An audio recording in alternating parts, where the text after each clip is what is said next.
If you've been watching the channel for a while now, you probably know that I absolutely love Horizon Zero Dawn. It was my favorite game at the time when I played it, and I still hold it in a very high regard presently. The gameplay, story, and world were all top-notch and provided me with one of my favorite gaming experiences of all time. That being said, its sequel, Horizon Forbidden West, had a lot to live up to. People, including myself, had many expectations for this game, especially after the success of Zero Dawn. Forbidden West had to deliver a familiar and yet refreshing variety of gameplay, an emotional and compelling story, and a brand new character arc for Aloy.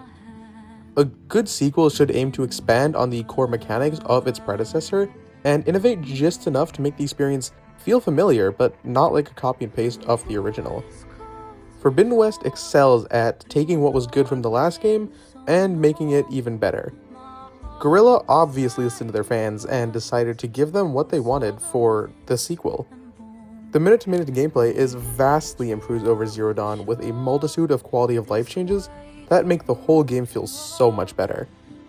That being said, Forbidden West does make some blunders in the wrong direction, which can be seriously aggravating for players. For the first blunder, for some reason, Guerrilla Games decided to make the exact same mistake they made with Zero Dawn, and release the game within days of a massive, super hyped up game both times. First, it was Breath of the Wild, and then it was Elden Ring, leading to Forbidden West kind of being slept on by most people because it came out at such a terrible time. Horizon is such a solid IP, and it's always such a shame the games never get the recognition or attention they deserve because they came out next to some very good games. I think Forbidden West is a very, very good game that deserves more support than it has gotten in recent years. Despite the odd design choice here and there, I think Forbidden West succeeds in more ways than it fails, and that is why I believe that Horizon Forbidden West is an almost perfect sequel.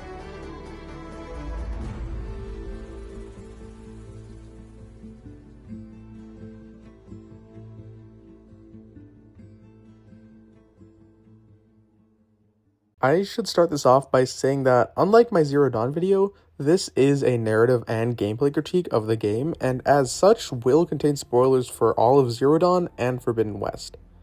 I highly recommend checking out these games for yourself because they're both amazing. So, if you do care about spoilers, now's your time to click off. The game starts off with a recap of the first one, narrated by our favorite sociopath Sylens, where he once again hints at his plans that were revealed at the end of Zero Dawn.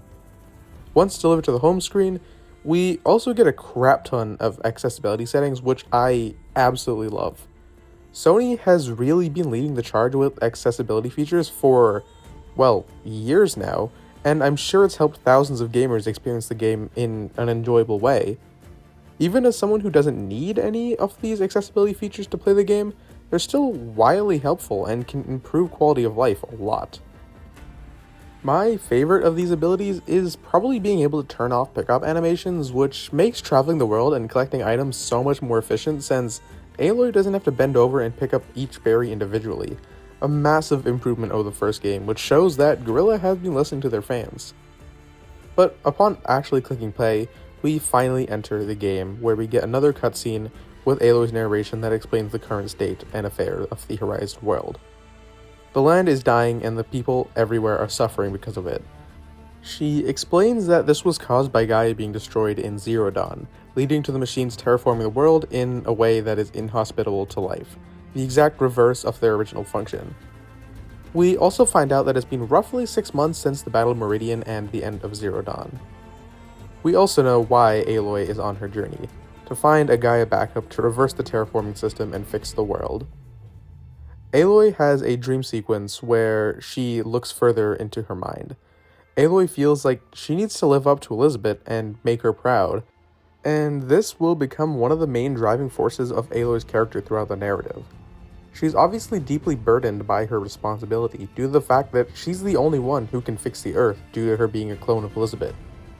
At some point, Aloy is surprised by Varl, who is now sporting an absolutely beautiful beard, by the way.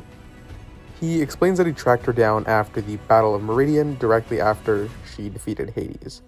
Aloy, being the loner that she is, doesn't like the idea of Varl helping her with her mission, but eventually agrees and gives Varl a focus that she found along the way, allowing him to see what she sees. One thing you'll immediately notice about this scene is how damn good the facial animations look in this game. All of the main and side quests have fully mocapped dialogue and look absolutely amazing. People complained about how stiff the characters looked in Zero Dawn, and I think Guerrilla took it personally because holy shit does this game have absolutely amazing animations. I still think it has the most convincing animations I've ever seen in any game. It looks just so damn good and is just one of the most realistic mocaps I've ever seen in my entire experience gaming, up there with The Last of Us 2 and Red Dead Redemption. So, once we actually get our hands on Aloy, we get introduced to foresting, like what we had in Zero Dawn. Tapping the R3 button will send out a focus pulse and highlight all of the gatherable items in the area, removing those annoying indicators in Zero Dawn that were basically always on screen whenever there was an item nearby. Now you can essentially toggle the icons at will. Now we will get to the healing system, which has been massively improved since the last game. Every medicine item Aloy picks up counts as a certain number of berries, of which Aloy can carry a certain amount. Each berry fills up a certain percentage of Aloy's overall health in combat. This is very similar to the previous game, but I'll talk about the improvement in a bit. We find a Watcher corpse littered with arrows, which prompts the duo to make arrows using Ridgewood. This functions exactly how they were in the last game. Every weapon has different ammos, which have to be crafted using different materials. For now, we just need metal shards and Ridgewood to make them. You'll also notice when you go into the crafting wheel that there's a lot more weapon slots in this game compared to Zero Dawn. 6 different weapon slots compared to 4 from the previous game. And this is because there's a crap ton of weapons in this game compared to its predecessor, but I'll get to what all of these are later. We also get to our first puzzle, which just requires shooting a ladder down. We'll see a lot of puzzles in this game, so you better get used to using your brain. We get down to our first combat/stealth section and are introduced to a new type of machine, the Burrower. This is our bog standard enemy that you can expect to see basically everywhere. Much like the Watchers from the first game, but those don't really show up in this one, which is actually a huge bummer and I'm kind of a bit upset about it. The ability to scan machines returns. However, this time you need to actually hold down R3 in order to scan them, because just tapping the button gets taken up by the focus pulse. Weak points work exactly the same way as in the previous game, except the amount of weapons able to be torn off and used against machines is actually massively improved, but we'll get to that later. You can either stealth through this section or just go bows blazing, which is what I decided to do in this case. One thing I really like about this introduction is that the game doesn't make us get exposition dumped on. It's actually Aloy exposition dumping on Varl and catching him up to speed, which works remarkably well to make sure the player doesn't get bored listening to someone constantly speak to them about something. It's a good twist on a classic trope. As we push further into the ruins, we eventually find out we're in a Far Zenith base, a group of billionaires introduced in Zero Dawn who tried to flee the destruction of Earth, only for their ship, the Odyssey, to explode on the way to Sirius, the planet they were attempting to colonize. Aloy questions why they would have a copy of Gaia of all people, so she presses on into the base. We enter an opening where it's made clear that a large machine had fought its way through the ruins and destroyed much of it, killing a group of Oseram delvers. Looking around, Aloy finds some materials which she uses at the workbench to create the Bullcaster. Aloy uses it to pull the rubble out of the way, allowing her and Varl to move on. The Bullcaster will be a consistent tool in her arsenal that can be used for both exploratory and combat purposes. And it's something important is that it isn't a weapon that takes up a slot, so you never have to equip it and take something out of your arsenal, making it really easy and convenient to use. We also get to use the Bullcaster to grapple onto various objects to move Aloy from one position very quickly to the next. This can be used in exploration as a way to get around whenever there's a designated grapple point, or in combat to quickly reposition if things get too hot. We press on and find another recording from Far Zenith, explaining their goals of setting up a colony on a faraway planet to ensure humanity's survival, just in case anything were to happen. It's also obvious at this stage that this was recorded before the Pharaoh Plague, and thus they had no knowledge of the fact that Far Zenith would soon be used to escape mass extinction. This is also where Aloy figures out why the Zeniths had a copy of Gaia, to use it on whatever planet they choose to terraform to humanity's liking. Proceeding into the next room, we get a very on-the-nose cutscene that explains that the Zeniths don't care about humanity spreading to the stars. The entire program was made to save a bunch of billionaires' lives if things ever went to shit. The main theme in this game wears itself on its sleeve, and it's extremely hard to miss what this game is trying to say. I know some people complain that this game gets very political with its anti-corporation and environmentalist messaging. The Horizon series has always been extremely critical of the wealthy and corporations, especially since the reason the world was destroyed was due to corporate greed. I genuinely don't know how people missed that in the first game, but if there's any doubts about this game's stance, it almost immediately resolves itself. As we press on to the data center where Gaia is being held, we get our first glimpse of the machine that destroyed the Oseram camp, a brand new machine that hasn't appeared in Zero Dawn. We also get into our first mandatory stealth section where Aloy is required to use Silent Strike to kill borrowers. Stealth in this game remains largely unchanged from the first, with machine overrides being commonplace and Silent Strike being the norm. You keep a lot of abilities from the last game. In Zero Dawn, Silent Strike was a learned ability that you needed to use skill points for, but in this game you have it right off the bat, showing that Aloy doesn't have dementia. But something she did lose between games is all of her equipment. It's explained in an offhanded line of dialogue that all of her equipment got swept away in a storm, hence why she only has her original bow. You'll also notice that Aloy is wearing the Shield Weaver armor, except this time there's no particle effect around it because she explains that the battery died.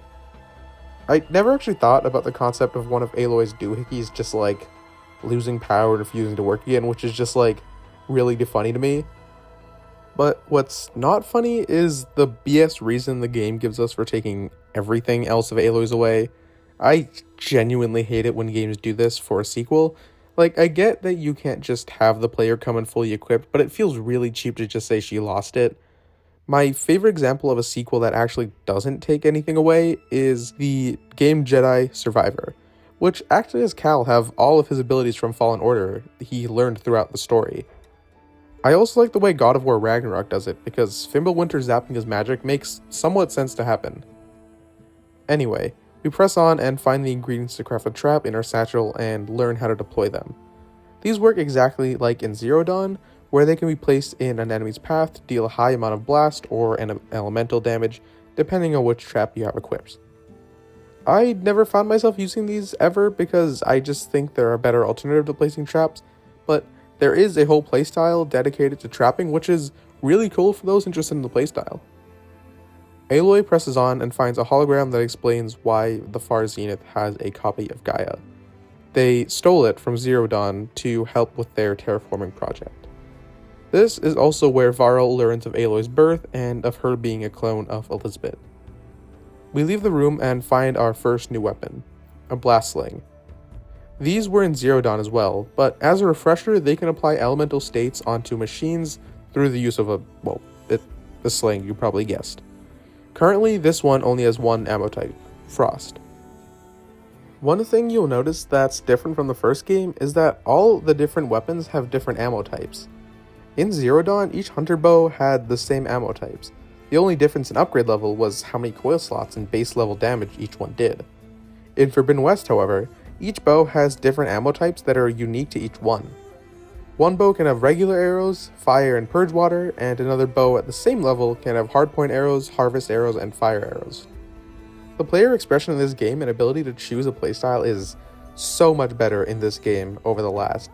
It feels like there are so many ways to play and make each run really your own. As we approach the data center, we get a clear view of the machine that we've been seeing for the last minutes, a Slitherfang. Aloy decides to go around them for now as she isn't strong enough to take all of them down at once, instead opting to drop a goddamn spaceship on the Slitherfangs to clear a path. This works for the most part, destroying 2 of them and injuring the 3rd. Unfortunately, Aloy still needs to get through it to reach the data center, so fight it we do. Since this is such a high level machine for us at this point, The Slitherfang is handicapped by it being partially crushed and unable to utilize its full range of motion.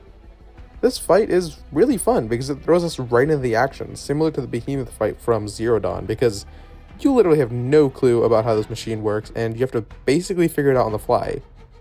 We do figure out that it is weak to freeze, the exact reason we got the freeze blast link just a few moments earlier. Once damaged enough, it is able to free itself and transition to a normal enemy version.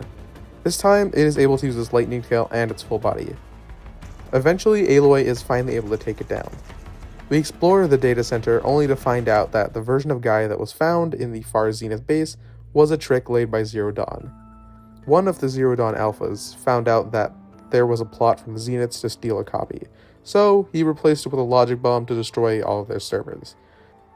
Fortunately, this doesn't do anything to Aloy, but it does mean that all of her leads have dried up, and she has no more ways to find a backup of Gaia. Aloy and Varl leave the Zenith base, where Varl offers to help Aloy on her journey to save the world. Aloy, however, refuses due to the fact that she doesn't want anyone to get hurt, and that she's better working alone. This will be one of the major parts of Aloy's character arc in this game, letting people in and allowing herself to trust people once more. Despite not exactly wanting to work together, Varl eventually convinces her to go back to Meridian and talk to Spymaster Murad, a character from the first game, to see if he can track down Silence and see if he has any information. The two override several chargers and make their way to the City of the Sun. Aloy is treated to a very warm welcome from the Carja citizens, something she obviously isn't too jazzed about. As we walk through the city, we see the damage that resulted from the final battle of the last game, only to learn that a light rose up from the Hades control pod and through the spire. Aloy pulls Silence's lance out of the orb to find out that the spear had transmitted a message. Aloy climbs up the spear in order to find out if she can see the destination that the transmission was sent to. As she reaches the top, we see where it went, somewhere on the west coast of the modern-day United States. Silence calls Aloy for the first time in months, and he explains that the lance he had given her was designed to transmit Hades to Silence rather than completely destroy it. Silence also explains that there was just too much knowledge in the AI to let Aloy simply wipe it, so he stole Hades to interrogate it and find out more information. He extends an invite to Aloy, for her to join him in the Forbidden West, and for him to explain everything he's found out, including who sent the initial signal that gave Hades and all the other subordinate functions sentience. She descends the tower where Aloy notices a new statue where she killed the Deathbringer, a statue of her, which, being a lone outcast she isn't exactly too psyched about that. She speaks to Murad, asking him for passage to the Forbidden West, and he explains the only way to get there is through the Carja embassy, which will be happening in a few days. It is taking place at the edge of the Carja Sundom, at a settlement called Barren Light. The largest clan in the west is the Tenakth, a brutal and violent clan that respects only strength, and also happens to have a bloody grudge against the Carja for the Red Raids. Once the cutscene ends, we can talk to some of our allies from the first game. Talking to Avad, we learn more about the embassy, and more about the hostilities between the two clans and how their current relations are very fragile, with peace only barely being held together.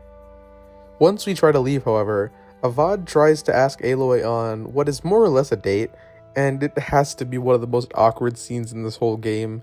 Like, the whole time you're talking, even in the optional dialogue, he's like hinting at the idea of him getting married and him possibly dating her, so it's really not a surprise when he asks if she would want to settle down and get to know him better after she saves the world. But guess what? Aloy does not swing that way, but he wishes her well on her endeavors and says that Meridian is open to her at all times. Honestly, that's just a textbook example of how you should take a rejection. I think Avad just has a thing for strong women who could kill him with a thought, and that's actually so valid. Talking to everyone else, we get more exposition about what happened in the past 6 months of Aloy's absence. Coming back to Meridian feels so nostalgic because it's the only time you'll do so in this game. It feels familiar, especially with the Savior of Meridian track in the background, which is just a variation of City on the Mesa, which is Meridian's theme. Unfortunately, we don't get to spend much more time here since we're finished talking to all of our companions, We get access to another workbench where we can upgrade the new spear Avad gave us. This new spear allows Aloy to charge up her spear on every hit and release it in a devastating blast attack on a single enemy. I'll get more into melee combat later on down the line, just know that it has been extremely expanded from its predecessor's rather basic and lackluster system. Aloy decides to stay a night in Meridian, but also decides to sneak out in the middle of the night, leaving Varl behind without him knowing. We get an absolutely gorgeous cutscene of Aloy traversing the world on her way to the embassy. I played this game on PS4 and thus this scene was pre-rendered, but on PS5 it's rendered in real time, which is actually insane to think about. We also hear the song In the Flood for the first time, which is genuinely such a great song created specifically for this game's OST. The lyrics specifically speak about Aloy's character in the first game and the arc she'll go on in this one. It's genuinely such a great scene with an even better soundtrack, finally resulting in the official start of Horizon Forbidden West. We reach a sort of gondola that we can ride to get a good look at the first new area, the Daunt. Talking to the operator, we found out that one of the local settlements, Chainscrape, is under a strict no working order due to the infestation of new machines in the region. Also, because of the work stoppage, the embassy is delayed until the Sun Priest, the man who's supposed to run it, can actually get to Barren Light. We talk to the priest and learn that Erend is in the area with his vanguard troops, trying to clear the region of machines. Once we're out of the conversation, we are now free to start exploring the open world. At least this part of it. The first thing I noticed was that whenever I did a focus pulse, parts of the rock face lit up near me. And this is because the climbing system has been completely overhauled since Zero Dawn. Instead of there being bright yellow handholds on the rocks, and only a limited number of ways to go up a surface, you can climb virtually anything. Using a focus pulse reveals all the areas Aloy can climb on, which is practically anything in this game. There is such a great rework of the system in Zero Dawn. I never really think I had any major complaints about the original one, but this is something I didn't really know I needed. It gives the player a ton more freedom to essentially do what they want and reach objectives in whatever way they want. It feels a lot more akin to something you'll see in an Assassin's Creed game. Climbing can be a really big part of this at times, and there are quite a few vertical regions that the player will need to go through. Ruins and cities basically have the original system to avoid having players climb all over the place, which makes sense. So the new climbing system only really matters for the wilds, which isn't a problem because that's where Aloy will be spending most of her time. We eventually end up walking all the way to Chainscrape in order to upgrade some of our gear. Once we get to the workbenches, we actually have the opportunity to upgrade our starting gear. There are several rarities of items in this game. The higher they are, the more upgrade potential and bonuses they have. Unlike in Zero Dawn, you can upgrade individual weapons instead of just having to buy new ones all the time, which I think is really neat. This is especially important since some of these are totally unique and it's important if you want to stick with a certain weapon that has ammo you like. I will talk about how upgrading and gear bonuses work later since I don't want to front load this video too much, but after leaving Chainscrape and starting to look for Erend, we come across a man in distress who, saving him, gives us our first Tripcaster. This is another weapon from the first game and it functions nearly identically. I never found myself using these in either game, but I have seen that some people quite enjoy their time with them.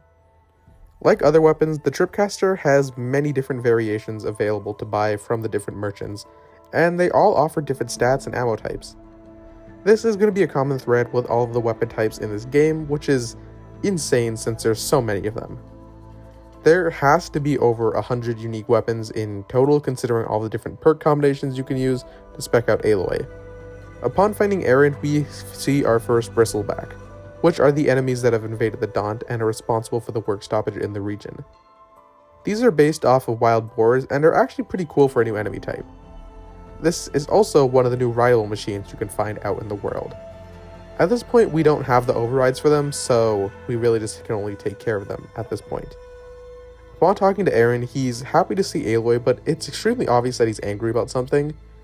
The two will eventually end up getting into an argument about Aloy's disappearance after the Battle of the Elite, and it seems Erend is quite pissed off about her actions because she vanished without saying anything. In the dialogue option, the player only really gets to excuse Aloy's actions because in her mind, she didn't have any other choice. One thing that I really did have to get over in the opening hours of this game is that Aloy is kind of an asshole in the beginning. We never really see her interact with many people in Zero Dawn on a more than surface layer because, well, Aloy's not that social in those games, and now that Aloy is a lot more social in this one, it becomes extremely hard to miss the fact that she's kind of insufferable at times. She's just so used to being alone that any suggestion that she gets help immediately puts her on the defensive.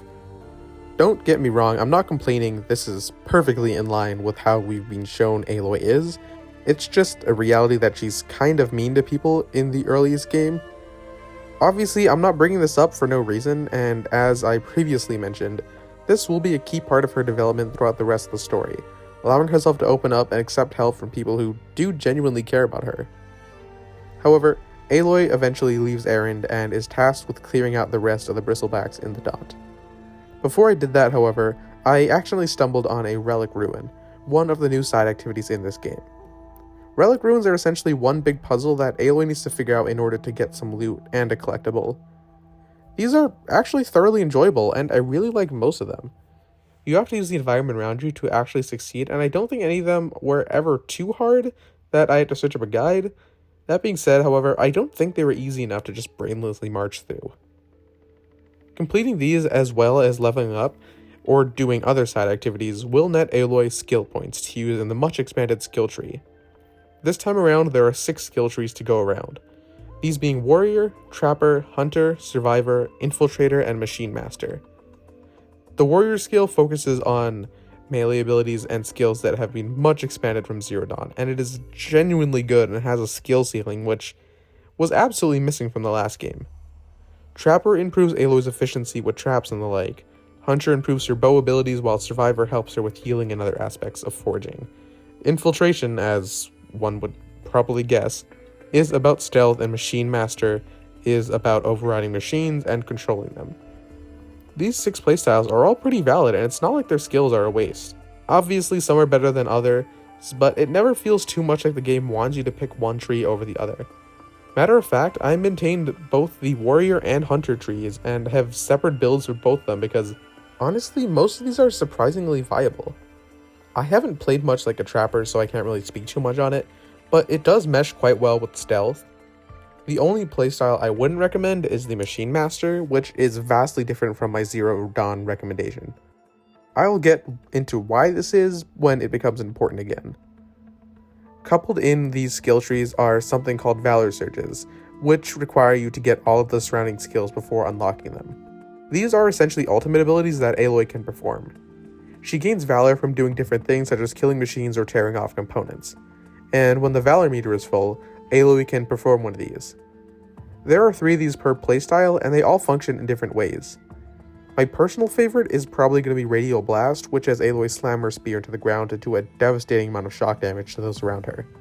Others include a Shield Weaver-like protective barrier, increased melee damage, or increased damage for overridden machines. I mostly stuck with a few that I liked, but again, Forbidden West gives the player many different ways to customize Aloy to their liking compared to the last game.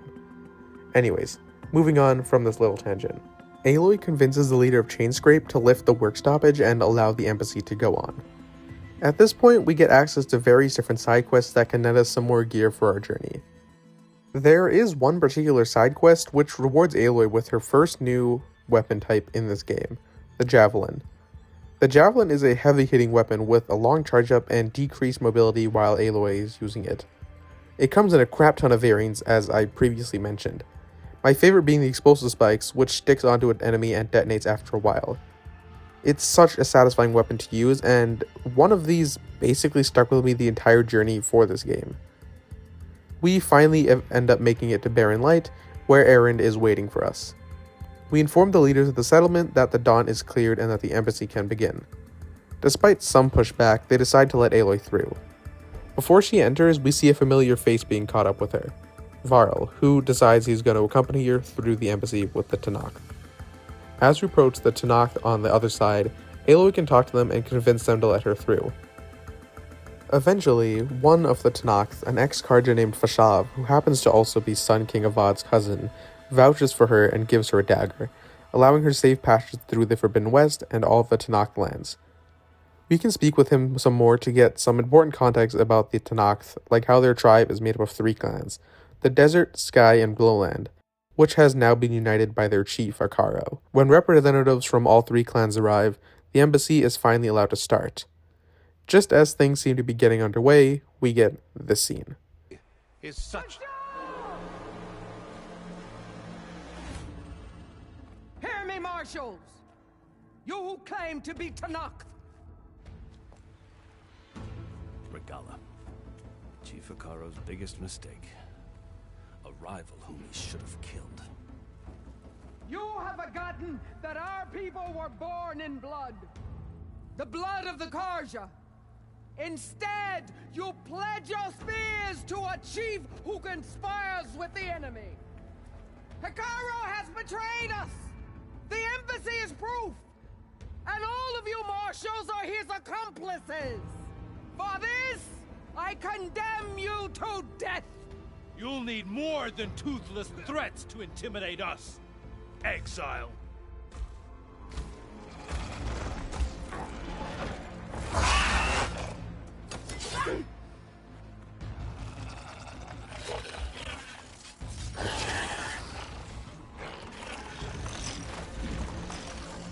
Lancers! Form up!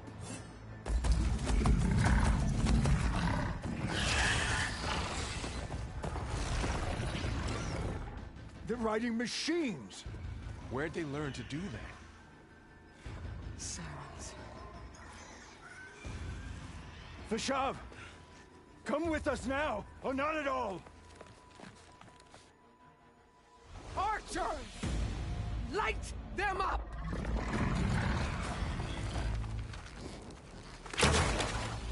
Get to cover!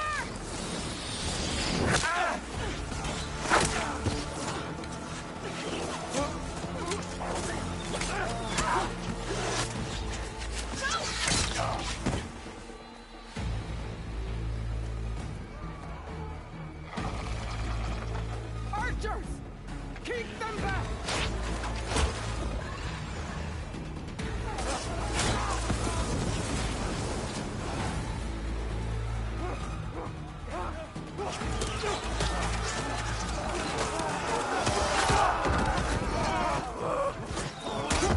Left flank! To the Carja! Run them down!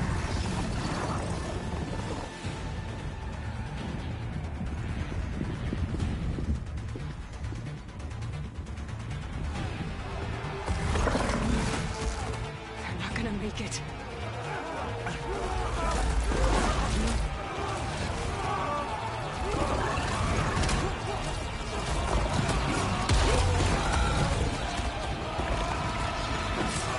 Open the gates! Open the gates! Open the gates!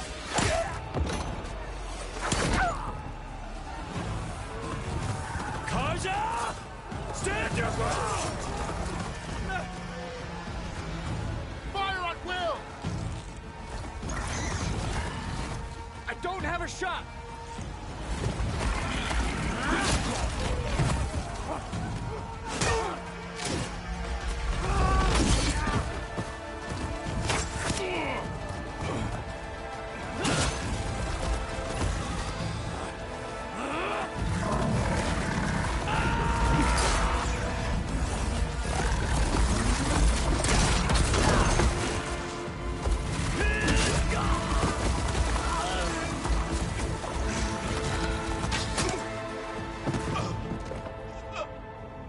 With the representatives massacred, Aloy and Varl have to fight through waves and waves of machine-riding rebels.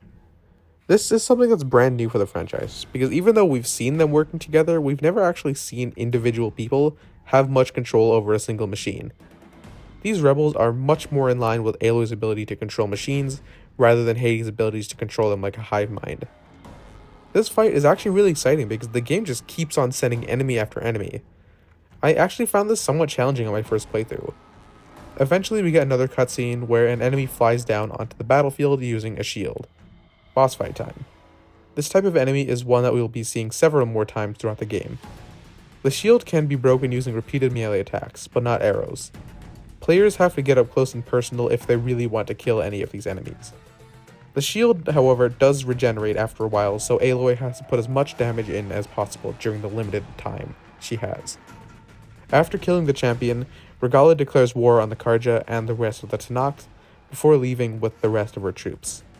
Varl was injured in the fight, forcing him to stay behind at the settlement and leave Aloy on her own again. It's actually kind of hilarious how many times this guy just gets left behind by Aloy. I think it should just become its own gag at this point. The next day, Aloy goes outside and can loot the shield that the captain dropped. However, it was damaged in the fight, making it not able to take hits anymore, but allowing it to act as a sort of glider, as we see the champion use it in the first place. This is the shield wing.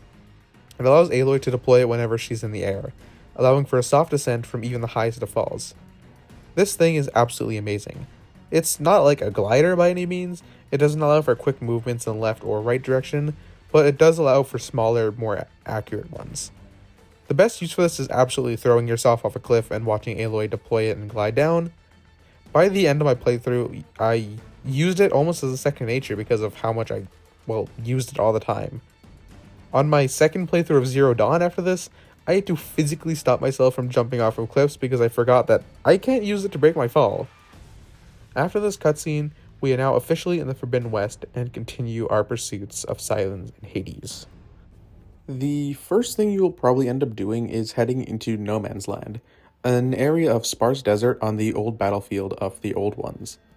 This is the second region we find in the game, and as the name would imply, it acts as a buffer zone between the Carja territories and the Utaru, a new tribe we will soon meet.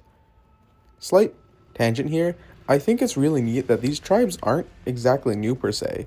They've been a part of the World of Horizon since the first game. I replayed the first game a few days before writing the script and was surprised when one of the missions mentioned both the Tenakth and the Utaru. So they've really been here this entire time, and you can actually interact with a few of them. Obviously not in any real capacity other than them just being side characters, but it was cool that all of this lore has existed for a really long time. On our way to Sylens' location, we find our first Tallneck, which makes a return from Zero Dawn. These are our Ubisoft towers that reveal more of the map and show where all the side quests and activities in the area are. We come across the Tallneck, but unfortunately Aloy can't climb it because the satellite dish next to it is too low, so the player has to find a way to get it into position for her to climb on it. Tallnecks in this game are vastly improved over the last one.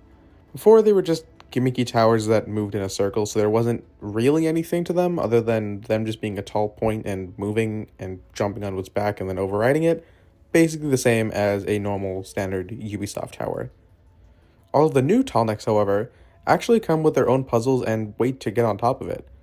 This one requires Aloy to fetch a battery from the top of the tower and plug it into the power source on the bottom, allowing her to move it into a better position for her to jump on it. It's pretty simple, but some of the other ones are genuinely fun. The Still Sands Tallneck has Aloy trip the Tallneck in order to fix its override from the ground. The Landfall Tallneck is also entirely underwater, so Aloy needs to repair it in order for it to walk again. I'm just now realizing that almost all of these result in Aloy fixing a Tallneck to some degree, which I'm not too upset about. Despite how similar these all sound on paper, they typically have very different objectives, and never actually end up feeling too samey. They're a real fresh twist on a formula that has kind of gotten old at this point.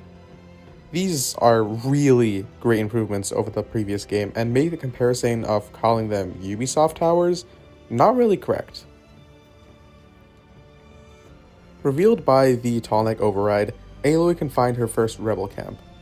These are large areas filled with enemies and machines that Aloy will need to deal with. She can either stealth her way through or fight blade on blade. Stealth is the most simple and familiar thing to Zero Dawn players.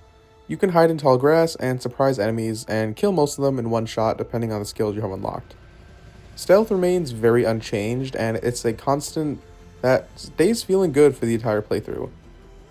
I must say, however, that the animations this time around look so good. This is generally a through line with most of Forbidden West. The animations look absolutely amazing and are leagues better than anything in Zero Dawn. These ones just feel so much cooler than any of the stealth attacks or critical hits from Zero Dawn. They're just so damn good. Regardless of how you take on the rebels, Aloy will kill their leader and search the command center, which unveils more about the rebels' plans. Depending on what she finds, a new objective will pop up regarding it. In this case, Aloy finds out that the rebels are planning to blow their way through the mountain to the Daunt in order to attack the Karja. Upon hearing about this, Aloy has to destroy the blaze found around the camp. Once that complete, the rebel camp is done. There are a total of 6 of these scattered throughout the map, and while they're all aesthetically different, they don't play too differently from one another and typically end with Aloy blowing something up. These are kind of just an excuse for a player to engage with the combat and stealth systems, which I can't really say is a bad thing.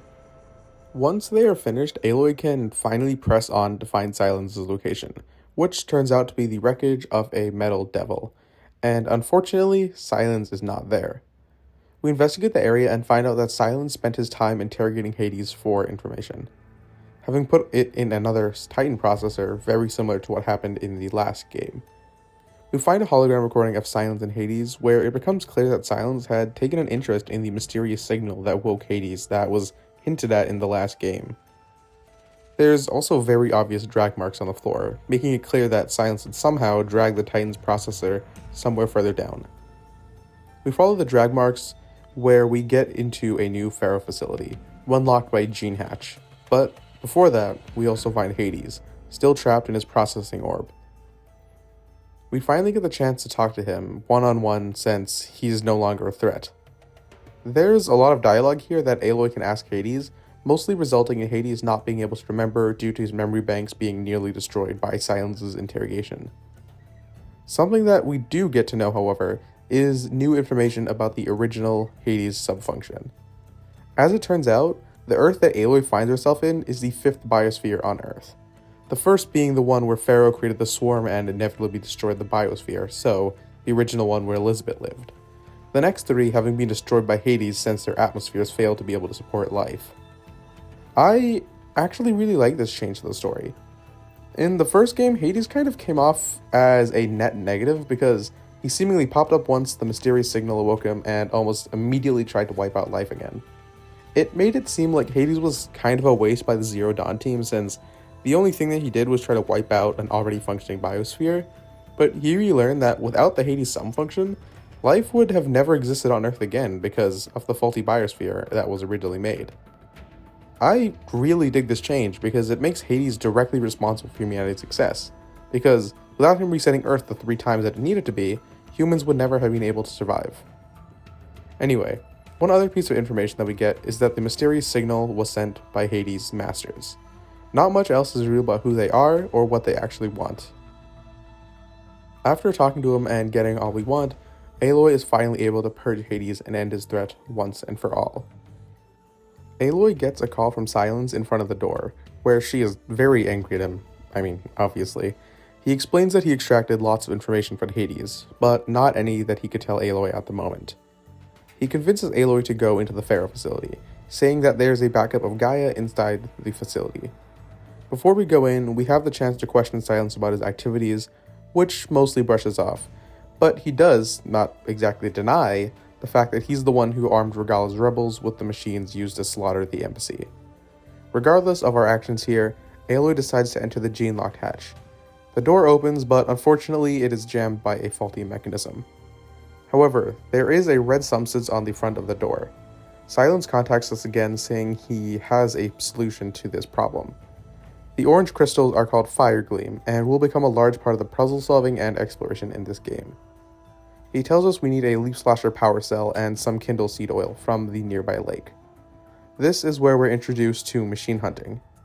Different from the last game, most machine parts are unique in what they drop. Shooting off a spark coil from a Leaf Slasher will net you the actual spark coil, which can be used to upgrade weapons and armors. An example of this is that in Zero Dawn, shooting off the horn of a charger will get Aloy metal shards, but in this it gets you the whole horn as an item which can be used for trading or upgrading. This is something that all machines have in common. Shooting off the component to get the rewards, killing the machine prematurely destroys it and you're unable to collect those parts. Anyways, we get the spark coil and the Kindle seed oil and we head to a workbench where we craft the igniter, the second of our special gear. This allows Aloy to open up new paths in other parts of the world, something that will become crucial for puzzle solving and the rest of exploration as I said earlier. We ignite the 5 Lume on the door and are able to get into the facility, Letopolis, where the Hades subfunction was perfected prior to Zero Day. Aloy has to make her way through the facility to get through to another gene-locked hatch on the other side. The only problem is that it's flooded. During the exploration of Letopolis, we can find this cutscene which highlights some more of the main themes Aloy will be facing on her journey. Elizabeth and Travis Tate. Ooh, boy! I tell you, Liz, what I just done gonna make you love me. I just imagine them far zenith rapscallions opening this fake Gaia we made for him. And I thought, what this really needs is a signature. This isn't a prank, Travis. I know. All I did was just script a couple of avatars. A little you, a little me. To deliver our message of doom, real personal-like. Would you just send it? As soon as it's done compiling, then you and me should celebrate. I brought party fixins, pizza rolls, absinthe, a couple of hacky sacks. I'm heading back to Bryce as soon as this is done. Color me confounded, Liz. How is it that someone like you, paragon, damn near saint, you love this world so damn much, but no one in it? I mean, have you ever even had a friend? If you haven't figured it out by now, a large part of Aloy's character in this game is her need to be like Elizabeth and to live up to her as a person. After all, she is entirely responsible for the survival of humanity. In this game, Aloy is always trying to compare herself to Elizabeth and live up to her example. And for those of you who've ever been jealous of a friend or family member's accomplishments, you know this feels like absolute hell to be constantly comparing yourself to someone of great success. As we push on, we also find this audio data point. The deal's off, Tilda. Zero Dawn got its ectogenic chambers. Far Zenith needs the Apollo database. There's no reason this incident... You tried to steal Gaia. I had nothing to do with it. Getting And you close. punished those responsible. Your logic bomb has them scrambling to restore vital systems. I'm really supposed to believe that you knew nothing about this? Please, Liz. Humanity's chances are slim as is. You may not approve of our plan. But what if we're the only ones to survive? Don't you want us to have Apollo to remember our common past, our mistakes? I'm begging you. Fine. You'll get your copy of Apollo. Thank you. Let's speak again before... Goodbye, Tilda. Time to let go. Elizabeth sounded sad at the end. I think this was personal. It may not seem like it now, but this conversation is extremely important. Anyways, we make it to the second hatch where Aloy is let in without a problem. We find the machine we're here to find, Recluse Spider. We get the back of Gaia, except there's a tiny problem. The Gaia we find is just her, none of the other sub-functions she needs to do her job. Without them, Gaia can never fix the Earth, and the world will die again. While talking to Sylens, Aloy realizes that the other sub-functions from the original Gaia, the one that self-destructed 20 years ago, is still out there, having become sentient like Hades from the mysterious signal. Aloy sends out a signal from the facility, but can only locate one of the functions, Minerva, located somewhere in the mountains west of Plainsong, the Utaru capital. She realizes that if she can find Minerva, she can add it to Gaia and use it to expand her capabilities for her to eventually be able to find the rest of the other subfunctions. While in the middle of talking to Sylens, this happens. The world on my own?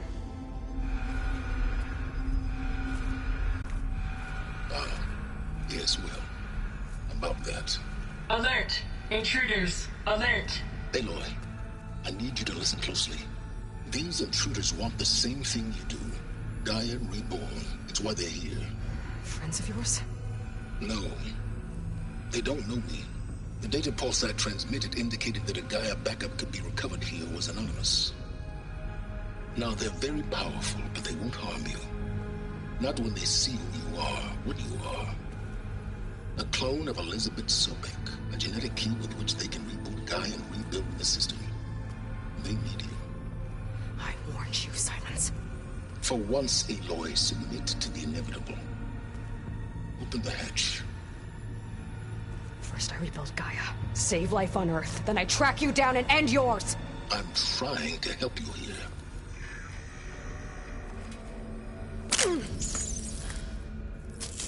Try spying on me with that.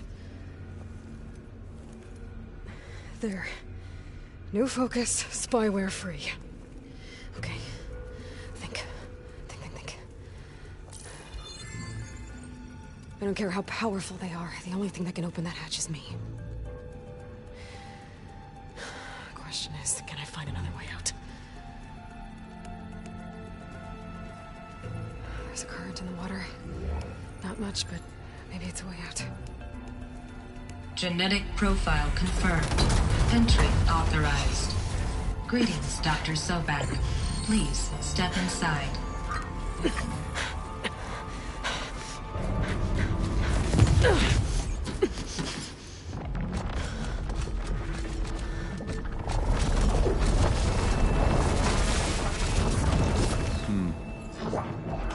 Looks promising. Beta.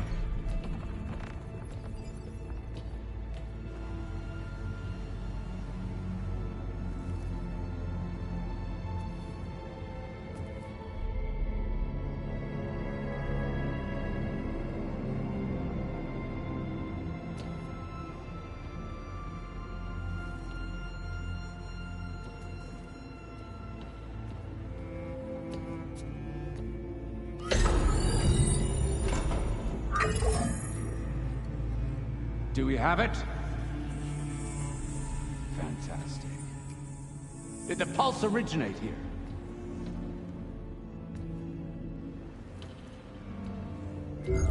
Has someone...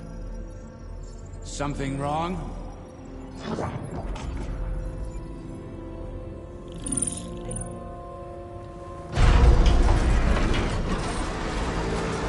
Shit! Spectres, Beta!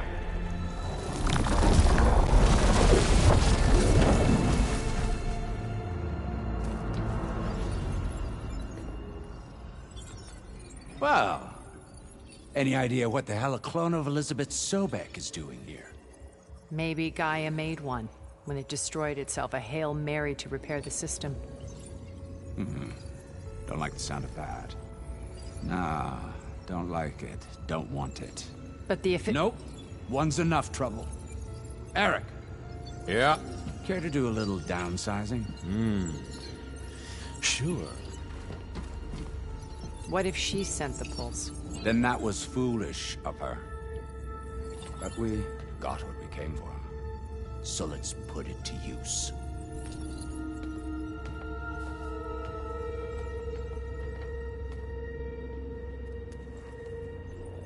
I snap a lot of necks in VR. But that certain tremor as life fades from the eyes. Ooh, no hollow quite gets it. Keep flapping your mouth. It makes a nice target. You actually think that primitive crap you got there can hurt me?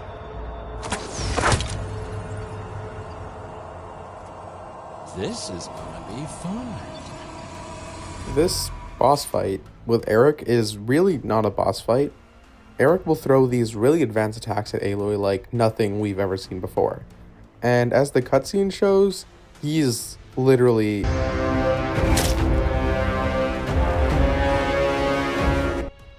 Instead, Aloy has to take the chance and try to escape by dropping Recluse Spider through the floor. She has to shoot all of the couplings to the machine in order to make it fall, all while avoiding Eric's attacks. He isn't too hard to stay away from, but he has some really long-range attacks that can take you by surprise, especially if you're always looking up at the spider in order to shoot it. Aloy has to do this several times in order for the spider to fully take her with it. Aloy now has to stay underwater while the machines, called Spectres, follow from above. Any more than a few seconds above the water will see them open fire on Aloy, damaging her severely. This is a really great and tense moment, especially since Aloy has very limited oxygen and a very short amount of time to stay under. It's really great and tense to play, especially since the absolutely amazing track Search and Destroy plays in the background. Aloy, following the current, and finds her way to another thing of fire gleam, which she blows up, and then this happens.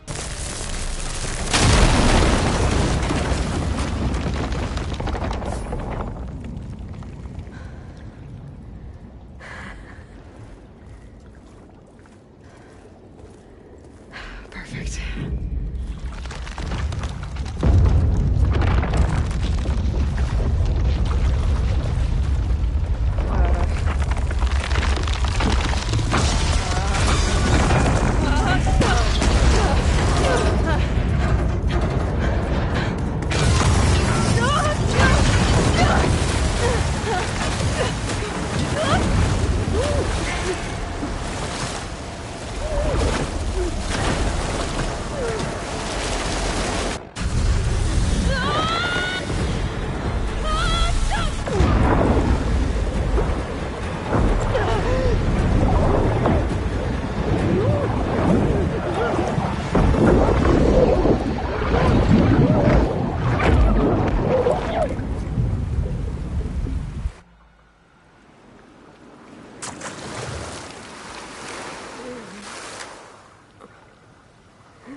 I found... Shh. It's okay. I'm here. I've got it. Aloy wakes up to Varl, having made his way to save her and actually saving her. Varl manages to save the root kernel, and Aloy stubbornly tries to get up over and over again. He explains that the mountains west of Pleisong are home to a sacred site for the Utaru, and thus they need permission in order to enter. We go and see Zoe, an Utaru gravesinger who Varl made contact with in the time Aloy had passed out. She seems to be singing to a new machine, a dying plow horn which seems to have a spiritual connection to the Utaru, and is known as a land god to the people. Aloy is able to help heal the machine using her focus and gain Zoe's trust. We talk more with Zoe, where she reveals that she needs to speak to the Chorus, the Utaru governing body, in order for them to gain passage. Just like the American Congress, it's obvious that they're useless and can't get anything done. Aloy goes back to sleep, and she overhears Varl and Zoe speaking, where she sees Varl reluctant to leave because he's afraid Aloy is going to run away. But when she sees Zoe and Varl exchange a kiss, Aloy tells Varl to go along with Zoe and promises she won't run away this time. Now, this section that we just got through is really the weed out section of this game. If you're not into the whole advanced technology thing the strangers bring, then this game really isn't going to be for you. This story is much more sci-fi and high-tech than Zero Dawn. I really enjoy this, but sometimes I do think the suspension of disbelief with the story can be a bit much at times. It's just such an extreme jump from the relatively grounded and tribal story of the first game to immediately go into the super high-tech story with invincible people and floating machines. If this last section was too much of a breaking point, then the rest of the story is never really going to connect for the player. As much as I love Forbidden West's story, I think there was such a charm to the first game's mystery of what Zero Dawn and the Fair Plague were, that this game just lacks. I understand this is a really tall order because, well, the giant mystery is solved, and it's kind of hard to figure out how to move on from there. I think the game does a generally good job of finding a replacement mystery, but I don't think it ever gets anywhere near as intriguing as the first game. There are a few plot twists and such scattered throughout the narrative, but I don't think anything can live up to the deep secrets of the Earth Quest, where Aloy finds out the truth of Zero Dawn. It is able to set up a compelling mystery and hook, but I think it's a lot more straightforward and easy to guess for most of the plot what is going to happen, and exactly who these people are and why they're here. At this point, we have a bit of free time to do whatever we want and explore the world and upgrade our gear before the next mission. Upgrading gear increases the base stats of an item. For weapons, this is damage, elemental buildup, or unlocking new ammo type for this weapon. For armors, this can be increasing its elemental resistances. Along with these upgrades, you unlock more koi slots the more you do it, as well as perks. Each item has a select number of perks, and some of them will be locked when you first obtain them. In order to unlock the full range of perks for an item, you need to upgrade it to max. Same with coils and weave slots. Perks can range from increased melee damage to longer concentration to a lower visual profile and really anything in between. It's kinda cool how many different perks and perk combinations there are for literally every single weapon and item. It makes going to the store to see what a merchant has for wares something I did because I genuinely wanted to see what new things they had in stock and whether or not these things fit my playstyle better than the last. Even if a weapon or an armor set doesn't exactly match your playstyle, you can still modify it to work the way you want it to. These are with coils and weaves. Coils are only able to be placed on weapons and can be found from looting machines and exploring the world. These can range from increased overall damage, higher elemental buildup, or increased damage over time. Every weapon, much like outfits, starts with one coil slot unlocked, and in order to get more, you need to upgrade that respective item. These coils and weaves are really game changers for every individual player. They basically act exactly as the ones in the previous game did, only now there's a much larger variety of them, as well as the aforementioned upgrading. As I stated earlier, upgrading gear requires shards as well as machine components. The machine components have to be torn off of every item you want to upgrade, and each upgrade level needs multiple different items. Early items only have 3 to 4 upgrade levels since the machines you fight aren't too challenging, but it can get pretty tedious. Since Aloy can have 6 weapons at a time, equipped as well as 1 armor, this is a lot of upgrading. Now, if you remember, Zero Dawn had no upgrade system like this, only the merchants to buy new gear and the coils to buff them. At first, hunting machines can be really fun because it's an excuse to engage with the excellent combat system this game has to offer, but as time goes on, this starts to get really tedious. Especially since, if you find a new weapon you like, all the previous upgrades that went into the last one are basically wasted. I find it extremely tiring to actually upgrade things and go machine hunting because there's just so much of it too, and it gets very overwhelming. Mid-game especially, I would only ever upgrade my items if I had the parts with me on hand rather than to go out and try and find them because that just took too much time. This issue gets particularly egregious when you get to the endgame gears and weapons. Like, seriously bad. Each armor and weapon has 5 upgrade levels, each with 3 or so components needed to upgrade them, and some need multiple of these components. For example, one of the upgrades requires 3 Apex Behemoths parts, I'll get into what Apex machines are, 10 Tremor tusks, I'll also get into what a Tremor tusk is, and an Apex Stormbird heart. To break this down, I had to kill 3 different Apex Behemoths, which are all heavyweight machines, a Stormbird, and 3 plus Tremor tusks. I say plus because each Tremor tusk has 4 tusks, meaning you have to shoot them all off every single time in order to do this. If you don't manage to get all this done in the first attempt, you have to do it again, and so on until you get 10. You need to tear off a shit ton of these components, and it gets very tiring. There is an option I would recommend you turn on if you're ever machine hunting to get rid of the tedium. If you turn on the custom difficulty option, you can keep Aloy's damage taken and damage dealt to whatever difficulty you choose, but you can also turn on the easy loot option, which makes it so that a machine will always drop their component regardless of if you tore it off first. This makes the grind barely tolerable, but remember what I said earlier, this is needed for 1 level, so you have to do this with various tough enemies in the game 5 or more times to max out 1 weapon, and then repeat this cycle 6 more times for your armor and the other 5 weapons. It is actually so infuriating this game is designed this way. I get that machine hunting can be really fun, but not in this capacity. It would have been so much more reasonable if you only needed 1 component to upgrade, like a single Stormbird heart, or maybe just all of those 3 Apex Behemoth parts, and then nothing more for that level. It would make the endgame so much better and more enjoyable if this damn leveling system wasn't so ass. Under no circumstances would I recommend upgrading all of your gear. Save yourself the headache and just don't do it. This is one of my biggest gripes with the game and one of the biggest steps back. Unfortunately, there will be more of these. but the absolute tedium this game requires you to do is insane and is a symptom of a much bigger problem of repetition. Hence the reason why this video is about why Forbidden West is an almost perfect sequel. This is why. This game can get very repetitive in some of its side content, and it is honestly a nightmare to get through. Anyway, speaking about legendary gear, all of these have their coil slots filled out with pre-selected coils, but you don't have access to them. You need to upgrade your armor to an appropriate level before being able to move the coils around to your liking. I actually think this is really unique because most of the coils that come with these are entirely unique because they don't act like the rest of the weaves you find in the world. They act much more like perks that you can place on other armor sets to your liking rather than defensive weaves you can find around. It, again, allows for a much more in-depth player expression system that allows them to customize Aloy however they like.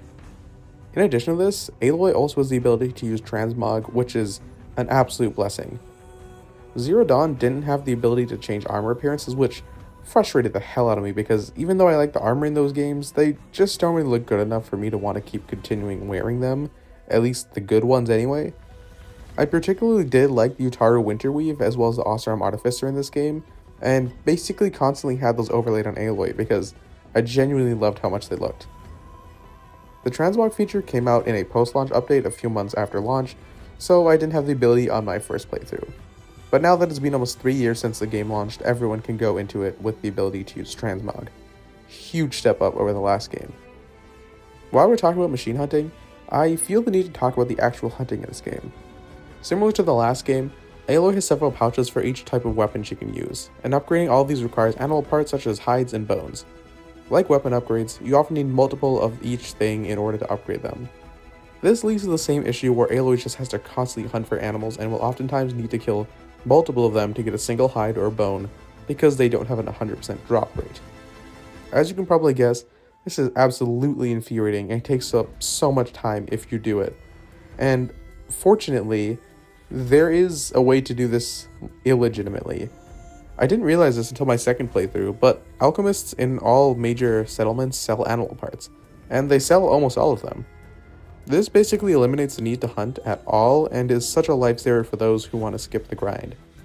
It does end up costing a lot more in shards, like around 1,000 per upgrade, but I would gladly hunt machines to get those 1,000 shards than shoot a bunch of animals that can't fight back. I don't understand why they put this whole hunting requirement in the game if you can just skip past it. It's so bizarre and I don't see why they didn't cut it from Zero Dawn. With that overly long tangent over, we can finally get back to the story. We meet with Zoe and Varl in Plainsong, where we see they've been having trouble with the chorus coming to a conclusion. We also learn that the cave they were looking for is spitting out deadly machines, resulting in the Utaru making a cordon in the area to hold them off. If you've played the Frozen Wilds DLC, Zoe saying the machines are extra powerful with a purple rather than an orange glow probably will tip you off to what she's talking about. We head up to speak with the chorus to convince them, and it doesn't go well. They basically tell Aloy that it's going to be impossible for her to enter the cave because of the religious significance to the tribe. Fortunately, or unfortunately, Plainsong is attacked by these machines after they break through the cordon, resulting in Aloy and the rest having to jump into action. Zoe says that now that the cordon is broken, there's nothing stopping them from entering the mountain. They book it to the mountain while fighting these new hunter-killer machines, now being renamed from Daemonic to Apex machines, which I spoke about earlier. These machines are much tougher than their non-Apex counterparts, with them dealing a hefty amount of damage and taking a bunch in return. They basically add a new layer of depth and variety to the combat, but they have some issues. One of these is that Apex machines cannot be overridden and become more populous as Aloy kills more of them than their regular counterparts. This results in a big problem for a few things. One is that the Machine Master playstyle, which becomes almost entirely obsolete by the end of the game, since the vast majority of machines in the game become Apex and not being able to be overridden.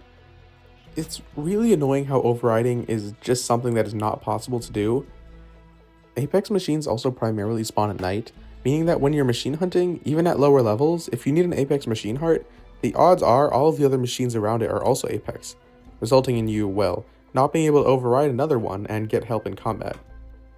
I think a fix for this would only be just to have one machine per herd be Apex, so that the other machines can still be turned against each other. The other solution I think would work is to have the Machine Master outfits have the ability to override Apex machines because they are built around machine writing. It's just infuriating because I really like the playstyle in the mid-game, and it's slowly taken away from me as more of the story went on. It's a very frustrating part of the gameplay loop. Anyways, back to the story. After fighting through many machines, we make it to the facility that's been creating the machines, Repair Bay Tau. We give Zoe a focus so that she can understand what is going on before heading inside. We make our way through several puzzles and groups of enemies, which is very reminiscent of the cauldrons of the first game. There are several still in this game, but we'll get to them at a later point. It feels somewhat familiar, probably because this is similar to the environment we were having to escort 2 allies along in the last game, very similar to Cauldron Epsilon with Aratak and Araya. We finally make it to the core, but before we get there, we're confronted by a Grimhorn, a new variation of the Plowhorn that is built for combat. This one specifically having been an old land god who was forcibly turned into a Grimhorn. Upon putting the machine down, we override the core to get the overrides for Plowhorns and Bristlebacks. Doing this completes the mission and gives us a new interlude, the Eye of the Earth. We go further into the facility where it becomes clear that this place was really built for humans for an unknown purpose. We also hear a voice, Minerva, telling us to stay away, signaling the fact that we are in the right place to find her. We further explore the facility and eventually end up finding a new control center which Aloy drops into, where we get this scene.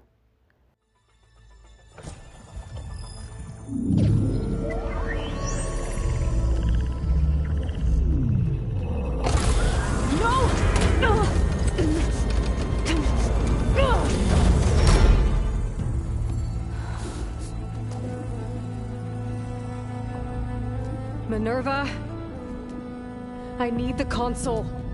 Please. Access denied. It didn't used to be like this. Do you remember it? Anything?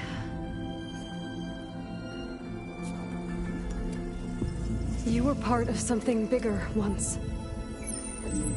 Something good. Gaia. That's right. She can live again. But only if you give her the chance. I can't reboot her without you. Lie. Cease. I think you'll disappear into her. Become part of her. Like you used to be. Desiree. Let's cease. Yes.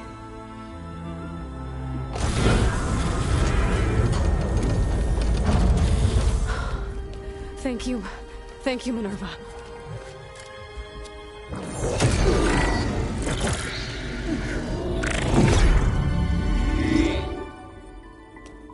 Elizabeth Sobek. Alpha Prime. Master override activated. Restoring Minerva function to original code.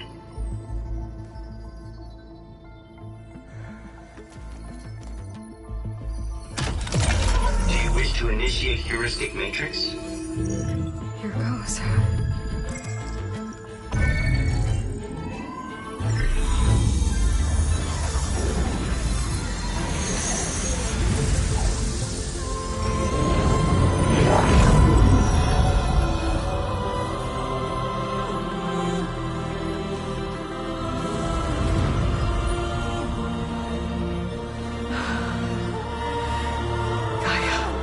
Greetings, Dr. Sobek.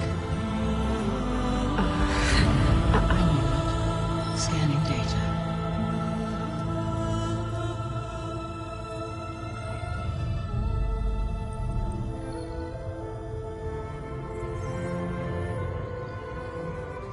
So it is Aloy, not Elizabeth. Guy explains to us that this machine was supposed to be used by humans in order to operate the terraforming operation, but because Apollo is gone, they never gained the ability to access it.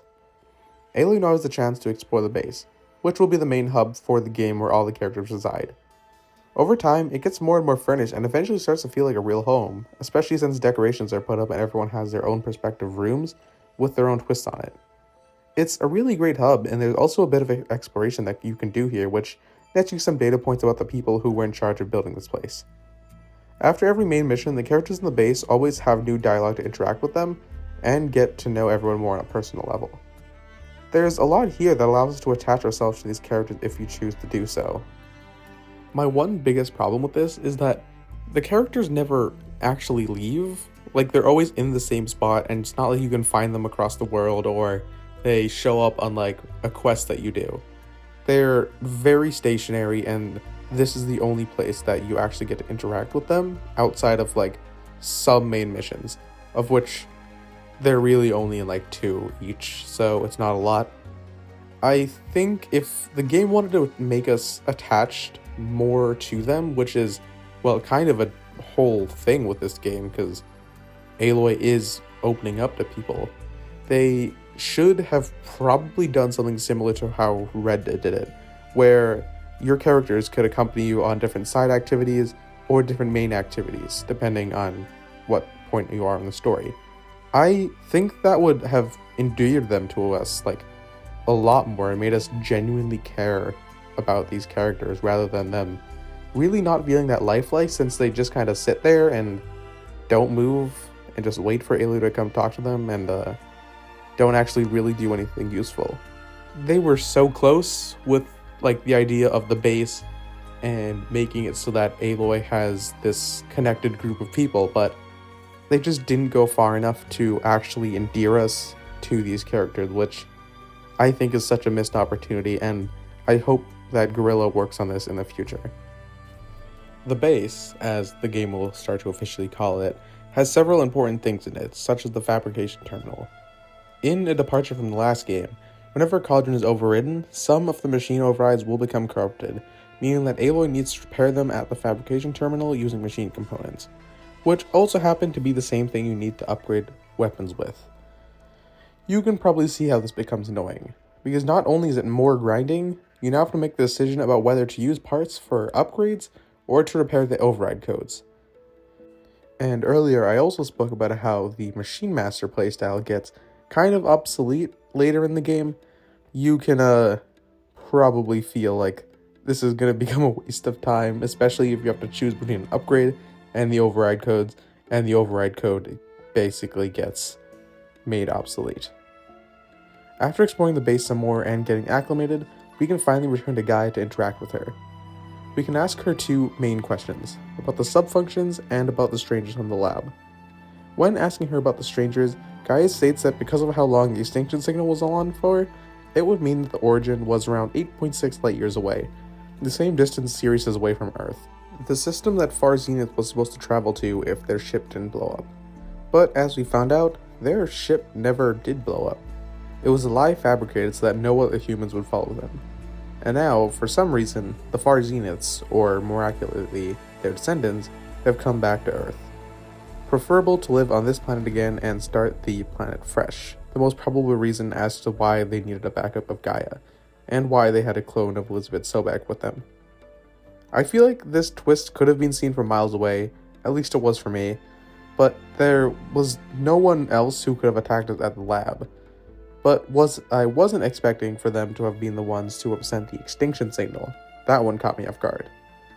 Asking about the sub-functions, Gaia states she can find 3 functions: Aether, Poseidon, and Demeter.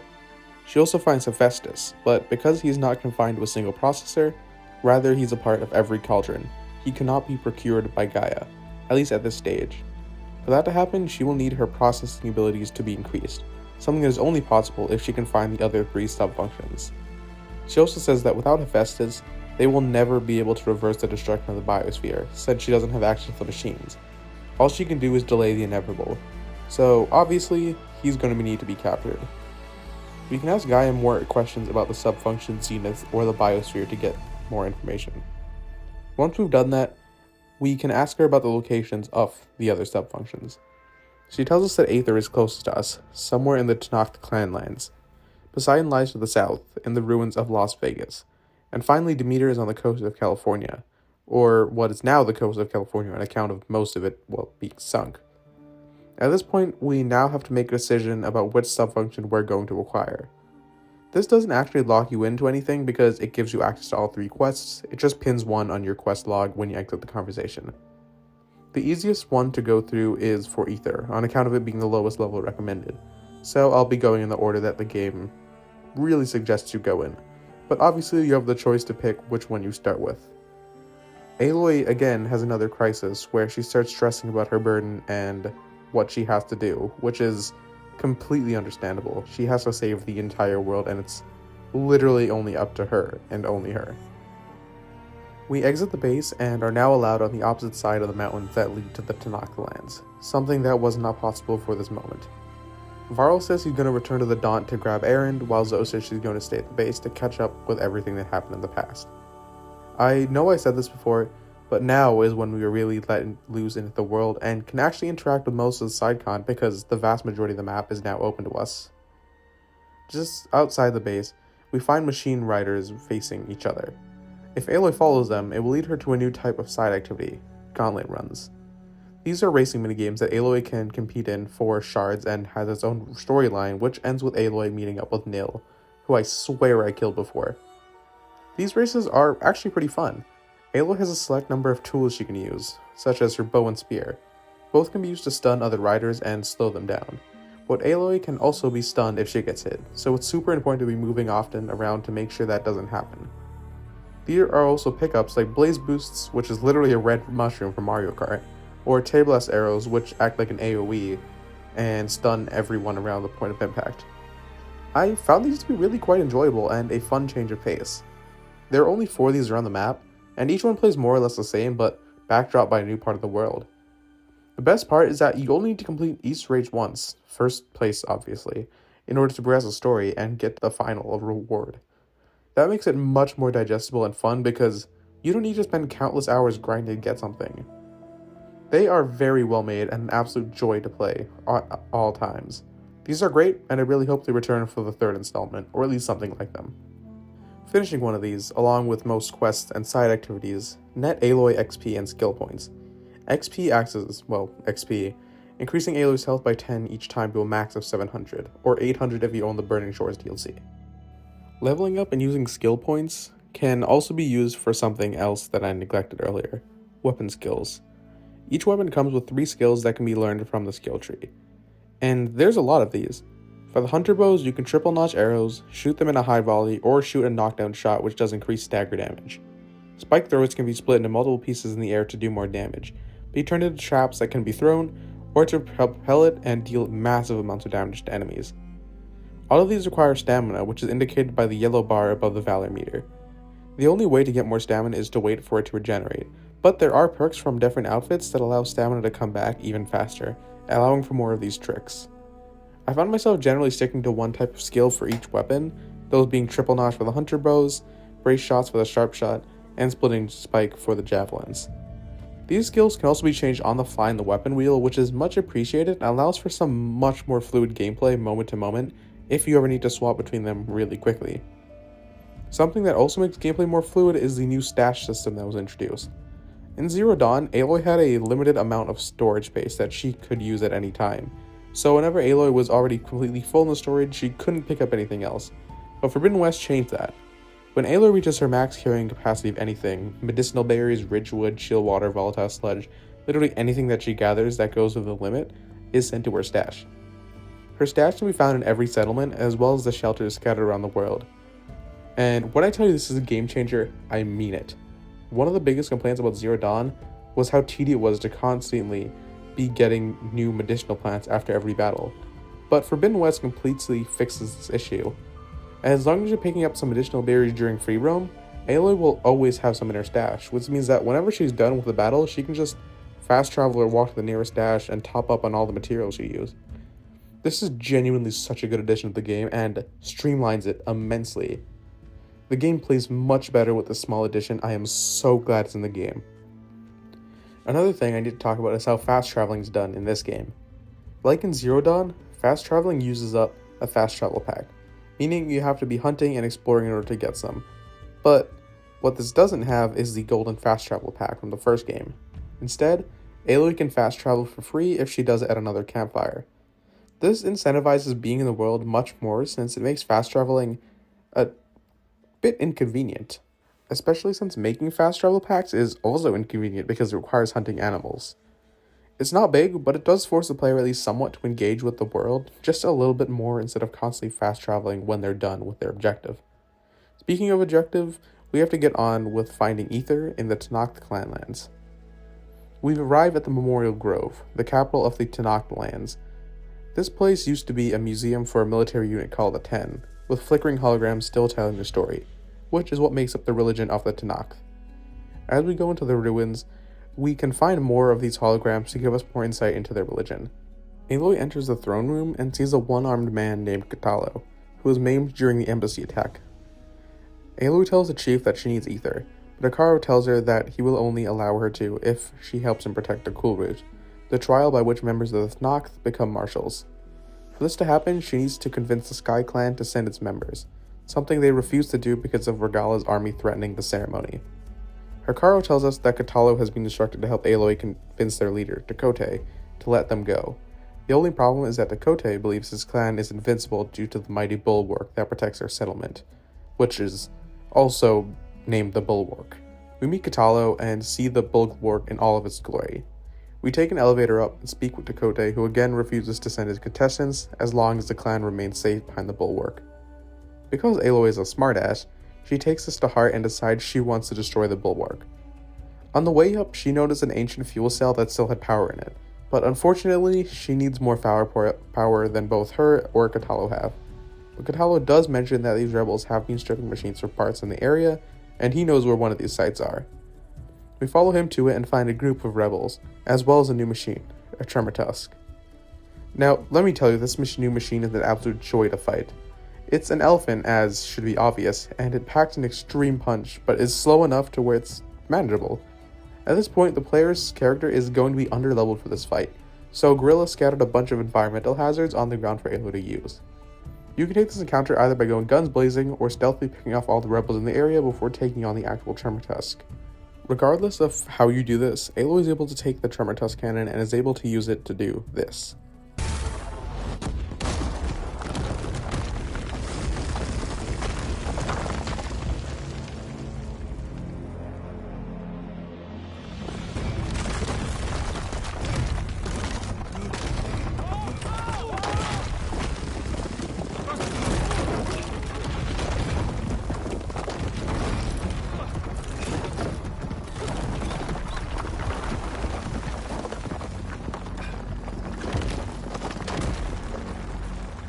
With the Bulwark destroyed, Tekotteh has no choice but to send his soldiers to the Kulrut, or lest he be known as a hypocrite to his own clan. With all the clans present, the Kulrut can now start. Aloy finds the chief overlooking the area, where she is ordered to go to the outer ring and help prepare the defenses for the inevitable attack. Soon enough, the rebels attack, and Aloy is forced to fire upon all the machines. In this section, there are a lot of machines. Luckily, only the Ravagers have the range to hit Aloy. And also, Aloy gets a sick-ass Ravager cannon that, to my knowledge, is the only time you can find. They're regular Ravager cannons, except they deal fire damage to machines rather than standard damage, which is really cool. The set piece is really cool because it's about defense rather than offense, and I feel like most games need to have at least one segment of doing this. After going through several waves of machines, an overridden Rockbreaker is able to push through the machines and make it inside the arena where the contestants are currently fighting their own. Aloy leaves her post and goes into the arena where she finds Regala and her forces, following the Rockbreaker in the tunnels. Before she's able to fight her, the Slitherfang appears and pops out of the ground. This time, it's at full strength. This battle is again really fun because it's so challenging if you're playing at the right level. If you're not, it's just going to be a bog standard fight. But being the correct level for this quest, which is under level to fight a Slitherfang, is really fun because of how tense it can get. I really like us when games force us into confrontations with higher level enemies because it makes it feel so much more stressful. I think this is really the only way Horizon can do boss fights, at least at this stage, because of its unique premise. The closest thing you're going to get to a boss is a high leveled heavyweight machine. This is because since Horizon can't really create new machines, you're normally stuck with the same old ones, and it really can't give anything too insane because they have to work within the game's lore. So typically, if Horizon wants to do a boss fight, Guerrilla will have Aloy fight a higher level machine while underpowered, making it feel a lot more grandiose than it feels fighting one of these at the appropriate level. Obviously, this won't hold up if Aloy is overleveled for the quest, but this is really the only plausible workaround. Once Aloy is able to kill the Slitherfang, she catches up with Regalla and Hekarro and is able to save Hekarro, although Regalla managed to get away and swears vengeance on her and the chief. Hekarro thanks Aloy for her service and decides to keep up his end of the bargain and wishes her well on her journey. We enter the basement under the throne room and are finally able to secure Aether. Before returning to the base to drop off Aether, Kotallo pulls Aloy aside and says he's in her debt and would like to pay her back by joining her on her quest. Aloy obliges and Kotallo is sent to the base as our newest ally in the fight against the Zeniths. We once again return to the base and end up merging Aether with Gaia. After this, Gaia tells us that she got a message from one of the other subfunctions that she couldn't find earlier, and it appears to be a distress signal. They discuss the possibility of it being a trap, but eventually Aloy, Varl, and Erend head into the north to find the source of the signal. No matter which subfunction you get first, this part of the game will always happen after returning the first subfunction. One of my biggest gripes that I brought up in my Assassin's Creed Mirage video is that having an arc structure that can be handled in any order is that the status quo can never change, and that no actual character development can happen during these missions. If Aloy, or Basim in that case, or Eivor in Valhalla's case, needs to be reset to their original personality before the start of the next arc, nothing can fundamentally change to the character, and it makes them remain stagnant for most of the game.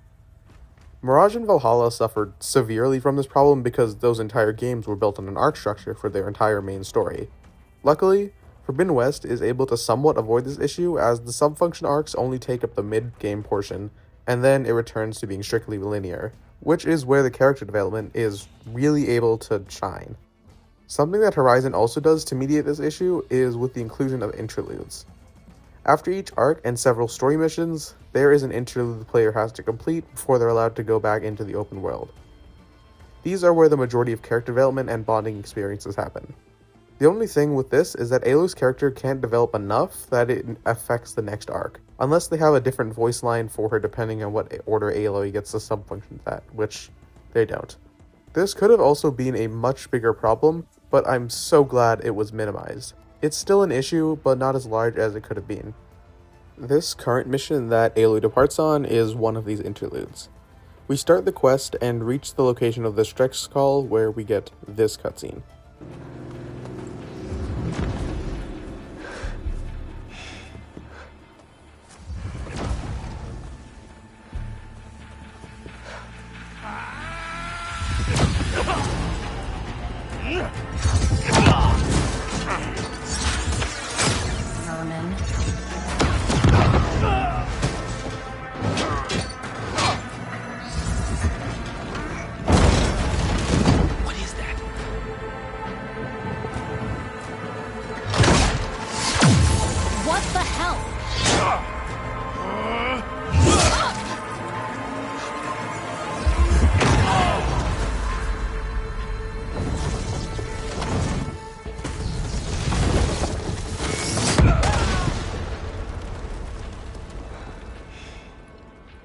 Well, that takes the keg.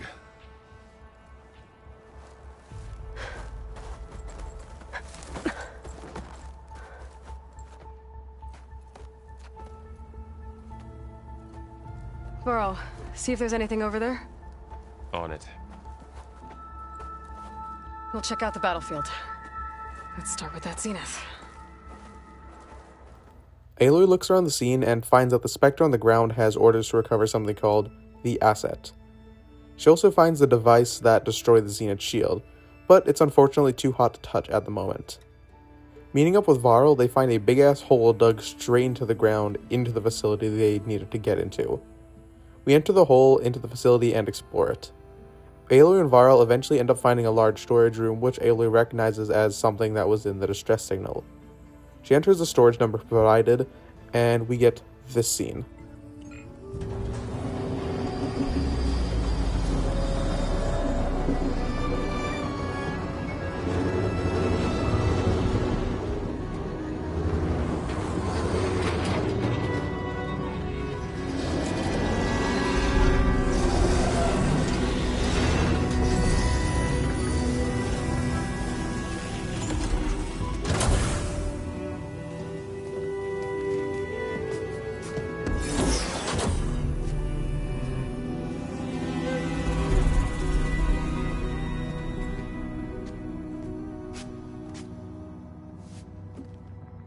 Aloy.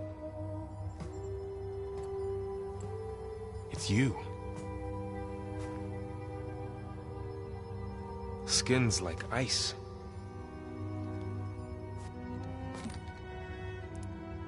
Must have cut this from her head. But why?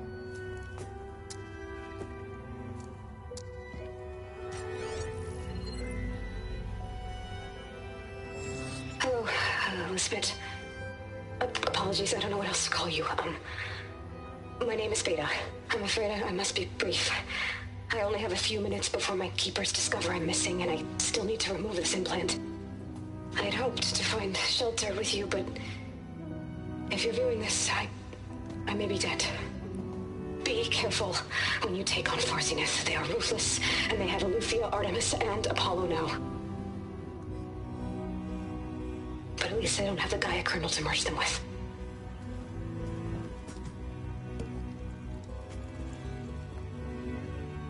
You must succeed, or this was all for nothing. Good luck. And goodbye.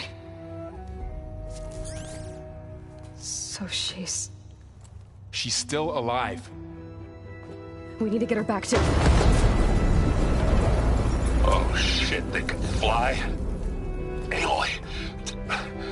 Aloy, can you hear me through this thing? What's going on, Erend? 2 of those Spectre things just fell out of the sky. One of them is heading down towards you. The other one's waiting up here. We're coming up. Stay in cover until I get there. You got it. Get her to cover in that room. Whatever happens, she stays with us.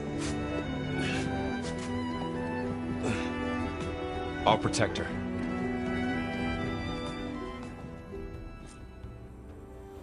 Aloy has a few seconds to prepare before she's attacked by a single Spectre. And let me tell you, these machines are interesting. They're the least natural looking in the entire game, and I guess that's kind of the point, to emphasize the gap between the humans on Earth and the Zeniths. These enemies are also interesting because their weak points come and go depending on which attacks they're using. Typically, the best way to kill them is to wait for them to attack and target its vulnerable points during this. You can still kill them without aiming for their weak spots, it just takes a lot longer to do so. Once the first Spectre is dead, Aloy instructs Vile to protect the clone while she helps Erend with the other one on the surface. Aloy is able to kill it and finally able to pick up the device from earlier, only for it to mostly turn to dust and not leave her with much. They decide to take the clone back to the facility to keep her safe. The clone, named Beta, wakes up and takes shelter in the basement of the base where Aloy follows her to talk to her. Aloy is able to get some other important information from Beta, such as why the Zeniths are back. Beta doesn't know exactly why they returned, but it would seem as if their colony on Sirius was destroyed, resulting in them fleeing back to Earth. As for why they needed Gaia, Beta corroborates Aloy's guess about them wanting to terraform Earth for their own liking, confirming her suspicions. But we do find out this. Okay, so... the descendants of Far Zenith escaped a dying planet, and now they want to claim Earth for themselves? Not their descendants. What? Not their descendants, it's them. The same ones who left Earth 1,000 years ago. You didn't know? How can they still be alive? They don't even look... What did they do to themselves? I believe it's a combination of pharmaceutical, cellular treatments, and technological implants. This is an absolutely insane reveal that I did not see coming. I guess it tracks considering the absolutely insane jump in technologies the Zeniths have. I think this reveal works well for the plot because it's now a lot more personal for everyone. These aren't the long-off kids of sub-people who fled Earth, these are the rich fucks who abandoned Earth for their own survival. Whether or not this is really believable with the technology that Earth had at the time of the Pharaoh Plague is another story entirely, but if we can believe that the Zenith stopped there, again, I think it works really well for the plot. This is also one of the things that further exemplifies the divide between Elizabeth and the Zeniths. They're willing to sacrifice an entire planet for their own comfort, while Elizabeth sacrificed herself to save 9 people even after the world was destroyed. Once we talk more with Beta, we find out some other crucial information about them. We find out that Beta was created in order to access the Zero Dawn system and find Gaia. She was also born on the Odyssey after the extinction signal was sent out, making her somewhat younger than Aloy, probably in the 15-16-year-old range. It's also worth noting that Beta is extremely timid when talking to basically anyone, a result of her being kept in isolation from the Zeniths aboard the Odyssey. She was also taught from the Apollo database, which Far Zenith still has a copy of from 1,000 years prior, which is now of much interest to Aloy. Having Apollo would allow for technological innovations to make their way back and get humanity off of its feet once again. But obviously, this wasn't able to happen in the first place since Ted Faro purged it. She also tells Aloy that she defected from the Zeniths when they tried to take Eleuthia. While they were successful, Beta managed to freeze herself and take their version of the Gaia root kernel. Aloy eventually starts talking to Beta about the plan to take on the Zeniths. What she accurately guessed is to use Hephaestus to make a machine army to take them on. But upon hearing about the team not having Hephaestus, Beta starts breaking down and panicking, where Aloy has to comfort her about the situation. Once she's calmed down, Aloy vents her frustrations about Beta to Varl. It's now obvious how different the two of them are, both of them being clones of the same woman, but only Aloy seeming to have inherited her will and vigor. Once Aloy speaks to Gaia, she talks to her about the weapon that destroyed the Zenith shield, but unfortunately the device is too damaged to be able to replicate its functionality. Aloy pretty quickly figures out that the only person who would know how to make a device such as this is Silence, who is currently still missing in action. Aloy is now allowed back into the open world, where she can either pursue the next subfunction or work on other things. In this case, we'll be going directly to our next subfunction, located in Las Vegas, Poseidon. Aloy makes it to the ruins of Las Vegas, which is mostly gone, but then suddenly it's not, and it's there? What I'm talking about is Poppins. It's gotten significantly better as time's gone on, but at launch, especially in Las Vegas, buildings would pop in and out of existence at the flip of a switch. It's not too immersion breaking now, enough so that I don't really have any footage of it at all, but it still remains a bit of an annoyance.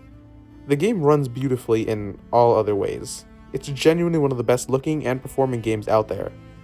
On both my PS4 and PS5, I rarely had performance issues even in the most strenuous of environments. This game still runs buttery smooth, and I'm so glad it came out as polished as it did. However, there was a really funny bug that I got while I was recording this video. It's the only time it's ever happened in my roughly 200 hours playing. My mount slipped beneath the map and I got stuck with literally no way out.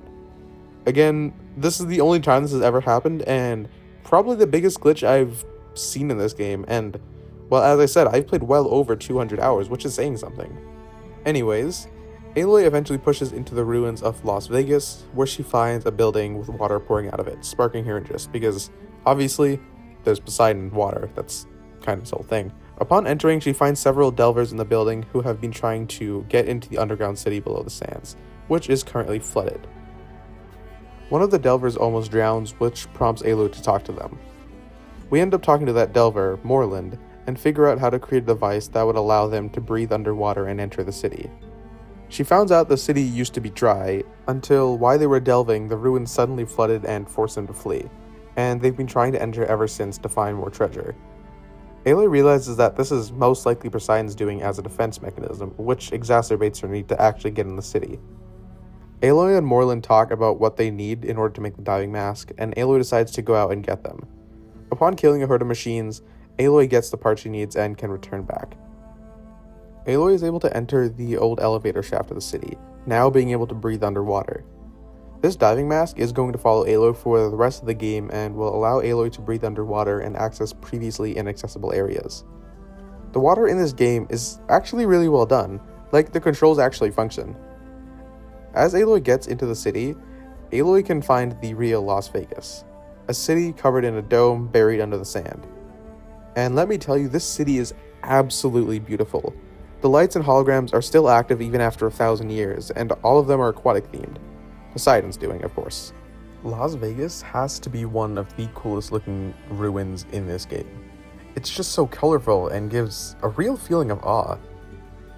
As she enters the city though, a tide river appears and blocks the entrance to where Poseidon's computer is located. Also unfortunately, Aloy can't fight underwater and will never be able to, so she needs to drain the water from the city to access Poseidon. I know a lot of people wanted underwater combat, but I genuinely don't know how that would have been done. I mean, she's underwater and not really in her element. I would be extremely surprised if she was able to fight anything. Instead, Aloy has to use stealth kelp to get around and avoid the various machines that patrol the depths. This will also be a feature that is going to stay for the entire game. Aloy is entirely defenseless in the water, so she has to stick to safe areas to avoid getting caught. Aloy has to solve a few puzzles before the water is able to be drained, and while she's doing this, she can find several voice logs from a man named Stanley Chen, a man who became rich from his winnings in the city and brought it back to life after the city went offline. He is the one responsible for encasing in the dome and reviving the city to what it once used to be, encouraging people to gamble, I guess. As Aloy goes to vent all of the water, she finds an audio log from Chen that reveals that he has a ticket on board the Odyssey to blaze off into space with the Zeniths. This obviously brings up the ethical quandary about what kind of people the Zeniths actually are, because obviously they're all rich bastards, but it's possible some of them could have been decent enough people, as Aloy comments. Once she finally vents the water, she can finally take out the Tide Ripper blocking her path. Upon killing it, she can enter the rest of the ruin where she finds another message from Stanley, saying that he's going to leave Las Vegas on standby in the hopes someone in the future can find it and revitalize the city, just as he had done years before. This is why the city still has power after all that time. Aloy collects Poseidon and adds it to the root kernel. As she ascends the elevator shaft back up to the Delvers, she sees this.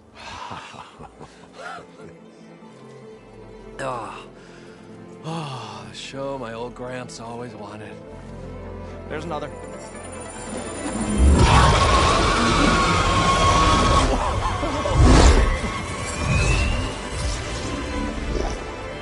His dream realized, his old Gramps' legacy ensured. Our hero beheld the sea of desert lights and wept at his good fortune. When I saw the Embers as a child, I never dreamed they could be like this. Thank you, Aloy. Well, did you find what you were looking for? I did. And now I have to move on. Oh. Come back when you can. I got big plans for this place. I thought you wanted to put on shows with the Embers back in the Claim. Oh, no. This is the show. Oh, can you imagine? Folks from all over the land coming to take it all in. Plus, some food and a nice place to stay. Not to mention a variety of entertainment venues. Don't forget, games of chance. Plenty of shards to be had there for certain. A new dream, huh? I hope you make it happen. Goodbye, gentlemen. This delve is a story for the ages. All thanks to you.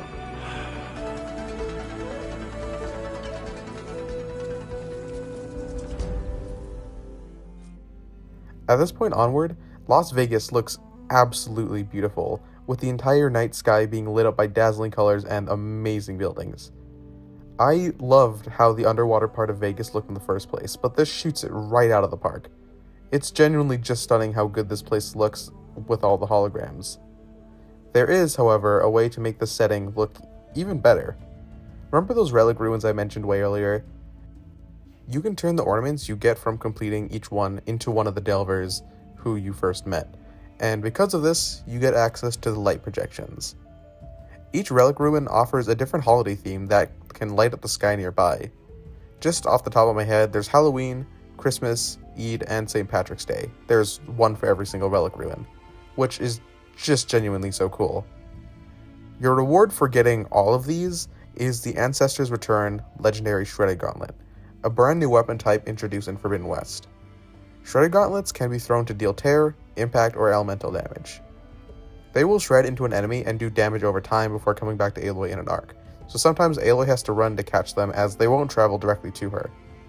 These are extremely ammo efficient since they can be caught every time, but there is a bigger addition. If you manage to catch the same one 3 times in a row, indicated by the bubbles filling up underneath the crosshair, the 4th explosion results in a devastating blow by whatever kind of ammo is equipped. I absolutely love Shredder Gauntlets. They are definitely my favorite new weapon type. They actually require a decent amount of skill to use, and they feel super satisfying to master. And that's because if Aloy either misses one or gets fully knocked down on her back, the progress for the Shredder gets reset and you lose the Shredder, meaning you have to reload and you lose that ammo. It's more annoying that you lose the build-up for the explosion instead of just the single shredder, but that's the fun of it. There's a bit of risk and reward that encourages the player to, well, play risky because of how good the fourth throw is. These are just so fun to use all around. There are several other weapons in this game that are new, such as the warrior bows and the bolt blasters. Warrior bows are best used at close range because they aren't accurate, but to make up for that, they don't need to be fully drawn to do full damage and can just be tap-fired, making them very good for melee players who like to get close and personal. I normally had all my slots fully kitted out, so I never used the warrior bow much late to mid-game. Bolt blasters, on the other hand, are absolutely insane. They are very similar to the rattlers from the last game, being able to shoot short volleys of low-powered projectiles at the enemy. I never found myself using this much on its own, but it does have a weapon skill that allows it to empty its entire magazine in a single burst, which allows you to kill some machines in literally one burst, which is just such a lifesaver, especially when grinding out machine parts. The new weapons in this game are such a joy to use, and I feel like they all fill their very own niche very well. None of them seem out of place or redundant. These were implemented very well into the game. Earlier I mentioned that as a result of turning in all of the ornaments from the relic ruins, you get the legendary Shredder Gauntlet. This is very similar to how the rest of the game operates. There is a single legendary for each type of weapon except for the rope caster. Most of these are found from collecting different side activities and fully completing them. The Ancestor's Return can be found from the relic ruins, the Carja's Bane Warrior Bow from completing all the Gauntlet runs, the Sun Scourge Hunter Bow from completing all the Rebel camps, the Wings of the Ten Blast Sling from finding all the black boxes, and the Tinkerer's Bride from completing all of the hunting grounds. As you can see, all of these have Aloy complete a full collectible or activity string, which I'm generally not a fan of. It really pushes these off to the late game and makes it kind of a chore to get them because you need to actually fully complete all of these. If there were other legendary variations of each of the weapon types, I would be more open to having these be behind activity strings, but since they are legendaries and as such the literal best weapons in the game, there's no other option for Aloy to get as strong as she's going to be without them. As I said, it makes the side content feel a lot more forced than it should be, and grinding for them can really feel tiring and tedious to get through all of these because you kind of just want what's at the end of the line. You shouldn't have to go through a bunch of different collectibles for a reward like that. I know some people might feel differently, but I would be completely fine if there were other equally good weapons you can find by completing quests or exploring the world or anything like that. Just offer us some alternatives to getting these specific legendary weapons. Guerrilla even shows that they can do this. The Skykiller Spike Thrower is behind a late game quest, which is the only one of its kind to actually be behind a quest. Something you may have heard me say is that not all of these are behind side activity quests, and, well, that's true, but the other ones are behind something even worse. The Deathseeker Shadow Hunter Bow, Forgefall Sharpshot Bow, and Blast Forge Bolt Blaster can all be unlocked from the arena. This opens up after the Cool Root main quest and acts like a time trial for Aloy. There are a bunch of machines in the arena for each trial that Aloy must kill within their time limit. Simple enough. There are 5 difficulties, ranging from beginner to legendary, that all have their own types of machines in them. The beginner challenges have, well, beginner machines, and they slowly get stronger after each trial. Each difficulty trial has around 5 trials inside of them that you need to complete before gaining access to the next level. Keep in mind, in total, there are 30 of these trials. Each one has to be done within the allotted time or else the game fails you and you need to start over. You get your standard loadout you bring into the arena and have unlimited ammo to deal as much damage as possible. The only catch is, again, the time limit. And let me just say, I hate time trials with a burning passion. This goes for every single game I play. I think they're just unnecessarily stressful, and it sucks when you lose because you're playing the game perfectly fine, just not fast enough. Like, I can do all these trials just fine, they're just more stress than I'm willing to put up with. And considering that there are 30 of these trials, I do not have enough time for all of these to get done. On my second playthrough, I literally put the difficulty on the story mode so I can get it done as fast as possible. Maybe it's my fault for trying to do this in one play session, but these got so repetitive so fast. I did not enjoy these at all, and they're just terrible all around. What sucks even more is that winning these challenges gets arena tokens, which are the only way to get the 3 legendary weapons I mentioned earlier. On top of this, you need more arena medals to get the legendary armors, because that's the only way to get them. 2 of the legendary armors can be found purchased from a late game merchant for machine components, and 1 is linked to the salvage contractors, which I'll get to in a bit. The others are behind the arena. So literally, the only way to get the best armor and weapons is to do this mind-numbingly boring thing over and over again. Repetition is by far the biggest issue for me in this game, as you've probably noticed. Parts of the game are just so unnecessarily bloated that it boggles my mind. The game has a great story, great gameplay, and a fantastic world, but they fumbled the bag here of all places. It's so stupid, and it feels like it exists just to pad out the playtime for every player. Okay, gotta collect myself here before I literally just blow up all over the place. Back to the story. Aloy returns Poseidon to Gaia, where we get a message from Varl telling her to go downstairs to talk to Beta. Aloy heads down to talk to the 2 of them when we get some important information from Beta regarding the Zeniths. Tilda, one of them, created a data channel for Beta and her to talk, which was really the only genuine interaction with anyone Beta has ever gotten. Eventually, however, Tilda stopped accessing it some point in the past, leaving her alone, once again wondering where she went wrong. To be honest, this hits way too close for me. The feeling of wondering what you said or did that was wrong that made someone leave you, the feeling of constant blame and self-doubt that can come from it, even when you don't know if you're actually the reason something went wrong, I just don't wish it on anyone. It's an absolutely horrible feeling, which makes it so much more clear as to why Beta is this timid and shy. It's also worth mentioning that Tilda is the same person who Aloy hears in the data point in Letopolis, meaning Elizabeth and Tilda were friends at one point in their lives. Because of her interactions with Beta, Aloy thinks that they might be able to use Tilda to their advantage somehow. When Aloy and Varl leave, Aloy again vents her frustration about Beta and how scared she always is. Varl rightfully points out that Aloy has experience dealing with stress, and always had someone, that being Rost, to look after her and guide her, someone Beta just never had. Aloy ends up brushing this off, and then leaves to go and talk with Gaia. While in the room with Gaia, something you'll probably notice is that there's a console in the back of the dome that can be interacted with. This is for the drone collectibles. Scattered across the world are these drones that fly and scan the environment. They take a wide loop and only come near reachable areas every so often. In order to get these down, Aloy has to find a high spot and jump onto the drone in order to bring it down. Looting it reveals its data, which can then be brought back to the base. When plugged in, they can show a really large image on the dome, which looks really cool.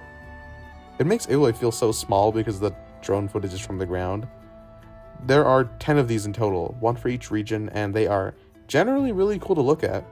They're not hard to get, but provide a nice backdrop.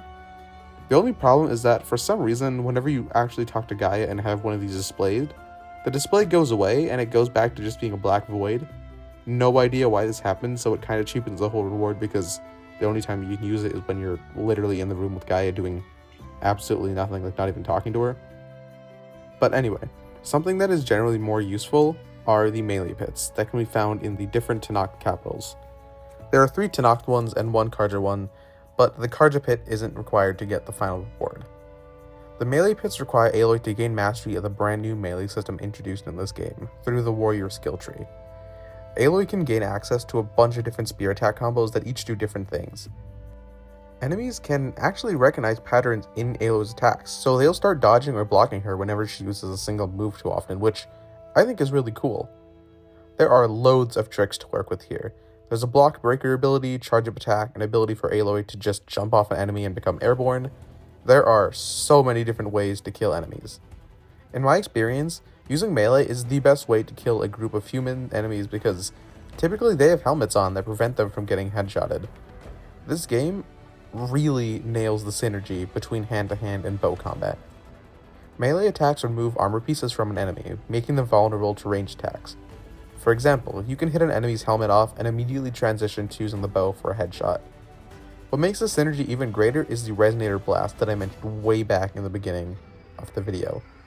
Aloy can use heavy attacks to charge up her spear with kinetic energy, and upon it being fully charged, which is when it turns blue, landing another heavy attack sticks a resonated target on the enemy. Hitting this target with an arrow causes an explosion that damages the enemy as well as anyone in the near area. This works really well because it encourages the player to be constantly swapping between the spear and the bow in order to make the most damage possible. Melee combat is really fun in Forbidden West, and in my opinion, a completely viable option as opposed to Zero Dawn. It's not good enough to where you can use it against the big machines, but you can use it against small and medium machines no problem if you're good enough. It's really such a good step up from the last game, it's insane. What isn't much better is the melee pits themselves. There are several trials that you have to do to complete each one, and they all require Aloy to use certain skills in a certain order. It literally tells you the combos on the side of the screen. Unfortunately, it wants you to do these with the exact input it gives you.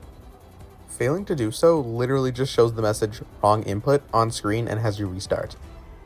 These are typically really easy to do, but there's a select few combos that have very unclear instructions.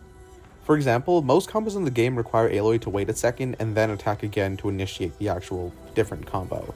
For example, the Resonator Charge has Aloy hit R1 twice, wait a second, and then hit R1 again when the spear flashes.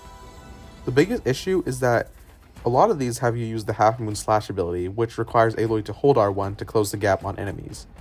The interesting thing about the Slash is that it counts as an R1 input for a combo, so if the game tells you to do a Half Moon Slash followed by a Resonator Charge, you would think that you would hold R1, tap R1 again, wait a second, and then tap R1 to complete it, finally. But this isn't how it works. You need to hold R1, tap R1, wait, then tap R1 again, because the Half Moon Slash negates the original R1 input. It doesn't tell you this in the pit itself, you have to find out in the skills menu. I don't exactly know why they made each trial done this way, and I have zero clue why you have to hit the exact buttons at the exact time in order to complete it. It's not even challenging, it's just annoying. A positive is that once you've completed all the trials, you can do the Pitmaster Challenge, which is basically just a one-on-one boss type encounter that Aloy can handle however she sees fit. This is where the melee combat really shines and how expressive it is. The Pitmasters and the hand-to-hand combat is really fun overall, but the actual trials themselves are just not it. On the bright side, the pits are purely optional and don't actually give you anything unless you complete all of them, in which Aloy decides to fight an old woman in what is probably the hardest boss fight in the entire game.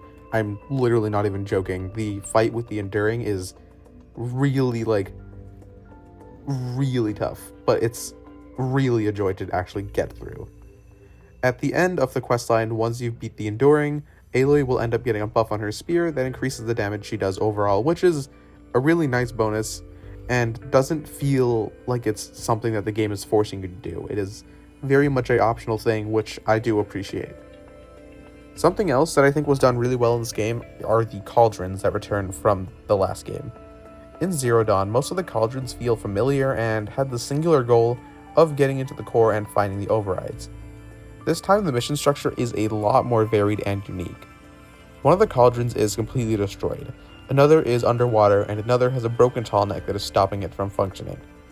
All of these feel much more unique and memorable than the original game's versions.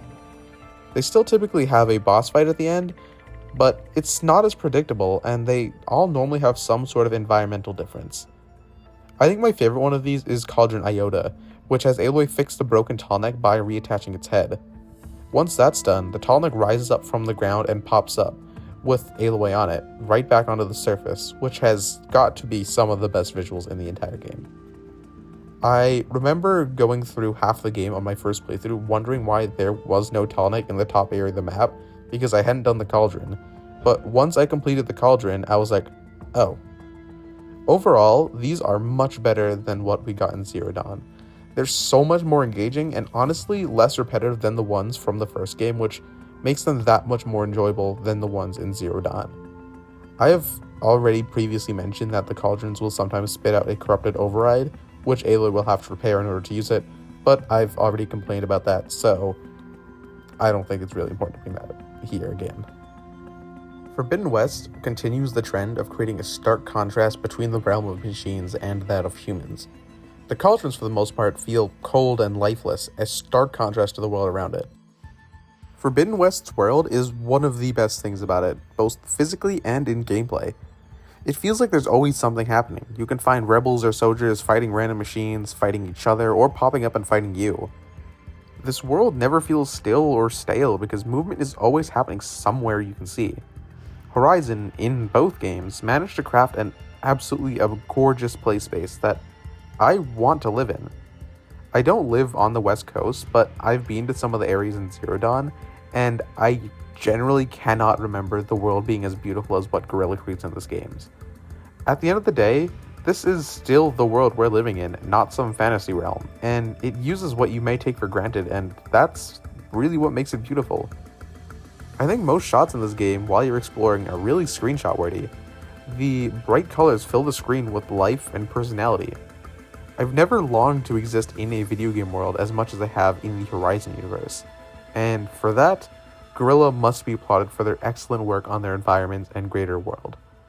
Not only that, but the civilizations in both games are really well thought out. The way each religion pops up and how you can find out how each tribe grew into what they are is really amazing. I mean, it's no surprise that, for example, the Tenakth respect nothing but strength, when their capital is literally on a museum to war. The tribes in all of these games feel so well thought out and integrated into a world that is natural. Coupling this with the absolutely stellar soundtrack that accompanies the game, creating a feeling unlike no other. Riding a bristleback while no footfalls to follow plays in the background introduces a new type of serene I've never seen before. The soundtrack for both games hits so incredibly hard with its majesty and grandiosity that really makes you adhere to the world. What better way to make you fall in love with the world than to attach the player to its beauty, people, and music? I can gush for hours and hours over how Guerrilla makes this world, but you probably don't want to stick around for all of that. Continuing the story, Aloy heads into the ruins where the Demeter's sub-function is located. This facility is called the Greenhouse, the facility where Faro Robotics created their biomass conversion technology as a new source of energy. Unfortunately, the door to Demeter is blocked by a metal flower, an environmental obstacle that Aloy has been seeing for the entirety of her journey. In the last games, these were collectibles to be picked up. In Forbidden West, however, they sprouted vines that cannot be broken and block access to several locations. As she presses on, she finds a data log that explains the metal flowers and how they were created in the greenhouse, and that she also finds out that there is a test station further in that has more information on them. As she goes to leave, she sees several people from an unknown tribe guarding the way to the other test station. She had another run-in with them before the greenhouse where they tried to kill her instantly, but my footage got corrupted, so I'm going to act like this is the first time she's seeing them. She has to sneak through her way, or she can just kill the people blocking her path. These are members of the Quen tribe, one that is obviously not native to the region. They seem to be protecting something inside of the greenhouse and don't hesitate to kill Aloy at any point. Once they've been dealt with, Aloy opens the door where they are guarding and meets Alpha, a Quen who has another focus. Aloy apologizes for killing all the other Quen outside, but Alpha doesn't seem to mind since she's obviously not a fan of their brutality in the first place. Upon talking more to her, Aloy finds out that the Quen found focuses early on in their history, which led to their creation of their mythology, something called the Legacy. As a diviner, it is Alpha's job to find out more about this legacy. She also confirms that the Quen live across the Great Ocean, in what is most likely China. It's never actually explicitly said, but it is probably China. They're here on an exploratory expedition in order to find data on how to fix their homeland's agricultural issues, which we know are being caused by the Zero Dawn system going crazy. Aloy is also able to find out that the Quen set up a base, Legacy's landfall, in the Isle of Spires, what used to be San Francisco. It also becomes clear that their gods, so-called, are named ancestors, and that they were real people who lived before the Pharaoh Plague, and the Quen having found out who they were through their focuses. Aloy and Alpha decide to look for a way around and eventually find a map, one that Alpha cannot see but Aloy can. Apparently, the focuses that the Quen have are outdated and cannot read any data created after a certain point, leading them to view much of it as lost or forbidden knowledge. They are able to access a tunnel and continue deeper into the facility. They have to go through several puzzles and groups of enemies, but they finally make their way to one of the testing locations, where Aloy and Alpha activate the system and accidentally start the biomass conversion test that the greenhouse staff used to experiment with.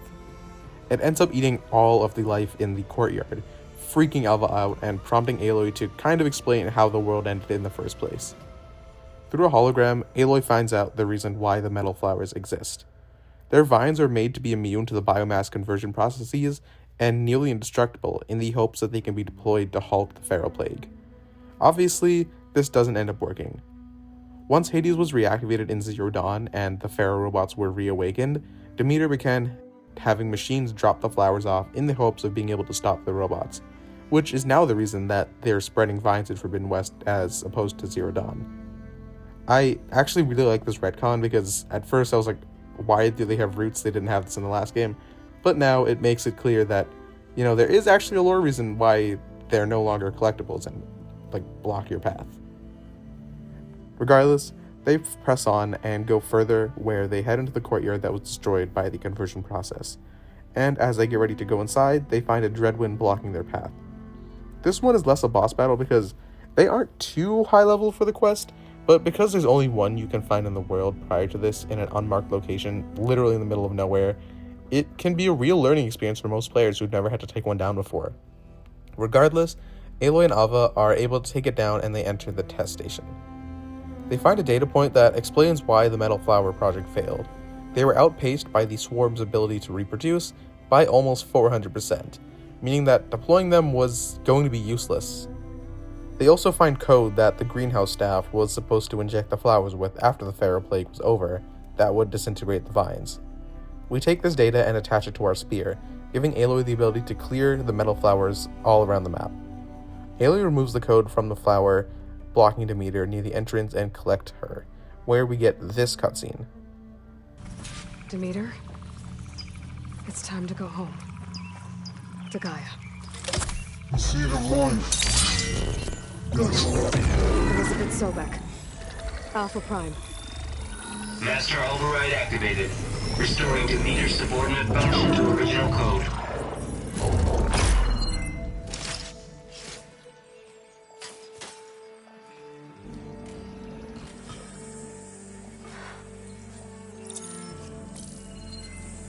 What did you do? I've never seen my focus glitch like that. I found a special type of data. It's something you can't read. But they kept a tight grip on the data core. But now you should have access to the central server. All of it. Should give you something to bring home. You were right. Hundreds of archives. Almost all of it relating to agriculture. It would take us years to get through all of this. But we don't have that kind of time. What you said before about...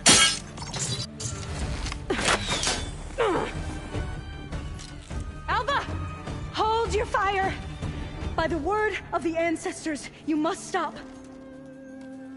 Come. Look at who you fired on. That barbarian killed our soldiers! Only those who fired blindly. She is no barbarian. She gave me the data we need. Come, look at her. Can't you see? Elizabeth Sobek stands before you. An ancestor reborn.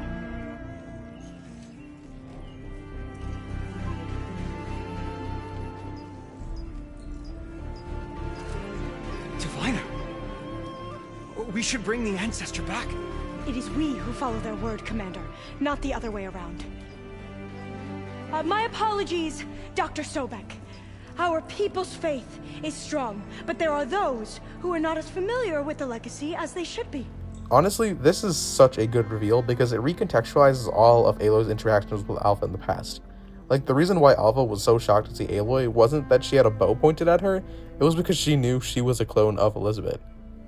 This one really caught me off guard, and it's really cool to see another character who was on par with Aloy's knowledge, albeit lacking some important context to the events of the past because of her focus being an older model. We return back to Gaia and return the final sub-function. She tells Aloy that because of the final sub-function being returned, Gaia is now strong enough to absorb Hephaestus and merge with it. She also says that Beta created a plan to capture it. Because Hephaestus is so large, the root kernel that she stored the other sub-functions in cannot hold it. As such, she needs a physical processor to bring Gaia to a location where she can absorb him. Beta mentions one of the cauldrons, Gemini, one that had been shut down, has 2 cores because of the damage it received during its construction, making it the perfect place to merge Gaia with Hephaestus. Beta still thinks the plan is too risky and that the Zeniths will eventually find them if they do this because of the power surge it would create.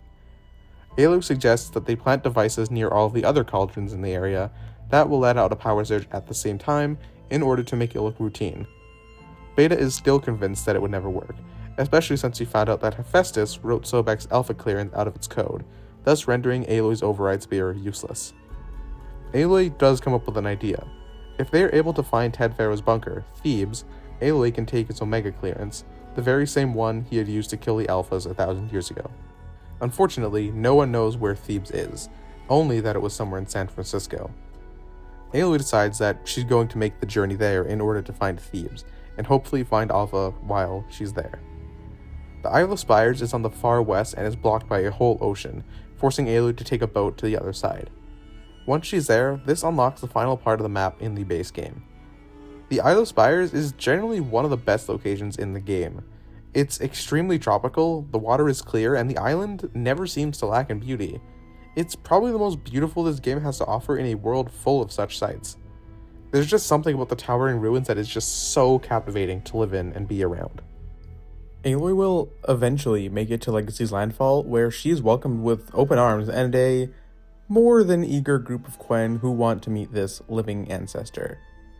She talks to one of the Quen leaders, Bohai, who grills her on why she's here.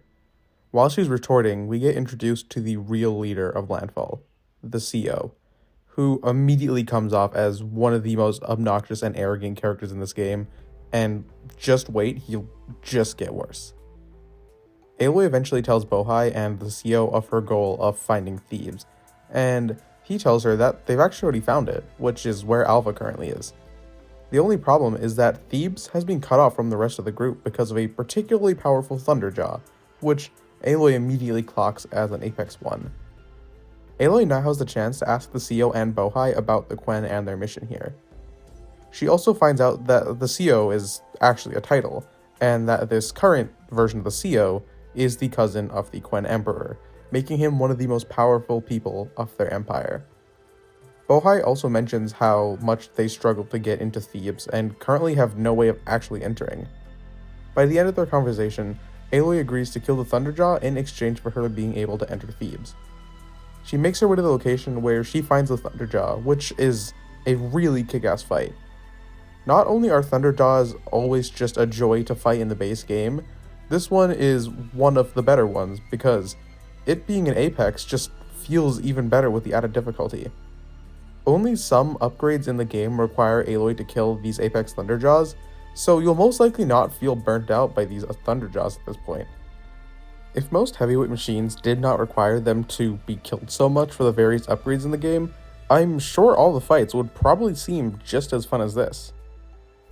As Aloy enters the compound the Quen created around Thebes, she meets Alva and explains why she's there.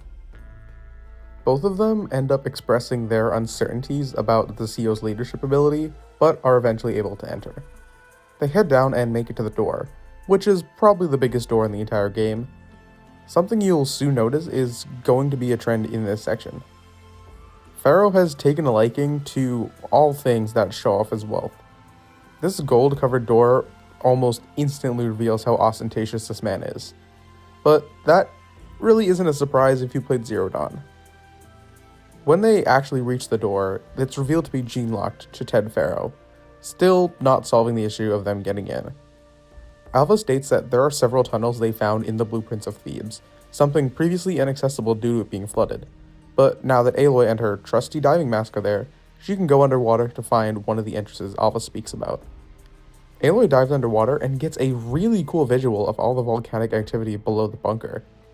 She eventually makes it inside, where she has to swim and turn off several fans in order to get into the actual part of Thebes where Pharaoh lived. Once Aloy enters, she has a few minutes alone before she has to go to let the Quen in. Here she can find data points about a girl named Kanya who lived in the bunker with Ted, her father, who's a brilliant scientist, and a harem of girls. Apparently, one of the other people in the bunker, Grigori, suddenly died in his sleep, freaking her out and making her want to get to the bottom of how this seemingly healthy man died in his sleep. Aloy eventually makes it to the other side of the door, where she can open the door for the Quen. Upon doing this, we get cursed with this scene. The door is open. Destiny is upon us. I knew you could do it. What's going on? The CO is preparing to enter Thebes.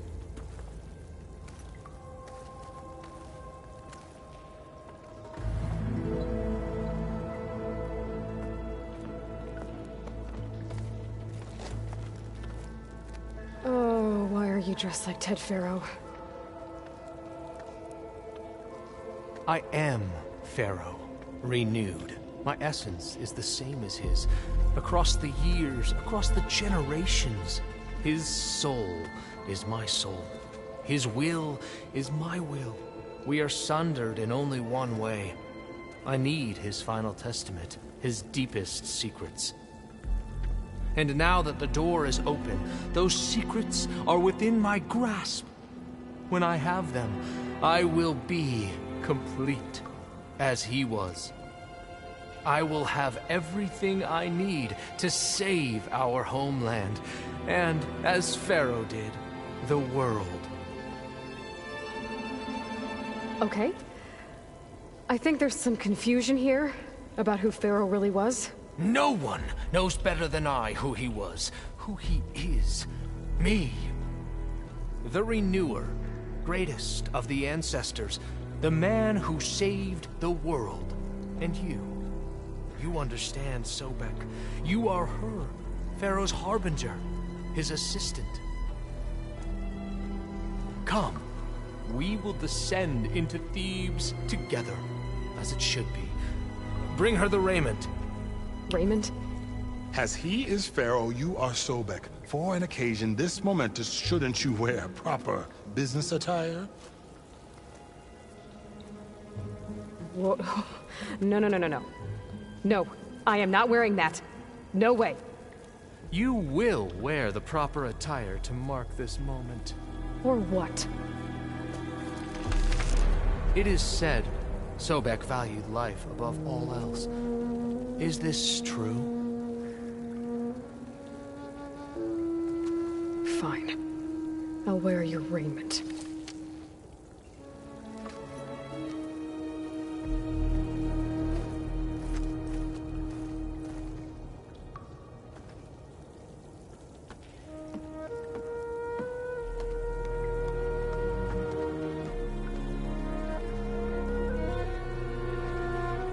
Excellent. Shall we proceed?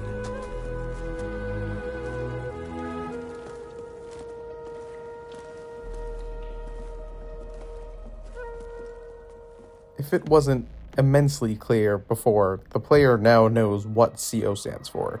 Get it? CEO, like Ted Pharaoh. Get it? It's actually so ungodly creepy, and somehow makes me even more disgusted by this man who I was already incredibly disgusted by.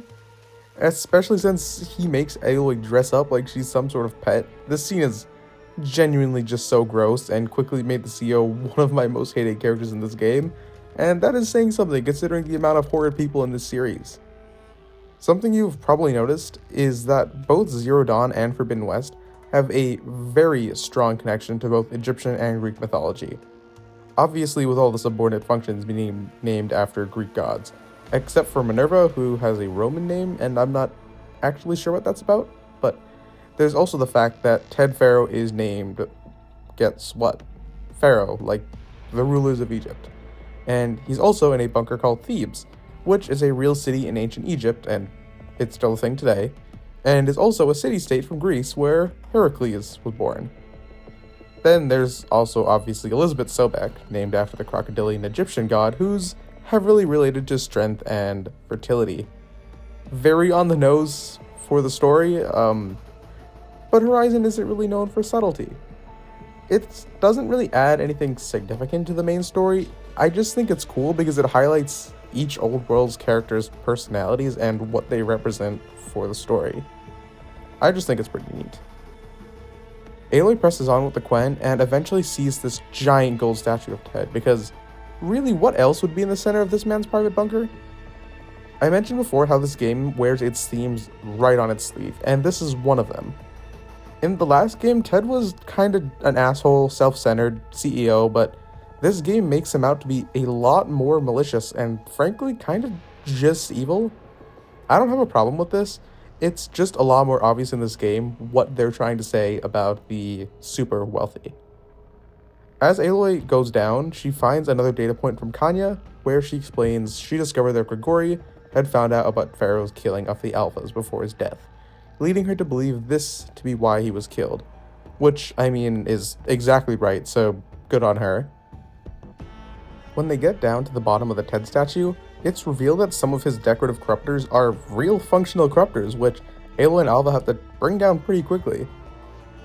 Fighting these guys was really enjoyable and kind of nostalgic, since I miss fighting them from Zero Dawn. The only other place you can actually find them is during the arena for one of the trials. I'm kind of pissed that the force multiplication track doesn't come back for this segment because honestly, it's one of my favorites from Zero Dawn. Instead, we get this Egyptian themed track, which I find really cool. This is the combat version of the track that plays for most of the time in Thebes, and I really enjoy it.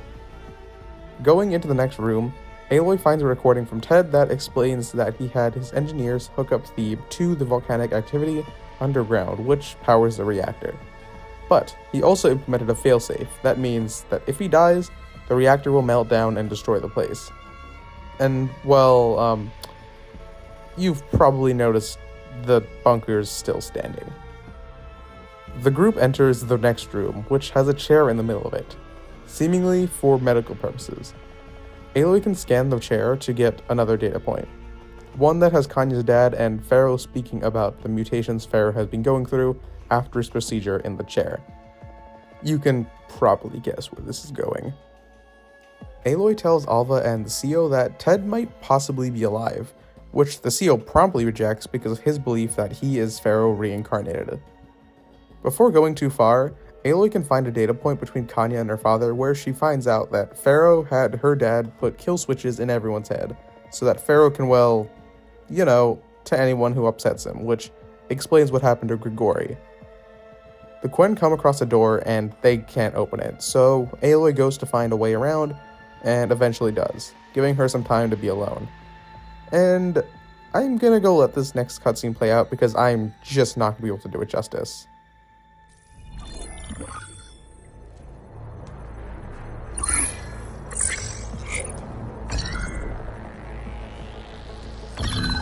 There. Omega clearance. Got it.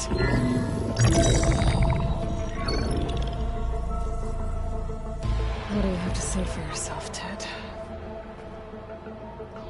Sometimes dead. Along with his kid. Found him on the floor of his office this morning, holding hands. Must have poisoned themselves. I never would have put them to sleep. She was just a girl, for Christ's sake. I offered them life, and this is how they repaid me, by leaving me all alone. But I guess I've been alone since this whole thing began. Alone in bearing the burden. For the past. For the future. Same old Ted. No matter who dies, he's the one feeling sorry for himself. Liz's future. Liz's children. Someday they'll come, and I'll be here to greet them. Sometimes if my aging has stopped altogether. If anything, my cells are replenishing faster than normal. I just need some time for the mutations to calm down. Time. And energy. Some sense of the reactor can give me what I need to grow strong again, to get my shit back together, so I can greet the kids. They're gonna need me. My advice, my guidance, and then I won't be alone anymore.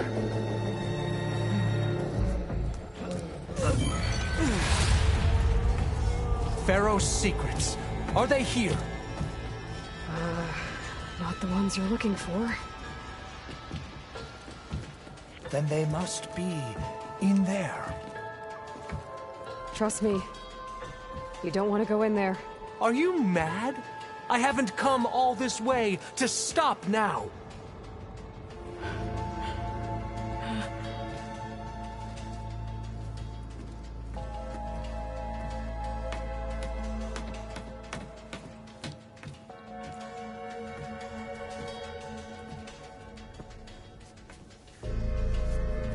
At last, Pharaoh's legacy is mine.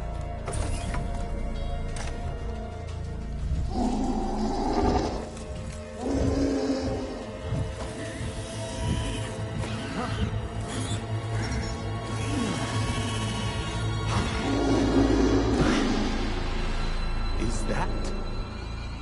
It's him.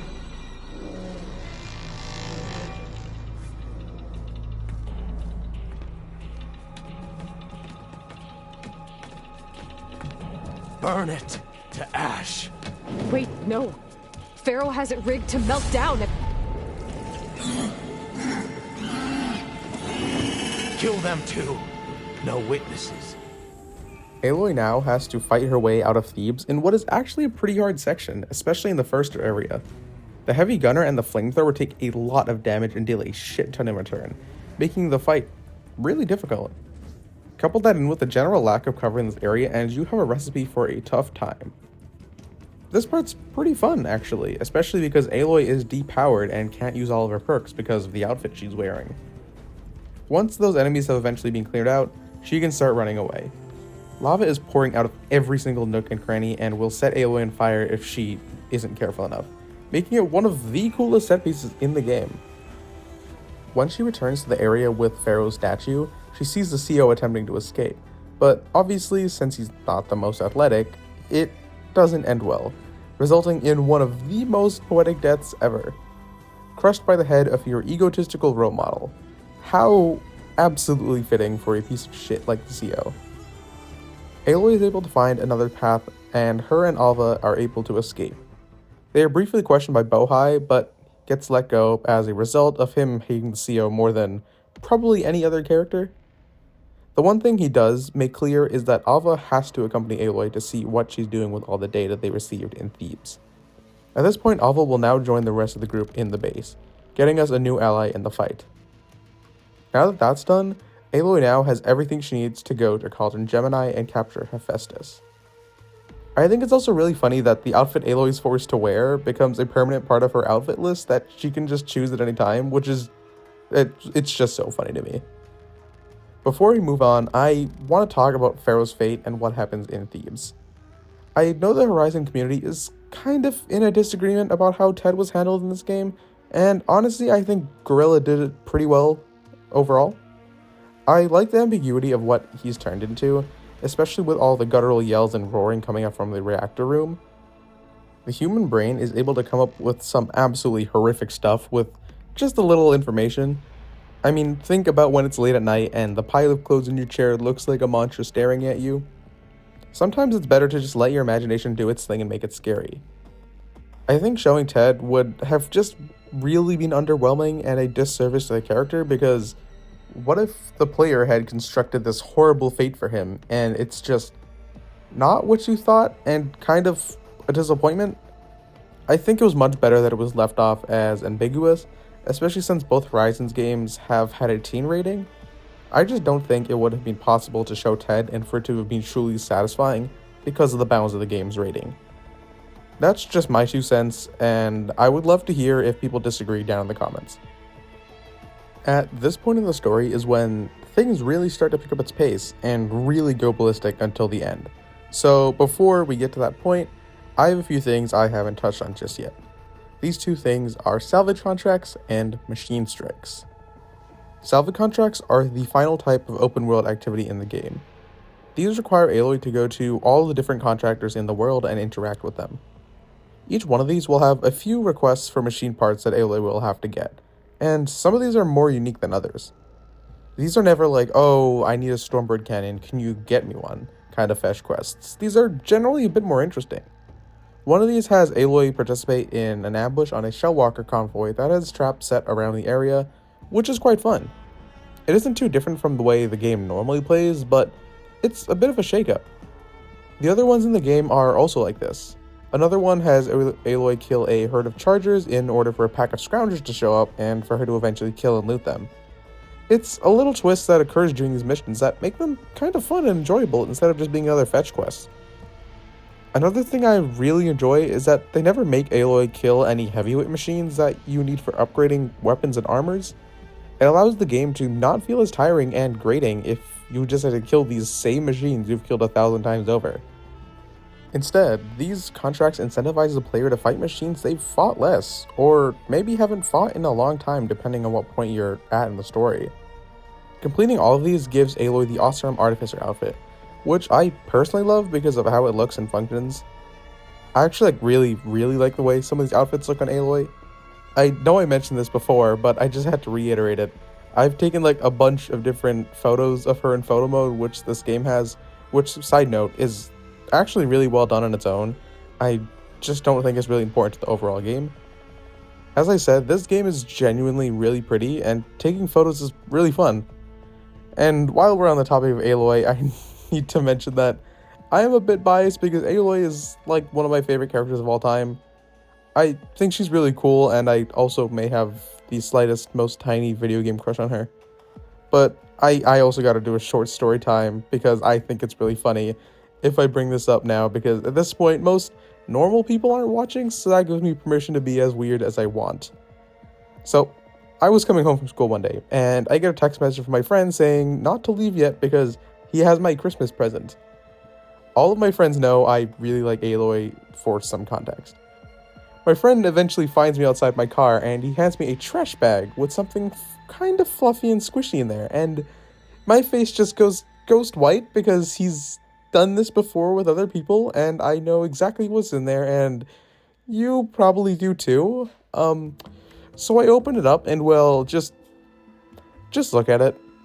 I don't even know what course of action I'm supposed to take. Like, he paid for it, so it seemed disrespectful to, like, throw it away. So she's currently sitting in my closet, and every time I open it to get something, she falls out like a fucking dead body. Like, my whole family knows it's there, and at one point my grandfather had to sleep in my room, and he had to have seen it at some point, and oh my god, I don't know what to do with it anymore. It's been there for a full year now, and I feel like I have to get rid of it because it's so embarrassing. Suffice to say, I will never be having a girl in my room ever. My college roommate says he doesn't know if the poster of my Massachusetts saltwater fish above my head while I sleep is better or worse than having the body pillow of Aloy. So, none of you really needed to know this much about me, so I feel like this should just be forgotten about, and I've already spent too much time talking about it, and I really don't know why I'm still running my mouth about it. Anyway, Machine Strike is a brand new minigame. I can't do this. Anyways, Machine Strike is a brand new minigame that appears in Forbidden West. This minigame is completely optional and is only useful for getting metal shards. This game is actually surprisingly complex and in-depth, with there being special pieces that correspond with real machines in the world that each do different things and have different buffs. It's honestly just a time killer, but it's genuinely a really fun minigame. Like, I would play it if it was a real thing in real life. I would recommend every player try this game at least once in a settlement because it's actually pretty good.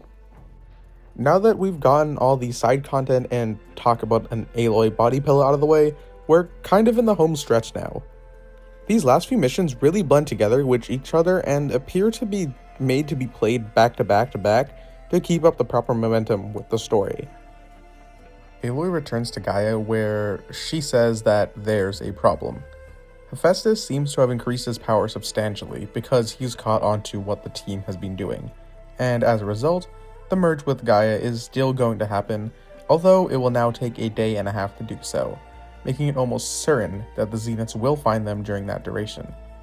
The only way this time limit can be shortened is if Omega clearance is used on both cores to absorb Hephaestus, something that will need another clone of Elizabeth Sobeck to do, meaning they need Beta. Aloy goes down to the basement to ask Beta to come with her, something Beta is not willing to do on account of her being too scared of being recaptured and made into a slave again. In what is kind of a big asshole move, Aloy gets extremely upset at her for not being able to live up to Elizabeth's standard, prompting Beta to reveal her insecurities about her not being good enough to be a clone of Sobeck. In response to this, Aloy opens up a hologram of Rost and begins speaking to Beta in a much softer tone.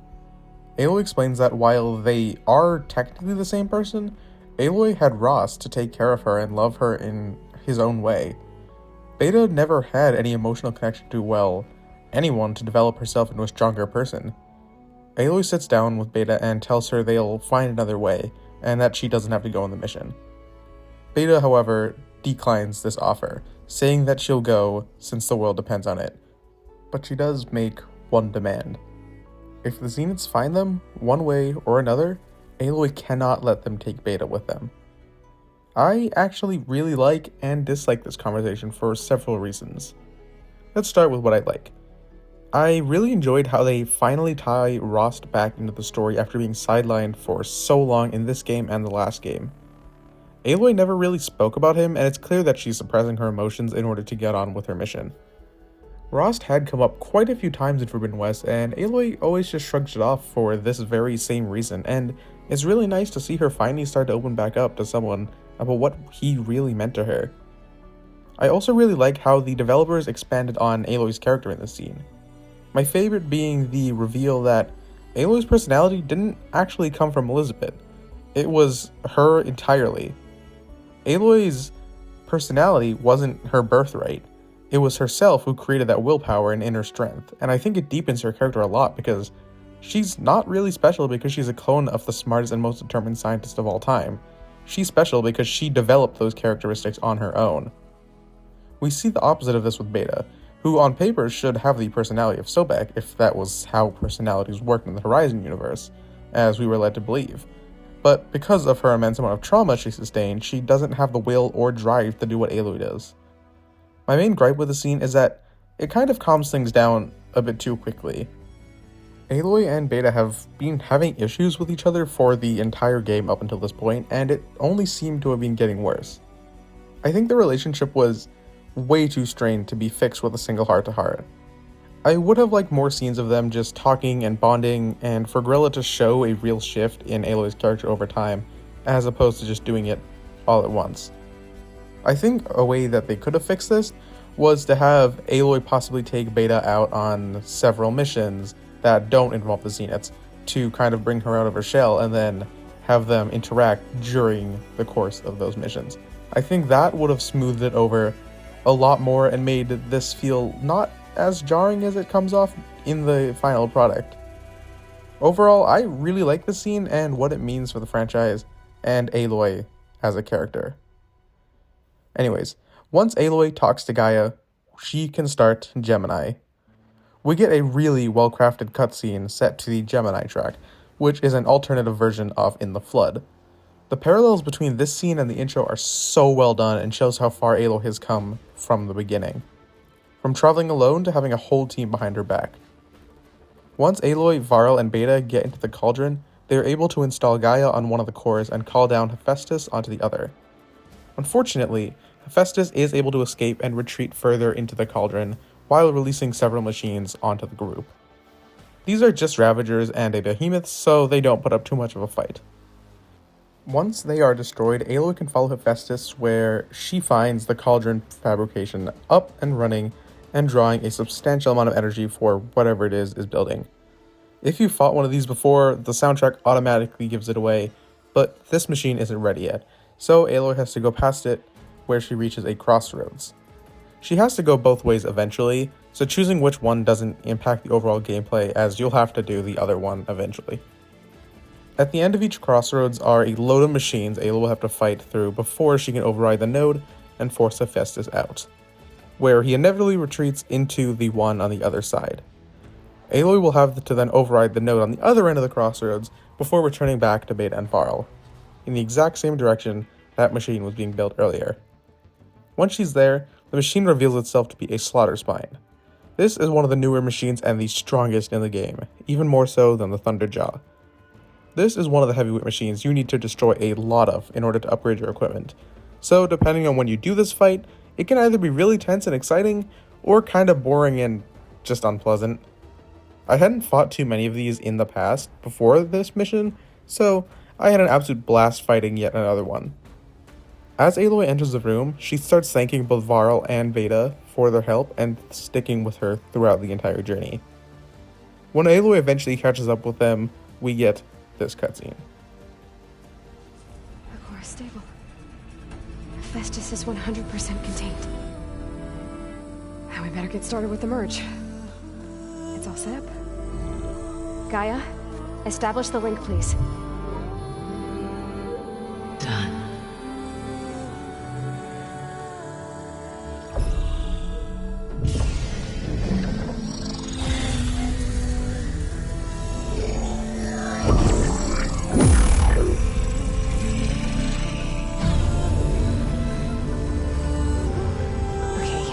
To complete the merge, we need to excise Hephaestus' malicious code.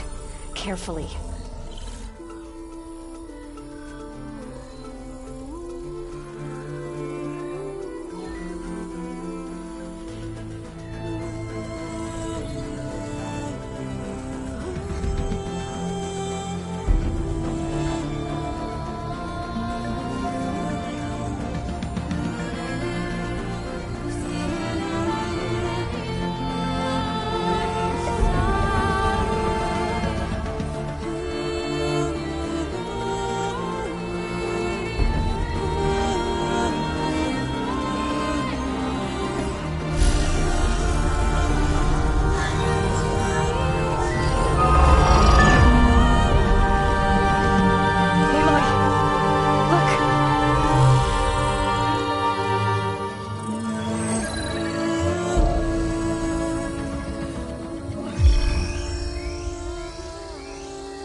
Redundant copy.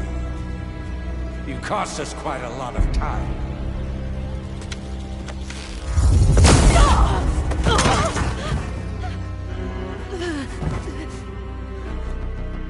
Eric, get Beta. And squash that bug while you're at it.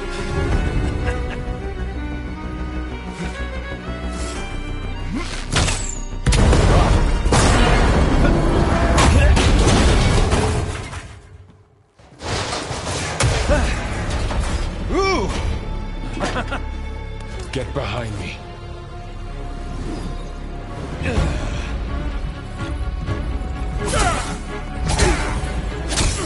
Come on! Quit screwing around. Now we're having fun, right?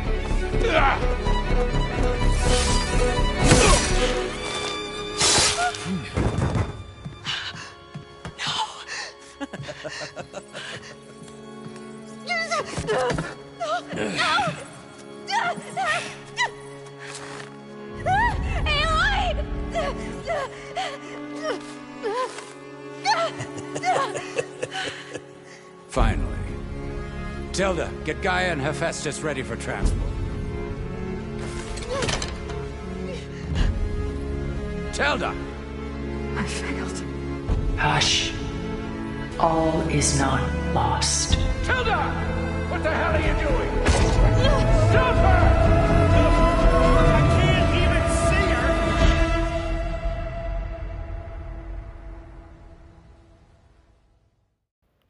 Now, I want to unpack everything that just happened before we catch up with Aloy, because obviously a whole lot just happened, namely Varl's death and Beta's kidnapping. As much as I like Varl as a character, I didn't really feel much when he died. I think this is generally a fault in Forbidden West's writing because it doesn't take enough time with the supporting characters to make us really care about them. Out of all the main characters in this game, I think the only 3 I would be really upset about if they die is Erend, Kotallo, and Sylens. Erend because I used to be able to relate to him quite a lot, especially because of his insecurity issues. Kotallo because he's kind of just cool. And Sylens because I think he still has a lot more story left to tell. I wish Varl's death had more of an emotional impact on me, but it just didn't, which makes the emotional brunt of the scene not hit as hard as it could have. I do think that Beta's kidnapping was much more effective, especially since Aloy just made that promise to her and, well, immediately broke it. I thought that was much more of a gut punch than Varl's death ever was, which I think is really unfortunate, as we'll see later. When Aloy wakes up, she's still panicked when Tilda's voice comes over her focus and assures her she's safe. She also explains that Beta is safe for the time being, although not in the most comfortable position. Tilda tells her to meet her upstairs and says she's gonna make breakfast for the 2 of them, which is already a weirdly casual thing to say to someone when they just witnessed their friend get turned into a kebab. Aloy gathers her things and makes her way through the house, where she eventually comes across an art gallery that Tilda owns. On my first playthrough, I ran past these, but you can actually question Tilda about the importance of all of them. I won't really talk about all of them, but they do have a lot of messaging about unrequited love, grief, and suffering, themes that will become very on the nose further down the line. When Aloy makes her way up to the balcony, she can talk to Tilda, where she reveals that Aloy's plan to distract the Zeniths didn't work. I mean, that's obvious. I actually really like how one of Aloy's plans didn't work and had actual tangible consequences.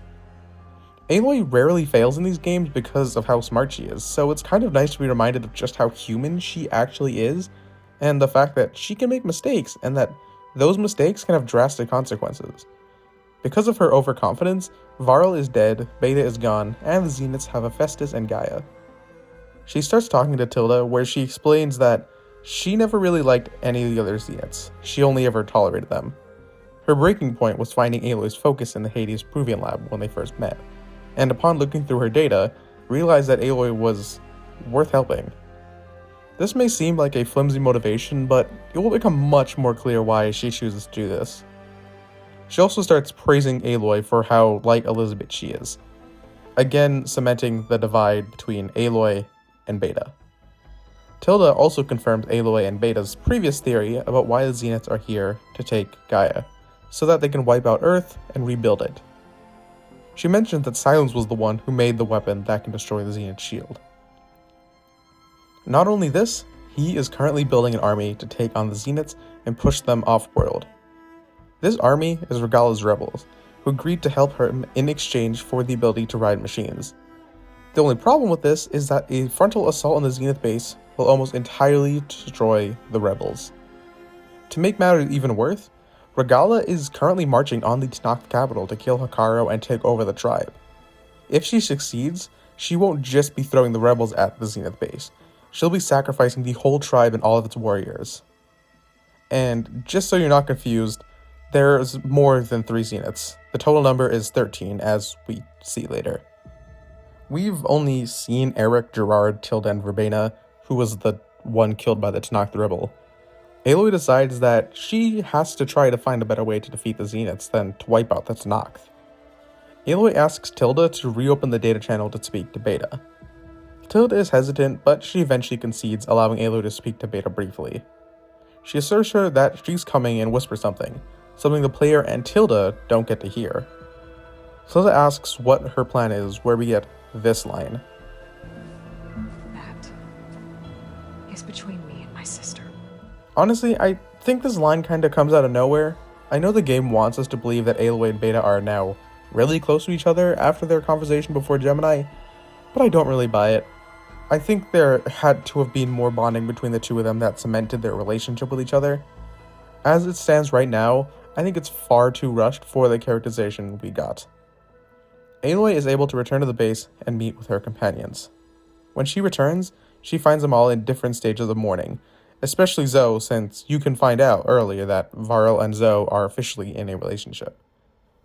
Zoe asks to meet Aloy outside privately. Listening to her and following her lead, we get this scene.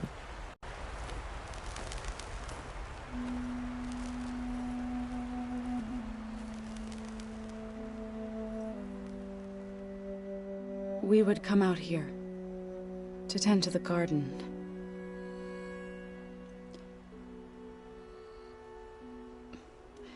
Sometimes I needed fresh air. Other times we would simply sit and watch the sunrise. So when we returned from Gemini, it seemed fitting that he be laid to rest here. Now he can always look out at Plainsong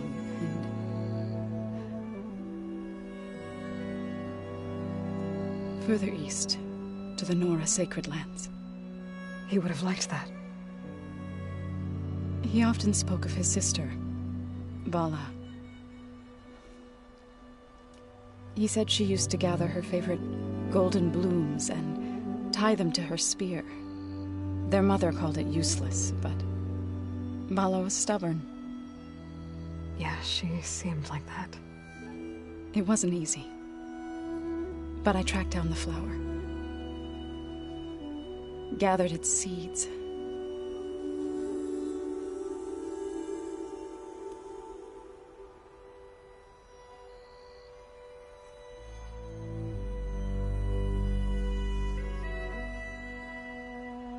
As verdant limbs wither, roots rot in snow, still the sea rises as certain as stone. From death follows new life. So it is with the land.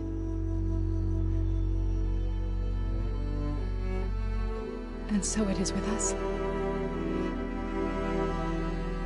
I'm with child, Aloy. I was going to tell him when he got back from Gemini. Instead, one day, I'll bring our child here. We'll sit among the blooms and watch the sunrise. I never got to tell him. To thank him. For saving my life, sure, but also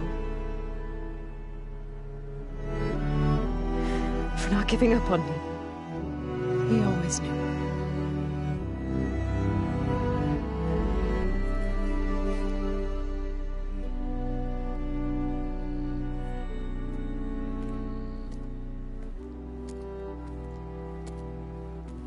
Goodbye, Varl.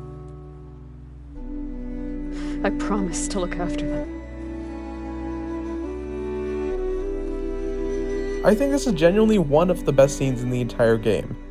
Even though I wasn't too sad when Varl died, this scene still hit me really hard. The music and the visuals look amazing and highlight the emotions of the scene so well. It's a real tearjerker, and I just had to let the whole thing play out. Once Aloy gets up, she can go inside and craft the Sunwing Override, which she got from Beta in Gemini. Once it's crafted, Aloy can climb to the top of the base where she can override and fly the Sunwing. This is our first and only flying mount in the game. For how late this is, it really handles well. It's such a joy to fly. The Sunwing is now able to be used as a flying mount for the rest of the game and is extremely useful to get around. It makes travel time so much shorter and it looks so much better too. I know there were a lot of complaints about the Sunwing being introduced so late, but I don't really see a problem with it. It was specifically designed to be used late game as a time saver. The point of having a land mount is so that Aloy spends time in the world and experiences everything the ground has to offer, because obviously there isn't much going on in the sky. Only in the endgame is Aloy able to get the ability to fly and bypass this, because after the next mission, that's all you're going to be doing is traveling, grinding, and doing endgame quests. I think it works really well for what it's trying to do. The one thing I do wish they did with them is aerial combat in some capacity. One of the skills in the Machine Master playstyle allows Aloy to set different machines to aggressive or defensive. Offensive meaning they'll seek out enemies to attack and actively help you in combat, while defensive machines will only fight if they are directly attacked. Unfortunately, the Sunwing does not have this function, so it can never help you in combat, which I think is a really big missed opportunity on behalf of Guerrilla. Something that Aloy speaks about with Tilda earlier was the ability to use a Horus energy cell and drop it from the sky onto the rebels. In order to activate the cells, Aloy has to override a Tallneck. Coincidentally, there's one we haven't been able to get to all game, and it happens to be near the Tenakth capital. Aloy is finally able to override this Tallneck that's been taunting her for so long, and is able to interact with the energy cells.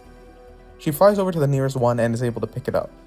These Horus cells are able to be used in other places, but it's only convenient to use when there's a few heavy machines near a Horus.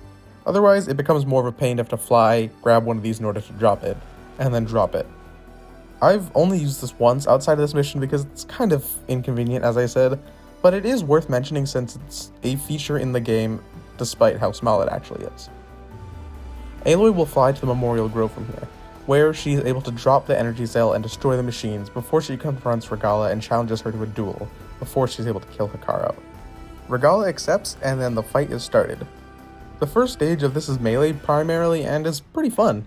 I don't have much footage of this because I used Radial Blast almost immediately and knocked her into the next phase. Whoops. I've played this fight another 3 times after this, and I can confirm that the first phase is still pretty fun. The next phase is ranged focus, with Aloy having to trade with Regalla and move from cover to cover because Regalla has explosive weapons, meaning she can break your cover. This part isn't as interesting because in general ranged combat against humans isn't all that cool, but it is somewhat interesting due to Regalla's enhanced moves, which are much more akin to Aloy's because she can use skills that you have, which is really cool actually. The third phase sees Aloy and Regalla fall into the arena, which is a great reuse of resources from the Guerrilla team. This part is the best part of the fight for sure. Aloy can use both melee weapons and ranged, and so can Regalla. She has pretty complicated moves that you have to memorize. She is not a pushover because she can really dodge your attacks and make you feel like you're a fool. This fight is all about identifying her weaknesses and finding places to punish her openings. It feels like a Souls game. This is such a great boss and so much more satisfying mechanically than the Helis fight from Zero Dawn. Upon defeating her, Aloy is told by Hekarro that she can choose what to do with her since she defeated her. There are 2 options here.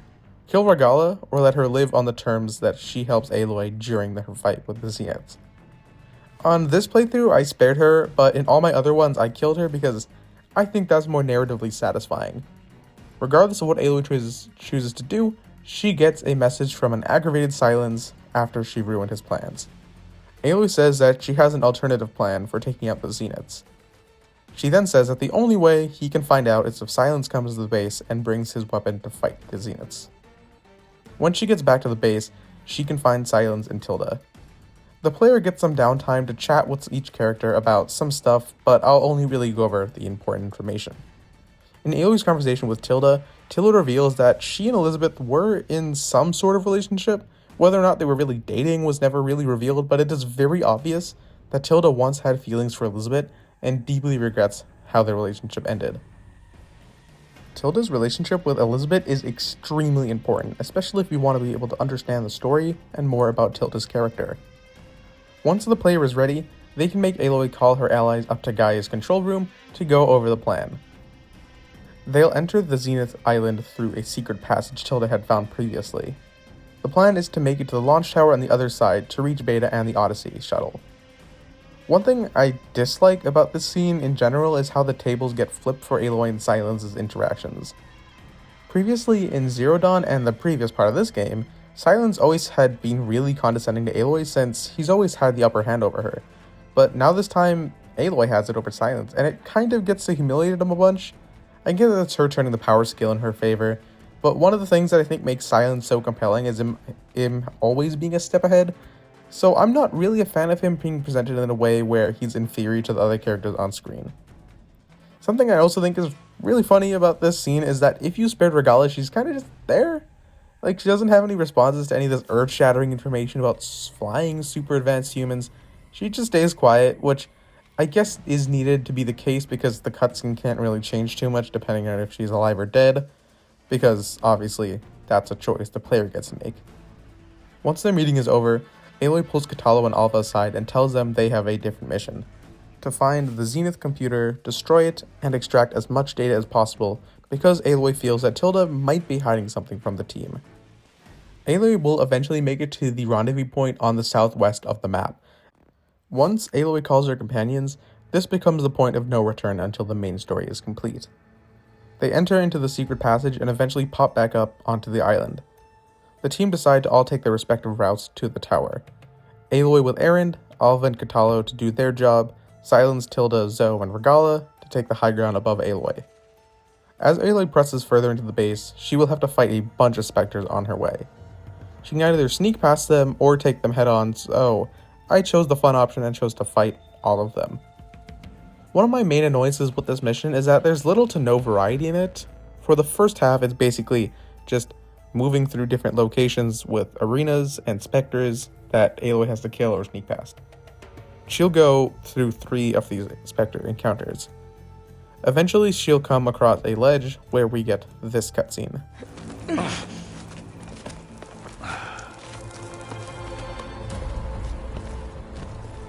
Alva and Kotallo did their job. Now it's Beta's turn.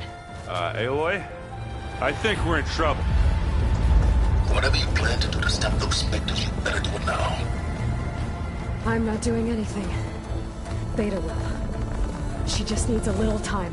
Time that we don't have. Come on, Beta, come on.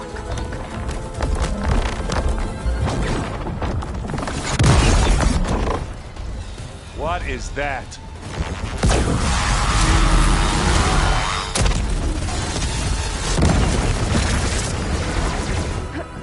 Our army.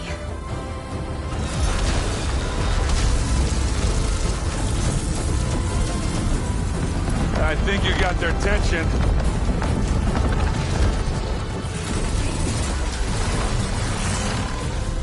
Very clever. You had Beta inject Hephaestus into the base's printer matrix. Which is faster and more powerful than any cauldron. Now we can crank out machines to its heart's content.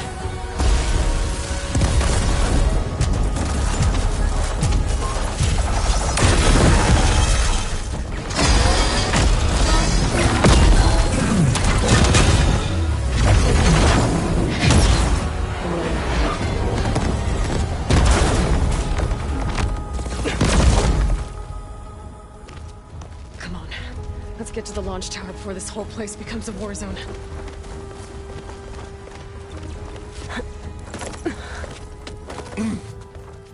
These machines will fight the specters and clear the rest of the way for Aloy and the rest of the team.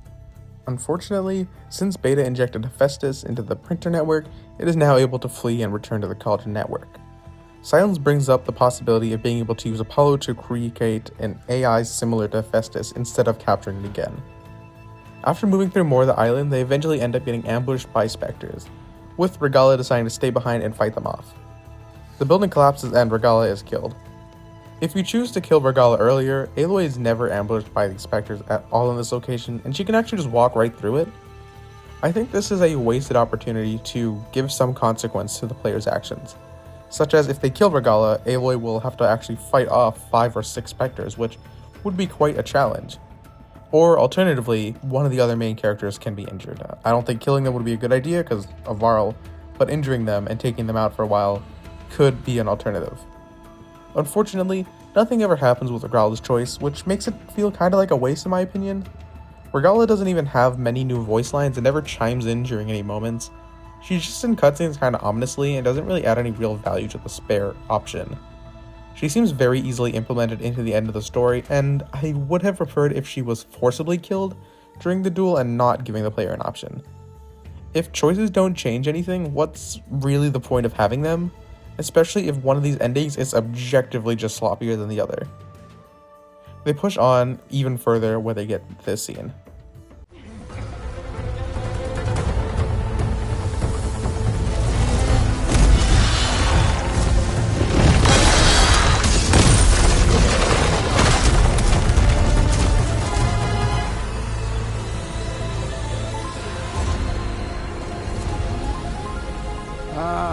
Now we know who's been causing all the fuss. Tilda's little pet.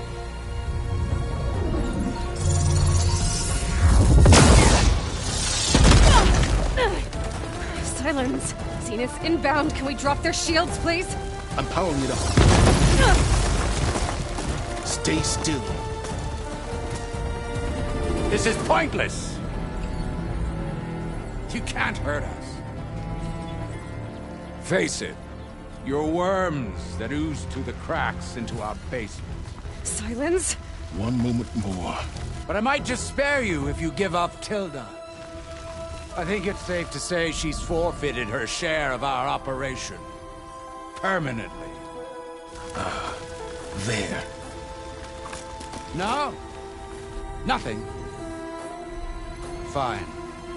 All right, people. Light them up!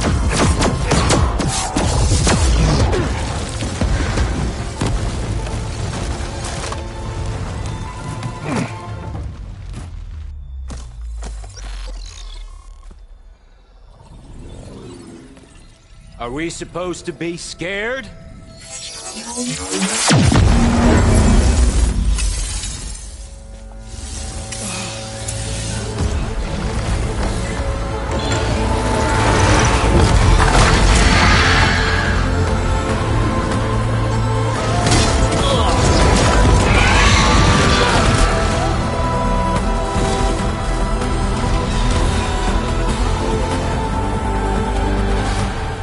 Let Gerard escape.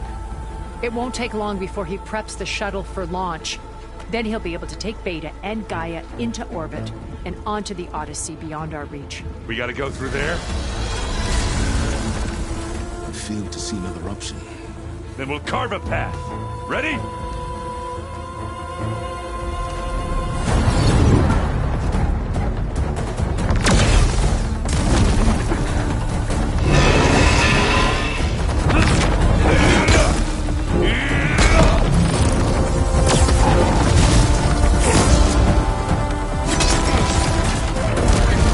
Get to the top and secure Gaia. I'll stop Gerard.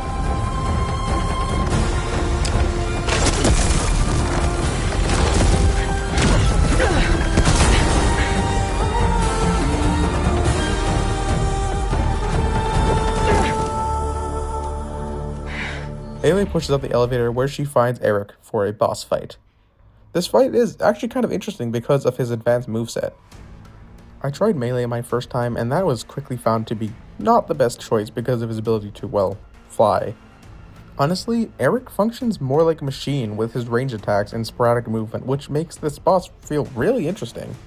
He can close gaps quickly and brutally strike from range.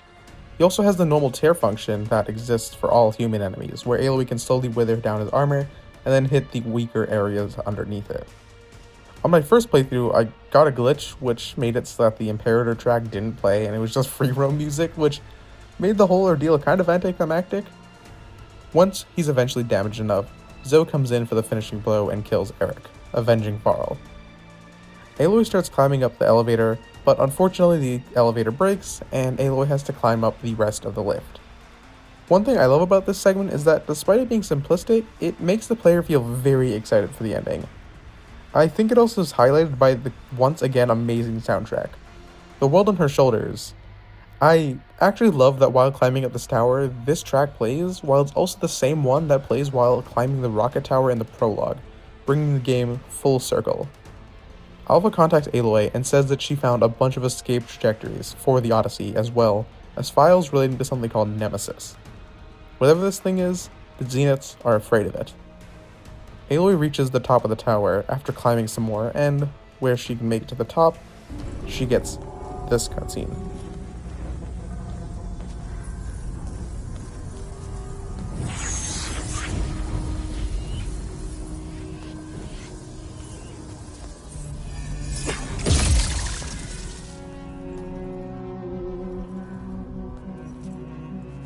Are you okay?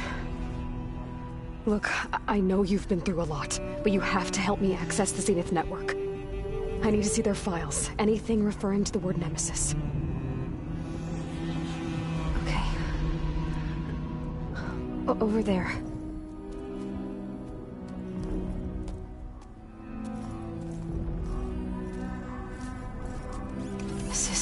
down all over the base. I should be able to take advantage of... Yes, Nemesis. Here. There's something in deep space. It's following the Zeniths to Earth.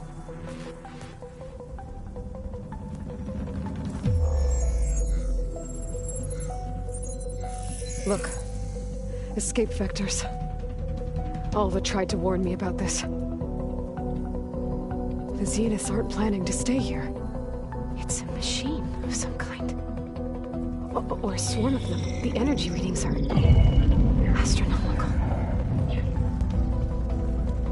Aloy, I don't think a natural disaster destroyed the Zenith colony on Sirius. This thing did. Earth isn't a new home for them. It's a way station. They're on the run.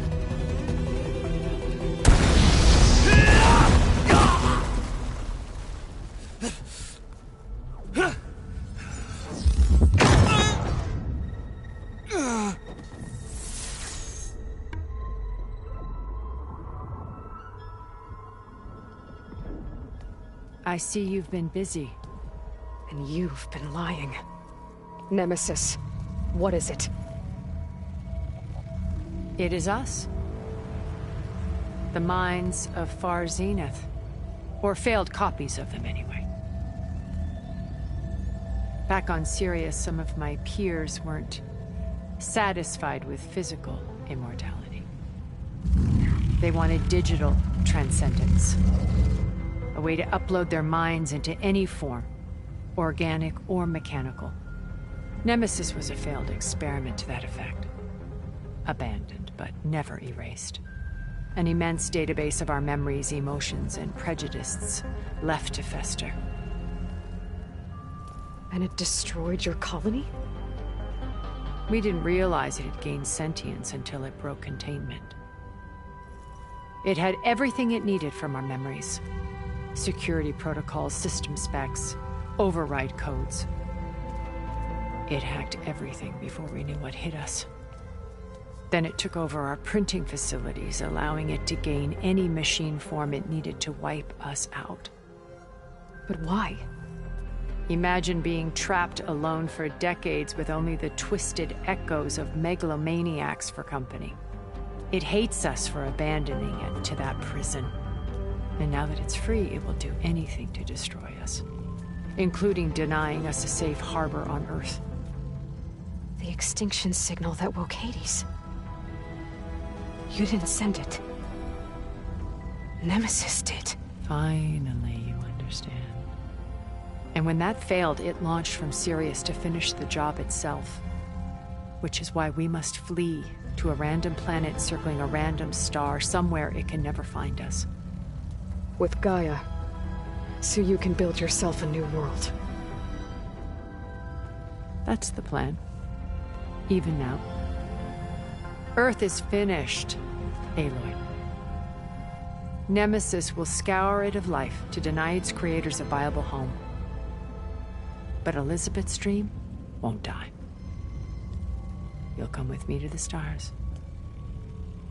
And with Gaia, we'll create a new world. Together. Where that monstrosity could never find us. What? No. I loved Elizabeth. More than you could ever know. And I let her stay behind to die with the rest of humanity. A mistake I have regretted for 1,000 years. Now she stands before me again. Not some inferior copy, but her best possible self. So I'm not asking. You're coming with me. It may seem harsh now, but you'll forgive me in a few centuries. You can't force me, Tilda. Your shield is gone. I have something better. Spectre Prime, to me. Take cover! Get to the door! Submit, Aloy. You can't win. No! I've heard that before. This fight with Spectre Prime is really interesting because it's one of the most fluid machines in the game. It functions very similarly to the rest of the Spectres in this game, but has a much larger health pool. Most of its weak points also work the same way, with them getting exposed during its attacks against her. This is when Aloy should exploit its weaknesses. The Spectre Prime also has the ability to repair itself and reattach plates that Aloy had already torn off in the past. I think this boss is a huge step up over both the Deathbringer and Fireclaw from the last game, because, well, it's actually a brand new enemy. My main problem with it is that it feels kinda similar to the other Spectres in the game, and I mean, that would make sense considering it is just another Spectre. This was more than enough compared to what we got in the last game. Would I have liked something a little bit more unique? Sure, but I'm still plenty happy with the final product. Once Aloy finally kills the Spectres, we get this final cutscene.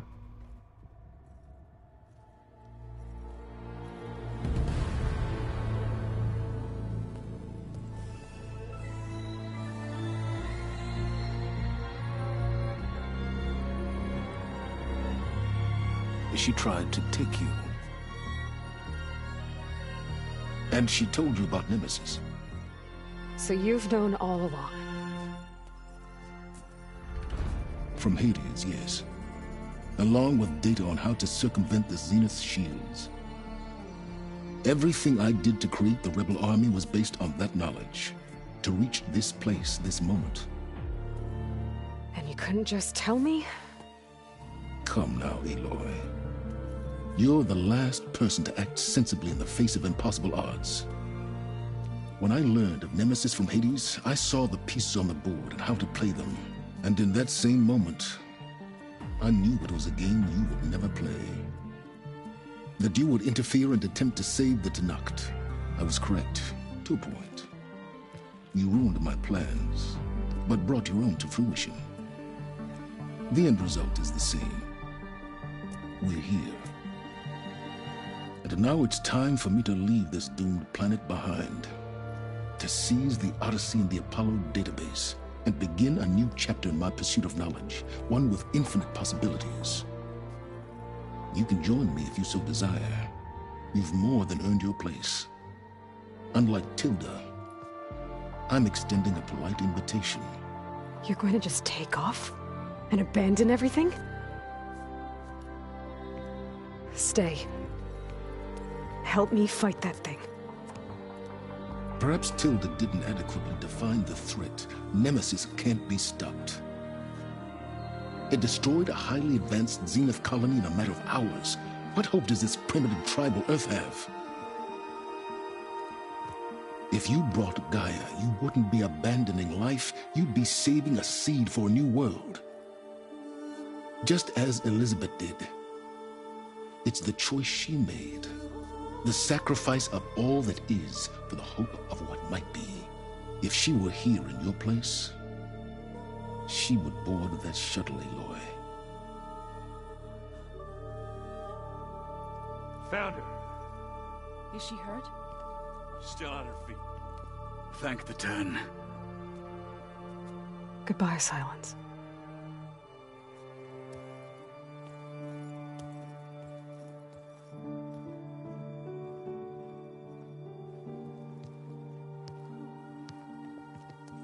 She looks okay. She looks victorious. As always. Aloy. You did it.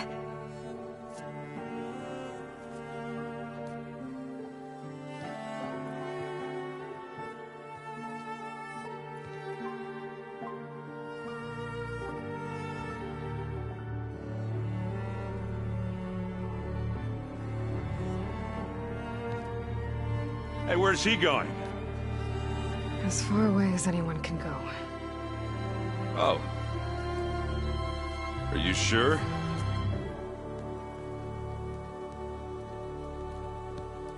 You're staying.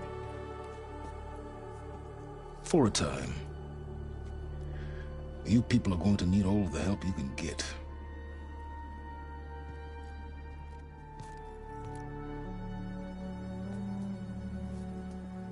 Does anyone else need a drink? Not if it's that ale of yours. I'd be fine with a nap. Excellent idea. I hope it's really over this time.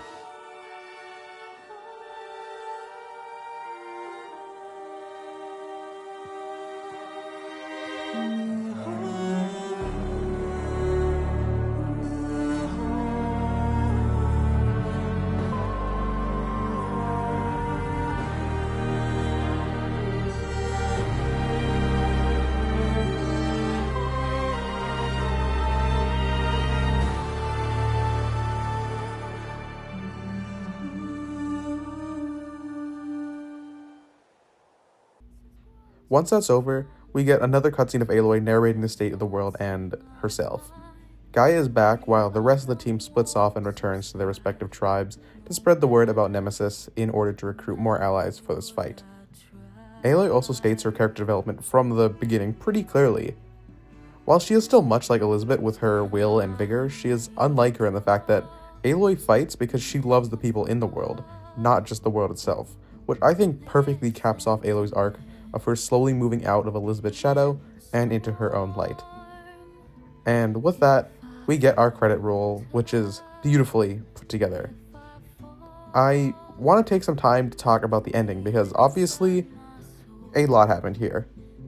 Most prominently being the reveal of Nemesis, who is definitely the biggest bad this series has ever seen.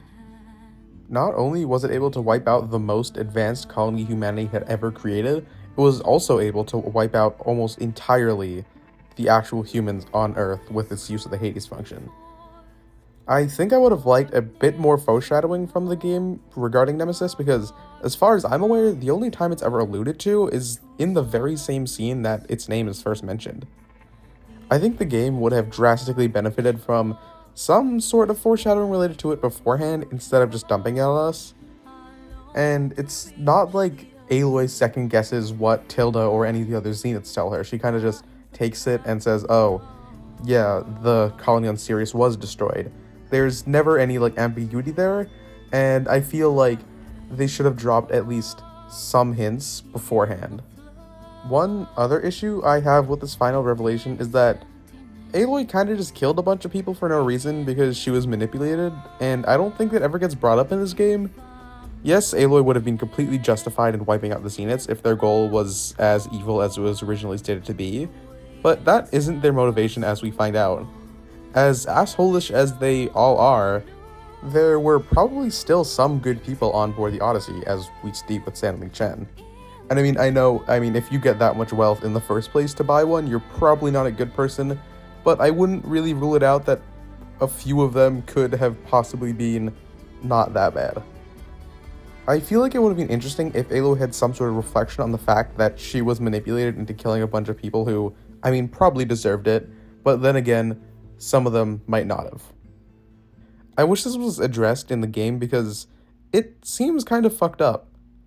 I also want to talk about Tilda's relationship with Aloy because I think it's done very well. If you listen to their conversations from earlier in the game, you can tell exactly what this is building up to. The reason Tilda made the data channel, she wanted to speak with Elizabeth again, but upon finding out that Beta is nothing like her, she closed it. But when she finds Aloy on the other hand, the perfect embodiment of the woman she once loved, she clings to that really hard. Unfortunately, grief can do that to a person. I think it's really interesting just how manipulative of a person Tilda is, especially when on subsequent playthroughs. Tilda is always somehow trying to convince Aloy to join her, and it's actually really creepy. The moment that stood out to me most was when you were in Tilda's house, when Aloy looks at one of the paintings. Tilda will often remark that most of her paintings are related to grief and love, which, I mean, makes perfect sense because, well, she's talking to the woman she's been grieving for over 1,000 years. Unlike the Nemesis twist, this was actually really well set up and was actually a possible spot earlier on in the story. I also think what Tilda does in this game doesn't nearly get enough recognition for how fucked up it is. She literally starts talking to Beta, a minor, and seeing if she's relationship material, which, again, is fucked. And then there's also her latching onto Aloy and her genuine just obsession with her. It's just honestly one of the most disgusting character motivations ever. I absolutely love the way they did Tilda in this game. She's honestly one of my favorite characters just because of how well written and kind of menacing she is. I also think it's a bit odd that they decided to make the lesbian character a predator, but I don't think that's really anything too related, and I don't think Guerrilla meant anything by it, but it is something that stood out to me. So, closing up this final main portion of this video, Forbidden West is truly a remarkable game. The game improves on so much from the last, it's unbelievable. Gameplay, facial animations, quality of life, so much here is a step up over the last game, but it certainly isn't without its flaws. The story leaves a lot of players feeling kind of empty and disappointed, especially because of how strong the last game's one is. I personally really liked Forbidden West's story, but I do not think it was able to reach the heights that Zero Dawn strove for. The game also suffers from an extremely bad repetition problem, as I've made abundantly clear in this video. A problem so severe that I think it can gut the experience for a lot of players, myself included, but you've already heard enough about that. I am very excited to see where the third Horizon game goes, and I am counting down the days until it gets released, which as of now there's been no trailer or anything, so that might be in a couple of years. I am so excited to see what they do with Nemesis and Aloy's character in the next one. But for now, we wait, and until then, we are left off with Horizon Forbidden West, an almost perfect sequel.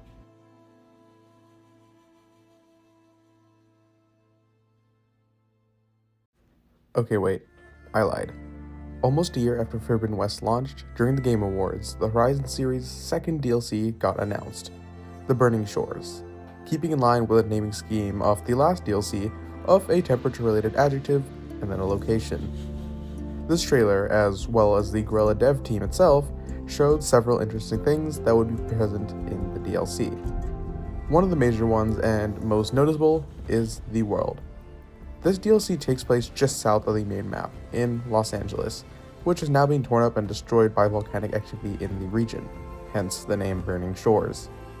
This new map features much more vertical landscapes and level design because it can only be played after the end of the main story, meaning the player will have had to acquire the Sunwing beforehand, and that allows the dev team to design Los Angeles with this in mind. Many of the spaces in this world require traversing by Sunwing, and some of the puzzles require one to actually complete them, which is something I'll get into later. The other main feature that the devs spoke about at length was their new cloud deformation system that would allow the skies to feel much more immersive than in the base game. Without the game having even been launched already, there was already controversy, and here is what it is. This DLC is a PS5 exclusive. Despite Forbidden West being available for the 4 and 5, The Burning Shores will only be able to be purchased on a PS5, which angered a lot of fans. Guerrilla's reasoning for this was because they felt that in order to execute their vision correctly, they could not be held back by the hardware of the PS5. Having played through this DLC in its entirety, I can confirm and say that this is 100% something that needed to be done. Not only does the world need a lot more power to process and keep up, especially since the water and air physics just got updated for the DLC. Not only this, but if you've seen the trailer in its entirety, you know why.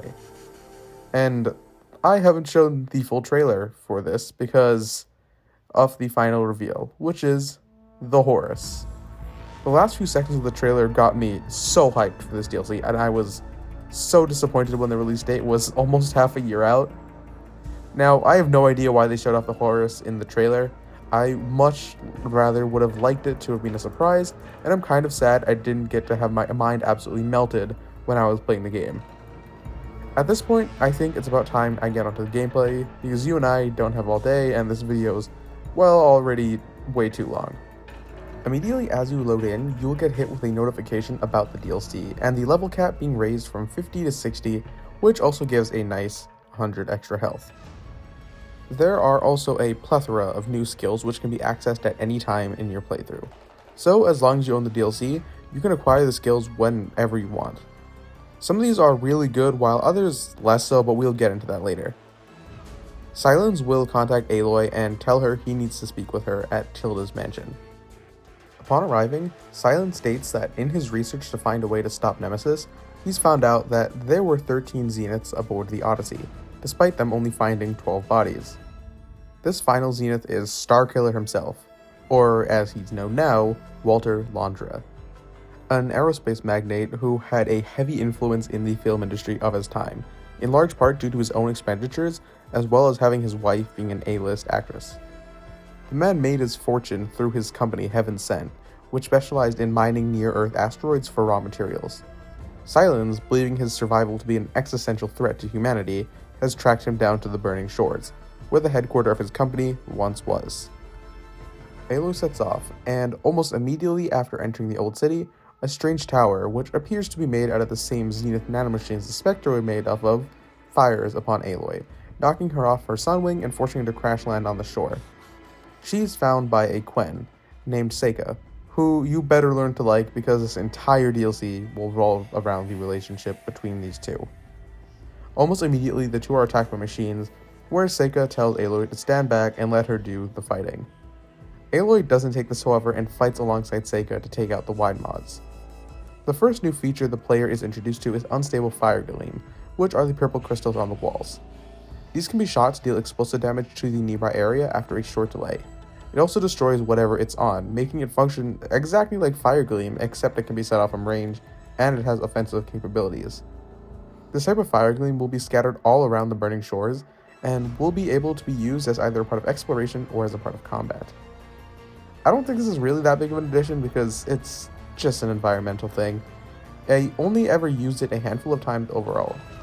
It's fun, but it isn't really anything that adds any extra depth to the combat or anything more than exploration. Think of it as the standard explosive barrel you can find scattered throughout the world. It's essentially a reskin of that. Before we go on, I have some thoughts about the cutscene that just played.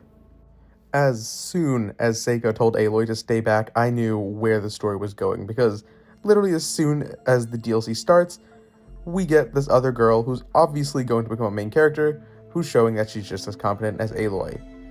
No other character has ever been presented in a way that makes them so clearly a parallel to Aloy, and it made me question where this is going.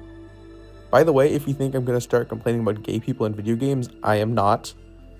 Once they've taken out the Wide Mods, the two of them start talking again, in which there's another scene where the two of them perfectly mimic each other by declaring, at the same time, that the other one has a focus. Literally immediately after Aloy starts with her whole, "I'm sure you have a lot of questions," which we've heard 1,000 times before, Seika's kind of just like, "Nah, I don't," which is, again, setting Seika apart from all the other NPCs in the game. The best way I can describe both Aloy and Seika's characterizations in this is that they're both main characters of their own story, and both of them know it. So in all the cutscenes they are in together, it's very clear that neither of them have authority over the other one, because they're both on level playing fields. This is different from how almost all of the characters in the Horizon universe are characterized. All of the friendly characters are either shown to be weaker or not as accomplished as Aloy, the only exception being Sylens. There are some characters who feel close to her, such as Hekarro, Talana, and Regalla, but they all have a very small part in that narrative, and this similarity in skill doesn't show itself too much. With Seika, it is very obvious just how similar she is to Aloy, and I think it just feels really forced. I'm gonna bring this up now because I don't want to bring this up every instance that this kind of thing happens and make the video feel really choppy. But in the final mission of the game, Aloy can choose to, kind of, get into a relationship with Seika. I don't have an issue with the relationship itself, just how it's set up and presented. Throughout the DLC, Seika is constantly one-upping Aloy and continuously proving she's as smart as her. And it isn't subtle. As soon as Aloy gets shown up by Seika the first time, I knew it would inevitably lead to this conclusion. There are other, better ways to show a character's skill level without forcing it and being like, see, she can do that too. The Guerrilla developers should already know this because they've done it before with Talana. Throughout all of her quests in Zero Dawn and Forbidden West, she is shown to be vastly superior to everyone around her, and even matching Aloy. We see her kill machines with and without Aloy, and it's never presented as if Talana is underpowered without Aloy and needs her to do anything. She always feels like a skilled warrior who happens to bump into Aloy, and it's shown in a very natural way. With Seika, it's entirely shoehorned in and puts it front and center. I know subtlety isn't a part of the Horizon universe, but I think it was needed here. The relationship never really feels like it buds into something more because it's so obvious it's gonna happen. This could just be me picking up those signals immediately and as such looking at all the interactions in a much more critical and I guess negative light because I knew it was bound to happen and was just looking for places where the relationship was going to build.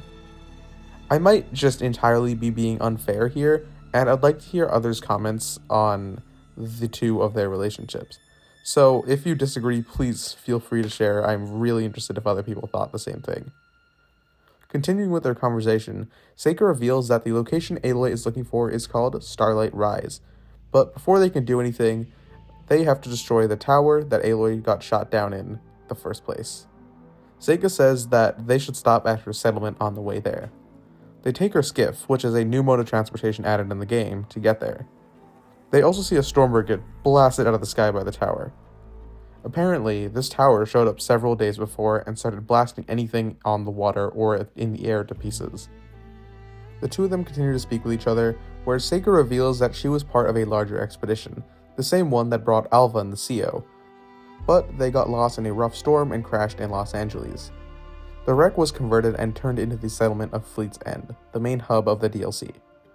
They reach a settlement where, during an argument between Seika and another Quen, it is revealed that Seika stole her focus from a dead diviner, and that she's in trouble for it.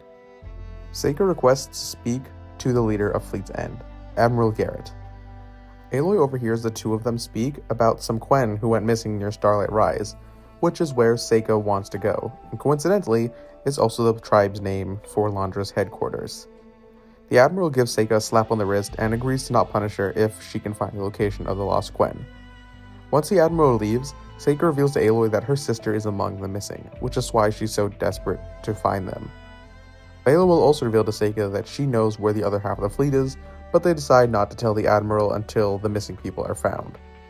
Aloy now has access to half of the map, the other half being inaccessible due to the tower trying to incinerate her. Aloy is free to explore Fleet's End, of which there is quite a bit to discover. There's one of every store in this location which Aloy can access.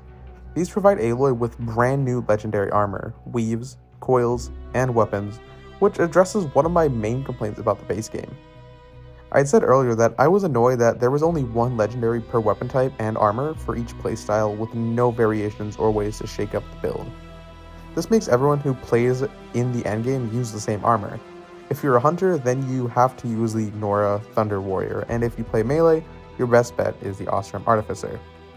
Despite all the different players taking their own routes to make a playstyle that suits for them, they will always end up leading into one of the legendary outfits, and that's basically the end. The Burning Shores provides 3 new armors and a new legendary weapon for every type. Even if it's just 2, having more options will always be better than not having any options. This gives players way more options to diversify their builds and change it to their heart's content. And I love the fact that we get more options for different builds and player expression. What's even better is that all these coils, armors, and weapons are really easy to buy. All Aloy needs is some shards, maybe a machine component, and Brimshine, which is the new currency which can be found around the map, similar to Blue Gleam from the Frozen Wilds. This is so much better than having to grind in something like the arena. The improvement is just night and day. Unfortunately, the upgrade system does stay the same for all of these, so there isn't really much improvement there. It's still straight up a pain. The coils available for purchase are also really good because they have 3 level 1 perks in them, meaning you can now make extremely powerful builds, especially if you find 2 of the same coil. You can get +2 on 3 more perks, which is absolutely insane. My only issue with this is when I was experimenting with this, I actually found out that there is a max improvement for each perk. Like if the armor set you're wearing has a base +2 critical hit, and you add a coil with another +1 critical hit. Now, you just don't benefit from it. I don't know why the game artificially caps Aloy's perks like this, because creating a broken build is really fun. Zero Dawn did this too, but it took me until New Game Plus 2 to hit the cap. In Forbidden West, on the other hand, it just gets capped with the DLC. My issue with this is that since there's 3 perks per coil, if you're using a warrior coil on a warrior outfit, chances are you'll go over the cap on at least one of them because of these extra armor perks that the armor actually has, which makes having this 3rd perk really annoying because you'll probably just not be using it. The only way to avoid this is to put on a coil on an armor set that has nothing to do with it, like putting a melee coil on a hunter set so now it's viable during hand-to-hand combat. I'm generally not a fan of all-rounder builds that don't excel at a single thing, which is why I'm so upset that this is what happens to the coils. These could have been really good and a general game changer, but because of the artificial cap, there's literally nothing you can do. When Aloy eventually makes her way outside of the settlement to Seika, the two begin to head to the tower. Guarding the entrance are these robotic egg-looking things. When Aloy gets too close to them, a small machine pops out. Meet the Sting Spawn. These little beasts come out in droves whenever a noise is made close to their pod and will just hop right out. They don't deal a lot of damage, but they can be a real pest when they appear in large numbers. So many of these spawn that they actually don't drop any loot, since it would probably be possible to create a giant farm out of them, or would just be really tedious to loot and pick up every single time. These machines aren't that interesting, but serve to supplement the one we see a second later, the Bile Gut. This is the other new machine introduced, and yes, there's only 2 new machines that are able to be refought. Small tidbit here, there is technically a 3rd, but it's mostly a reskin of the Sunwing, with many of the same attacks and weak points, and for that reason I'm not really including it here, but we'll talk about it later. The Bile Gut is a really fun addition to the game. It's another heavyweight machine, but it has extremely high mobility, which makes for an interesting fight every time. On top of this, the Bile Gut can launch Sting Spawn pods, which can spice up the fight if you don't take out the launchers fast enough. Fighting one of these while having to deal with a gazillion Sting Spawn is actually really kind of stressful, but it's really fun. Once they kill the Bile Gut, they begin climbing the tower where Aloy explains who Londra is and why she's hunting him. She, however, mentions nothing about Nemesis. Once they reach the top, they find the device that's been shooting down all the flying machines. Aloy has to override the nearby node, which is when it starts lowering, while also playing a warning from Londra to Aloy, telling her that he's smarter than all of his Xehanort counterparts. Just then, the device turns into a machine and tries to kill the 2 of them. The laser it shoots destroys any cover in its way, forcing Aloy to literally always be on the move. She also can't damage it from the front, so the player has to find a way to flank it while it focuses on Seika. The game tells you to do this, which is kind of a disappointment. It does this with a lot of puzzles. Once Aloy flanks it, she's able to destroy several of its heat sinks before it goes into a frenzy and starts firing sporadically. Its final sink is revealed only when it's vulnerable when it attacks, much like the base game Spectres. Now that the tower is gone, Aloy is free to call in her Sunwing and she can explore the rest of the map. Now, she can explore the map and find all the new side content. There aren't many, but the ones that are here are really good. There's a new cauldron, Relic Ruin, as well as a plethora of other side quests. The new cauldron is probably my favorite in the entire game because it has this really cool gimmick, but I don't have any footage of it, so whoops, you're just gonna have to believe me. The Relic Ruin is also really good, not just because of the ruin itself, but you can actually find one of my favorite side quests in the game. It involves Gildan, a returning character from the Frozen Wilds, and another delve in Ancient Ruin. It is such a good quest. Not really much on the gameplay side since it's another puzzle section with light combat, but the character development that happens with Gildan is just so good. I deeply resonated with the writing during this quest, so I think I might just be biased. Speaking of randomly finding missions, there's actually several quests that cannot be found on the map and instead have to be interacted with in the world in order for them to be triggered. And some of them don't even have a quest marker, so you actually have to pay attention to what is being said. The exploration introduced in this new world is really just top notch. On top of this, the traversal has also been greatly expanded upon. Because of how hot the environment is, there's actually a new way to traverse the world with the Shield Wing. When a geyser is erupting, Aloy can pull out her glider to get an upward boost and increase her airtime. This can sometimes help with platforming, and it's really cool. I haven't found much combat utility for this considering, well, the Shield Wing isn't exactly a combat-oriented piece of equipment, but there are a lot of these in combat areas, so feel free to give it your all and see if you can actually help in combat. Once Aloy returns to Seika in Fleet's End, they fly on a Sunwing to Starlight Rise. Once they land, they can track the Quen up the mountain using a new catapult in order to place grapple points. This is kinda cool, but it just sticks around for really this one mission. While in the facility, they find one of Londra's rocket engines, as well as a data point that explains why it was never finished. Upon ignition, it spewed radioactive material everywhere, resulting in thousands of miles of nearby land being contaminated. They also see what the missing Quen have been up to. They had been forced to dig up Londra's headquarters. For what reason is currently unknown. Once they exit the excavation site, they find a mural a Quen had painted over one of Londra's doors. In the next room, there's a really interesting puzzle that needs to be cracked in order to enter Londra's office. The code is something to do with the asteroid mining business, and thankfully there's a hologram featuring all of the big asteroids his company has mined over the years. Scrolling through all the different years shows a different blurb about each asteroid. There are also more dates than there are code digits, so plugging these in normally won't work. I was scrolling through all of these dates trying to find a pattern or anything, and I was getting really excited because this puzzle seemed like it was going to be very hands-on and engaging. Unfortunately, Seika joins in with a few data points she's found, and from there it's basically following some really simple instructions and finding significant numbers inside of the asteroid descriptions. I was really disappointed with this puzzle because I thought there would have been so much more, but unfortunately, it gets spoiled pretty early on by Seika. Something that happens a lot in the base game by Aloy or just one of her other companions. Once they are able to open his office, the pair find a recording of present-day Londra as well as his AI companion Nova. They mention how they need files for something called Microsoft Paint. Sorry, it's just MSP.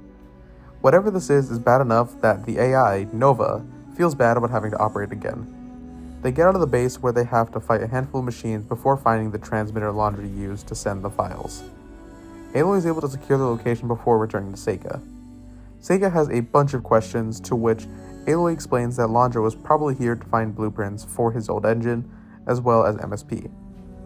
Seika asks why she would need a rocket, but Aloy refuses to tell her about Nemesis, and why he has to leave Earth, causing more tension between the two, especially since Seika doesn't explain the significance behind the mural in Londra's HQ.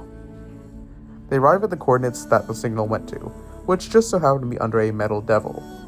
The entrance to the facility is blocked by a shield, which is being powered by the dormant Horus unit. Aloy has to find the power siphon and destroy them, fighting through several bioguts and a whole damn lot of stink spawn in order to get to both of them. Once the shield is down, they head inside where they find a bunch of the missing Quen guarding a door and wearing abnormally colored armor. They end up convincing a guard to let them in by lying a whole bunch, which I think has to be the stupidest thing this franchise has ever done. Like, their lie isn't even convincing, and I think the devs knew that because the scene is kind of funny, but there's no way this shitty-ass story got them into the building. Suspension of disbelief aside, they enter to find a hollow of Londra promising the Quen eternal joy and something called the Ascension. It turns out this building had been converted into a museum for Londra's life, where all of his accomplishments are laid out. Once we speak to the guard at the end of the hall, he says the only way the two can get further in to the Ascension Hall is through the Words of Attainment, the thing everyone on the outside is currently trying to find to be let in. Aloy basically has to ask around and use context clues to figure out what the words are. You can actually go and talk to some of the Quen, and if you choose the right dialogue options, you can actually convince them to give you the words without much effort. If you failed, you have to go find someone else and hit the right dialogue boxes for them too. I honestly really like this because it forces the player to look around at the environment and interact with it to find the correct dialogue options. On my first playthrough, it took me 2 people being asked, and on my second, it took me only 1. No idea what happens if you fail all of them. That would be really funny if you somehow managed to do that. Aloy will speak the words to the guard who will let her through begrudgingly. Using an elevator, they find what is in the Ascension Chamber, a Zenith spaceship, one built using Londra's old engine design. The same design that irradiated thousands of miles from the liftoff point. From one of Londra's data points, it was made by the Horus printing matrix, meaning the Horus is at least semi-functional. The two of them realize that the spaceship has far too little space on it to take any of the devotees, meaning he's going to leave without almost all of them. Seika prompts Aloy again about why he's trying to leave, but Aloy still refuses to tell her about Nemesis for her own sanity, to which Seika gets upset again. Before this can be resolved, the pair get attacked by a group of devotees, resulting in one of the hardest human sections in this entire game. Now, there are a lot of enemies here that Aloy and Seika need to fight through. They're all pretty standard, some archers, some melee, some heavy, but there's just so many of them. This section puts a whole lot of pressure on the player, and it's just really fun. On top of that, Aloy and Seika are constantly being attacked from above by a new Zenith weapon, which really hurts when hit by it. Upon clearing the enemies and heading up to the Quen with the weapon, Aloy is able to defeat him in what is actually a pretty hard boss fight. The two question him, where he reveals that Londra takes all of those that pass the test into something called the Park. It is guarded by another one of those towers, so Aloy and Seika cannot reach it right now. Seika once again asks Aloy about why Londra is trying to leave Earth, to which she finally reveals the truth about Nemesis. Seika gets upset by this revelation that the world is literally going to end soon and ends up storming off, to which Aloy starts panicking about how she's going to fix things with Seika. At this point, Aloy can loot the Quen she just killed and acquire the Spectre Gauntlet, a brand new weapon for the DLC. At this point in time, the weapon has one weapon skill and one ammunition type, which is the Barrage mode. The Gauntlet is able to be fired in bursts at different enemies using slow-moving but explosive projectiles. The weapon skill allows Aloy to attach a target designator onto the machine, making the projectiles track and hit that part of the machine. That's really the best way to use it. Stick the detonator onto an enemy and just fire away. It's even better if you can land the designator on a weak point so that all the shots track and hit it. This weapon is generally so fun to use. It doesn't take that much skill, but it is still just amazing. Just seeing all the shots whiz by and connect with the machine is so satisfying. It's satisfying because it's cool to look at, not because it's mechanically deep like something like, say, the Shredder Gauntlets. So far, this is the only way to use this Spectre Gauntlet, but after the end of the DLC's main story, there's an upgrade that can be found by completing a side quest, which gives access to a new ammo type.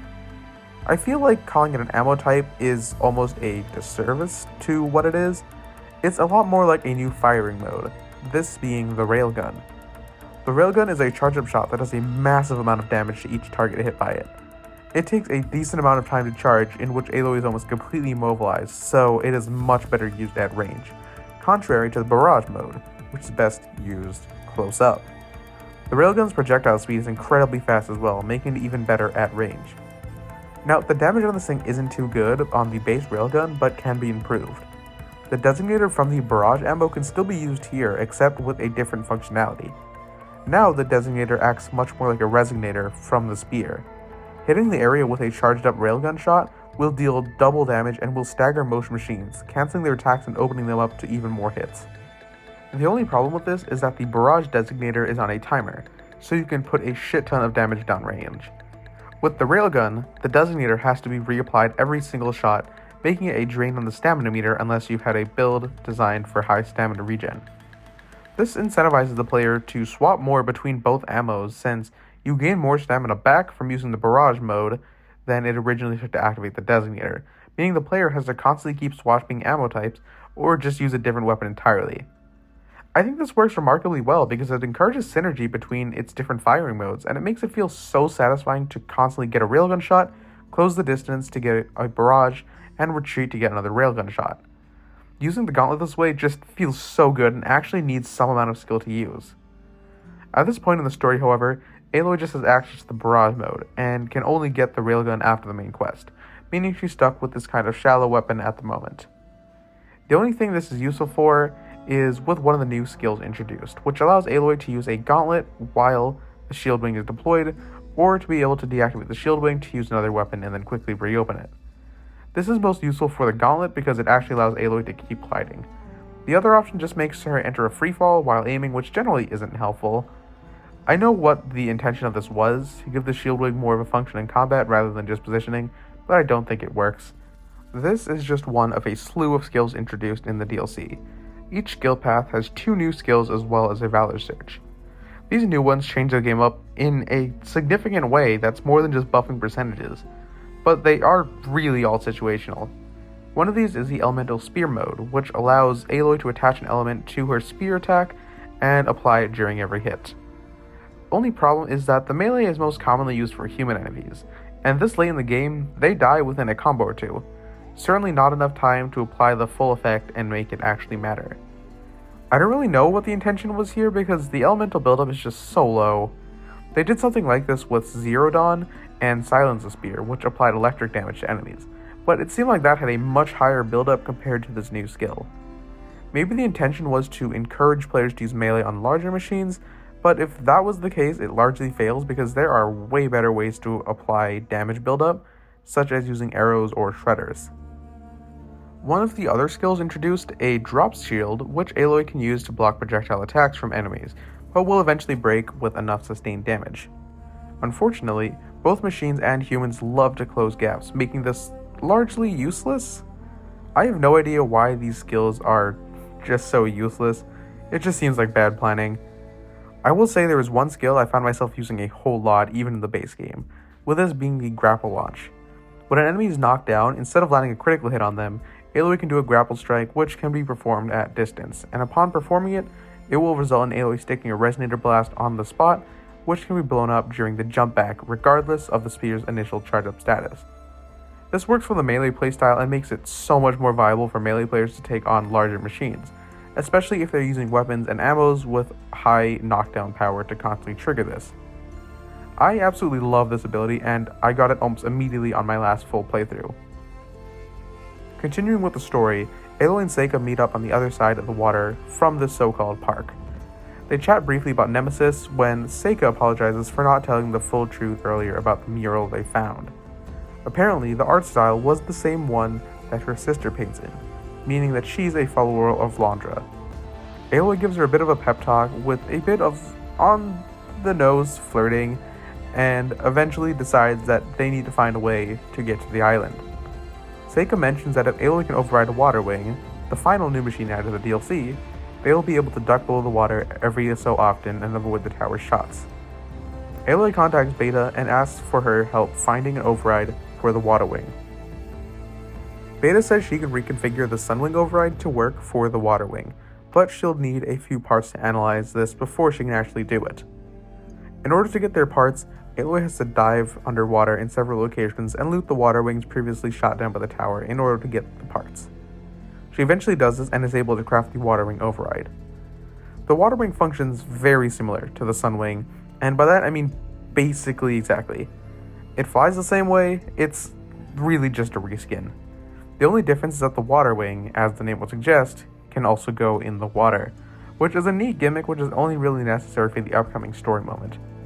Beside that, they're literally the same. I would have liked to see a bit more diversity between the two because as it stands, it doesn't really matter which one Aloy flies at any given time because of their lack of differences. I think it would be better if there was some actual mechanical separation between the two, like the water wing is faster but doesn't control as well, or something along those lines. Anything to set them apart. Obviously the water wing can do the whole water thing, but there's not really anything going on that's interesting in the water to search for and find. It just doesn't really matter. Once Aloy and Seika meet back up, they can hop on the water wing and head towards the tower. Aloy gives her diving mask to Seika, which gives the reasoning as to why we can't stay below the waves indefinitely. The player has to time their dives with the firing of the tower, and it feels really cool. I've never found out how to do this hit list because at some point, the ground comes up too high and you're forced to stay up and get shot. This happened on both my playthroughs of the DLC, so I'm compelled to say that you're just forced to get hit, which just feels really stupid. Maybe I'm doing something wrong, but I don't think so. Besides that, this segment is actually really exhilarating and kind of kick-ass. Once they get to the island, they find out what this park is. It's a literal old amusement park centered around the Pangea franchise in which Londra's wife played the main role. Makes sense that he would set up here of all places. This has to be my favorite level in the entire DLC. I love the atmosphere and level design. I also fucking love dinosaurs, so seeing a whole theme park be dinosaur themed is like my actual dream. I know we have Universal Orlando, but like that's just not the same. The hollow dinosaurs also make the vibe so cool because of this mission taking place at night. I think my favorite thing this mission does is take away the quest marker. Basically, the entire park becomes a search area, which means that there's no one way to get there. At one point, you find the volcano only to find out it's locked, but you also find out that another area has the key to it, and the game doesn't tell you where that is, so you have to use the environment and buildings to figure out what it is. I think it's weird that this game, the one that handholds you the entire time doing puzzles, just lets go at this moment. I love it and think the game is made much better for it, but it just seems a little bit out of place for the franchise.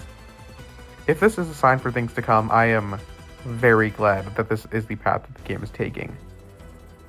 Throughout the entire mission, Aloy will be killing devotee Quen who stand in her way, which adds some amount of gameplay to this exploration-heavy section. Once she presses further into the park, the pair find a chair repeating unintelligible phrases to the person meant to be sitting there. Aloy interacts with the nearby terminal when Nova, Londra's personal assistant AI from earlier, makes an appearance. She tells Aloy what the chair is. It's MSP. MSP, or the Mutiny Suppression Protocol, which Londra designed to keep his employees from turning against him. He has now brought the program back into action, and is using it to brainwash the Quen devotees and force them to fight for him. Some of the devotees were spared and are currently auditioning for the role of Londra's mate, which seems to be the role Seika's sister will be partaking in if they don't find her in time. I am not sure how I feel about this mind control reveal. I brought up the fact that Aloy had been killing devotees this entire time for gameplay's sake, and well, now we know that they're brainwashed. After obtaining this knowledge, Aloy feels literally no regret or sorrow over killing people who are literally being controlled by someone else. This is now the second time in the story where Aloy has had to do something morally messed up and has no issue or even reflect on it. First it's the Zeniths, now it's the Quen. I think it's so odd that such a large part of Aloy's development in this game is her learning to empathize with other people, but the developers never seem to think these moments are important enough. It makes Aloy feel kind of like a psycho even though we know she isn't. Even just some lines here would have gone miles to humanize and further Aloy's character, but they just don't take it and I don't understand why. Continuing on with their conversation, Nova eventually ends up asking Aloy to destroy her code, having grown tired of dealing with Walter's selfishness. Aloy obliges and overrides Nova's code, mercy killing her. They finally make it into the volcano after Nova unlocks all the doors, where they come face to face with Londra as well as Seika's sister while she's in the middle of reciting lines for Walter's judgment. Londra decides Seika's sister will be his mate, which is when Seika intervenes. The duo get ready for a fight when Londra exclaims that he has the ability to crush all of them before calling in an Apex Slaughter Spine for them to fight. This is just a normal fight between Aloy and an Apex Slaughter Spine, not much to write home about. Only difference is that this arena has a lot of unstable fire gleam present which can be used to the player's advantage. After the fight, Aloy and Seika speak to each other, and Aloy says that she doesn't think that when Londra said he was going to crush them, he didn't mean the Slaughter Spine. So she asks Seika to meet back up with her at Starlight Rise to investigate. The next mission is the last mission of the DLC, so this is the last point the player has because, oh god, is shit about to hit the fan. There's still two more things I need to talk about before we start the finale, and these are the two collectibles in the DLC. These are the Pangea figures and the aerial captures. The Pangea figures are marked on the map, but upon heading to all of these coordinates, there will be some twist that makes getting to the collectible its own ordeal. One example is that Aloy finds a data point that says that someone stole the figure, and that the last place the tracker picked it up was in a nearby parking garage. Now, these things aren't tagged on the map, so the player has to actually explore around and see what is being talked about and where this parking garage is. Typically, Aloy will make a comment when she's there as confirmation, but at that point, you basically already know its location. Another has Aloy find another data point that says that they sold their figure to someone who lived in the mansion on top of the hill. In order to find the collectible, they have to scout around looking for the house to find out what it is. It's little things like this where the game takes its hands off when the game world is really allowed to shine because you actually have to engage with it and pay attention. Once Aloy gets all of them, she can access the one of the consoles in the middle of the Pangea Park, which has a few questions about the Pangea series, which can be found by reading the data points that come along with the collectibles. All of these questions are pretty easy, so the final part isn't that cool, but it's actually finding them that is much more engaging. The other new collectible has Aloy find a transmitter and follow an aerial path in order to fix the data. There's a few recordings that go along with these that give some more exposition about the old world and the Pharaoh Plague, which is pretty interesting to hear about. These aren't technically interesting because they just require flying around a path with the Sunwing or Waterwing. It's more of just an excuse to have the player look at the world, which I always end up enjoying doing, so there isn't too much to complain about here. Now that we've spoken about all the side content this DLC has to offer, it's time to finish it up by heading back to Starlight Rise. As the two of them start heading there, they see the lights on the horse light up. His plan to crush them like bugs. Aloy finds out that the Horus is hooked up to some kind of cooling system, which they think is going to be the best bet to destroy the Horus and force it to overheat. Since the Horus is now online, it is able to use its fabricator to create new corruptors and release them on the pair. Aloy and Seika have to destroy two of them. As the two corruptors get destroyed, one of the Horus tentacles is able to be pulled free, resulting in an extremely intense stealth sequence of trying to avoid its line of sight. There's plenty of cover, but holy shit does this thing spot you easily. It's easy enough to get back into stealth when spotted, but it's still constantly stressful. Having an enemy that can't be killed heightens tension in the atmosphere and creates a sense of helplessness for the player. Think the Amnesia games, or that one level from Cyberpunk's Phantom Liberty DLC. This is that feeling that creeps up during this section. As Aloy gets closer to the cooling system, more and more arms start freeing themselves and adding to the challenge. On top of this, several corruptors will join in and start searching for her, heightening tensions even more. Especially because even though you can destroy the corruptors, engaging in open combat will draw the attention of the Horus, something you absolutely do not want happening.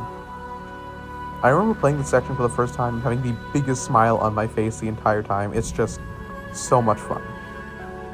Aloy and Seika eventually make it up to the cooling system and destroy the heat sinks, resulting in this happening.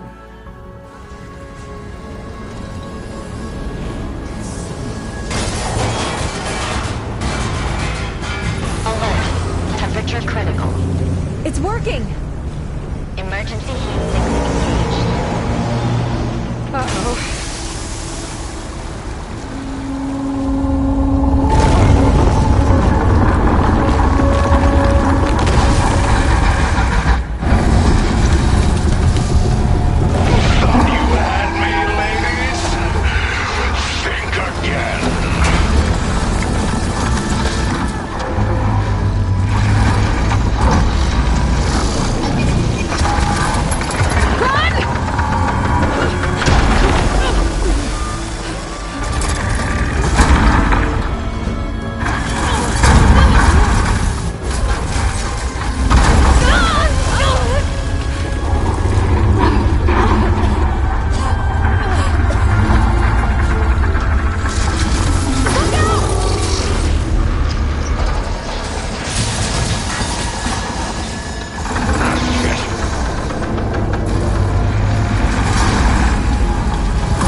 And holy shit is this moment amazing.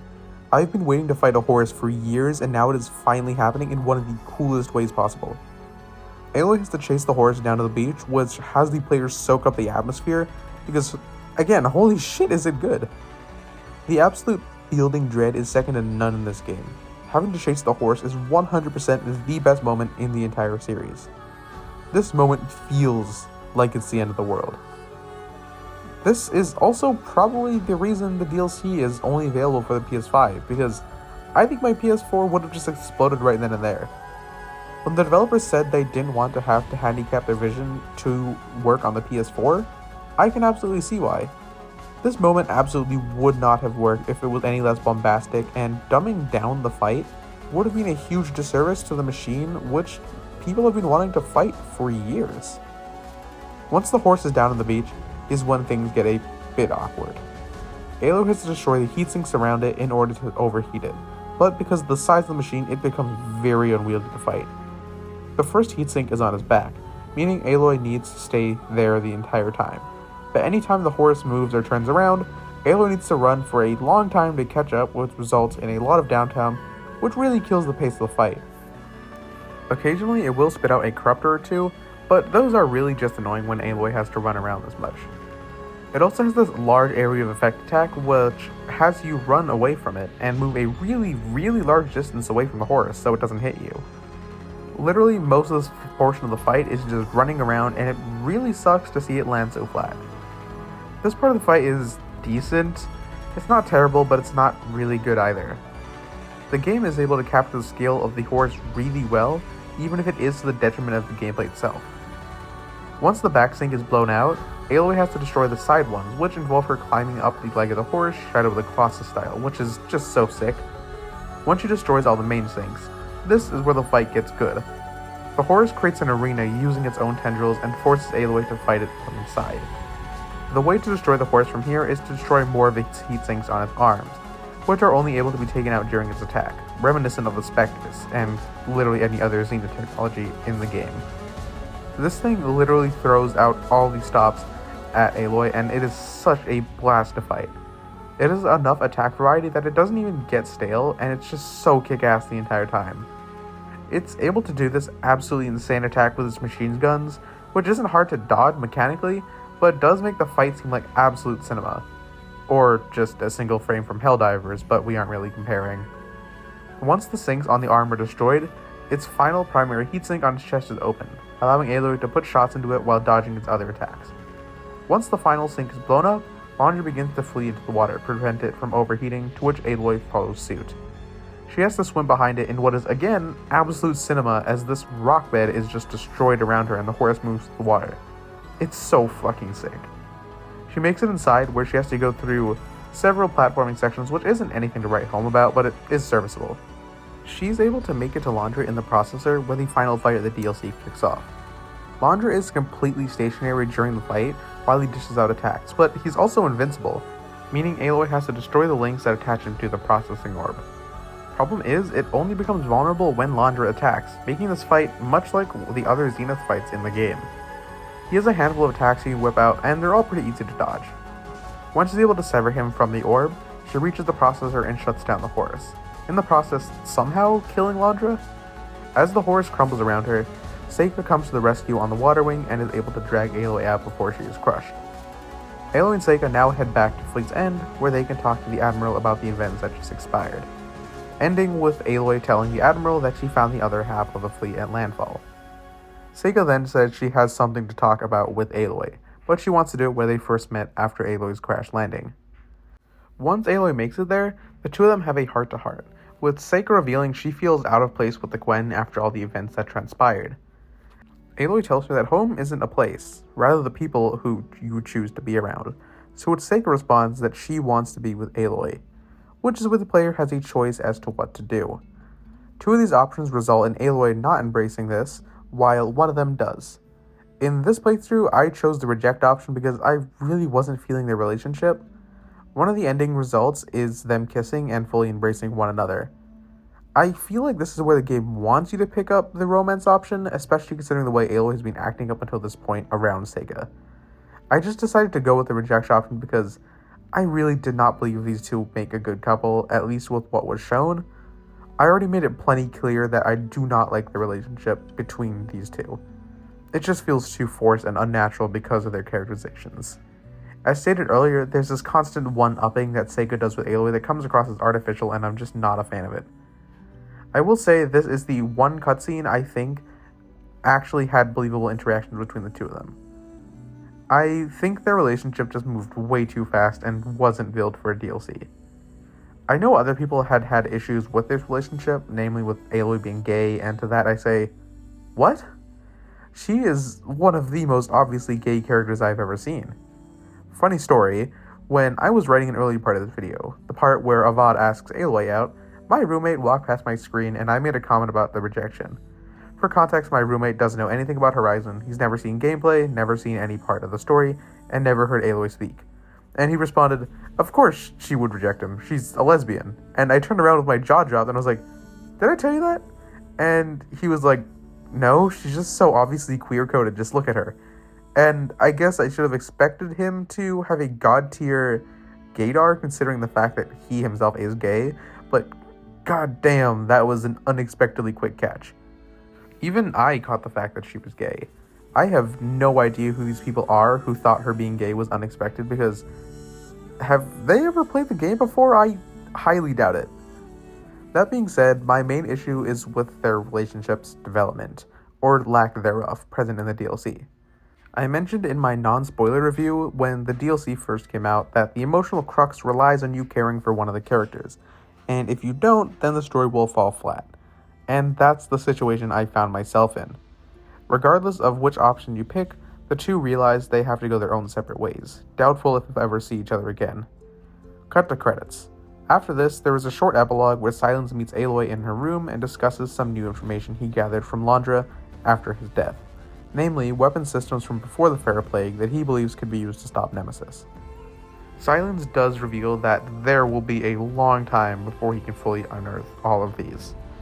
And with that, the Burning Shores is over, with the player able to return at any time to get any more collectibles or missions they might have missed. With that said and done, oh boy is the Burning Shores an absolute mixed bag. The world is one of the best I've ever seen, both in its world design and its graphical fidelity. The side content here is good, like really good, with Guerrilla obviously learning what worked in the past. The story is fun and exciting, but really hit or miss. The Londra storyline is really compelling and I had a ton of fun with it, but the emotional storyline between Aloy and Seika falls so flat in the end. I'm just really generally disappointed in how their relationship turned out, as you can probably tell from this video. I hope if Aloy gets a partner in the next game or re-meets Seika, their relationship improves beyond the other girl constantly one-upping Aloy. I really like what we got here with the DLC, and I think this was well worth the wait, as well as the bump to only being available on the PS5. The DLC has such kick-ass moments that make the whole thing worth it. And with that, Horizon Forbidden West is officially over, with no new DLC announcement, and the next time we'll get anything is probably going to be in the form of a next game. I believe that if the Burning Shores isn't an indicator, Guerrilla is heading in the right direction. See you guys next time.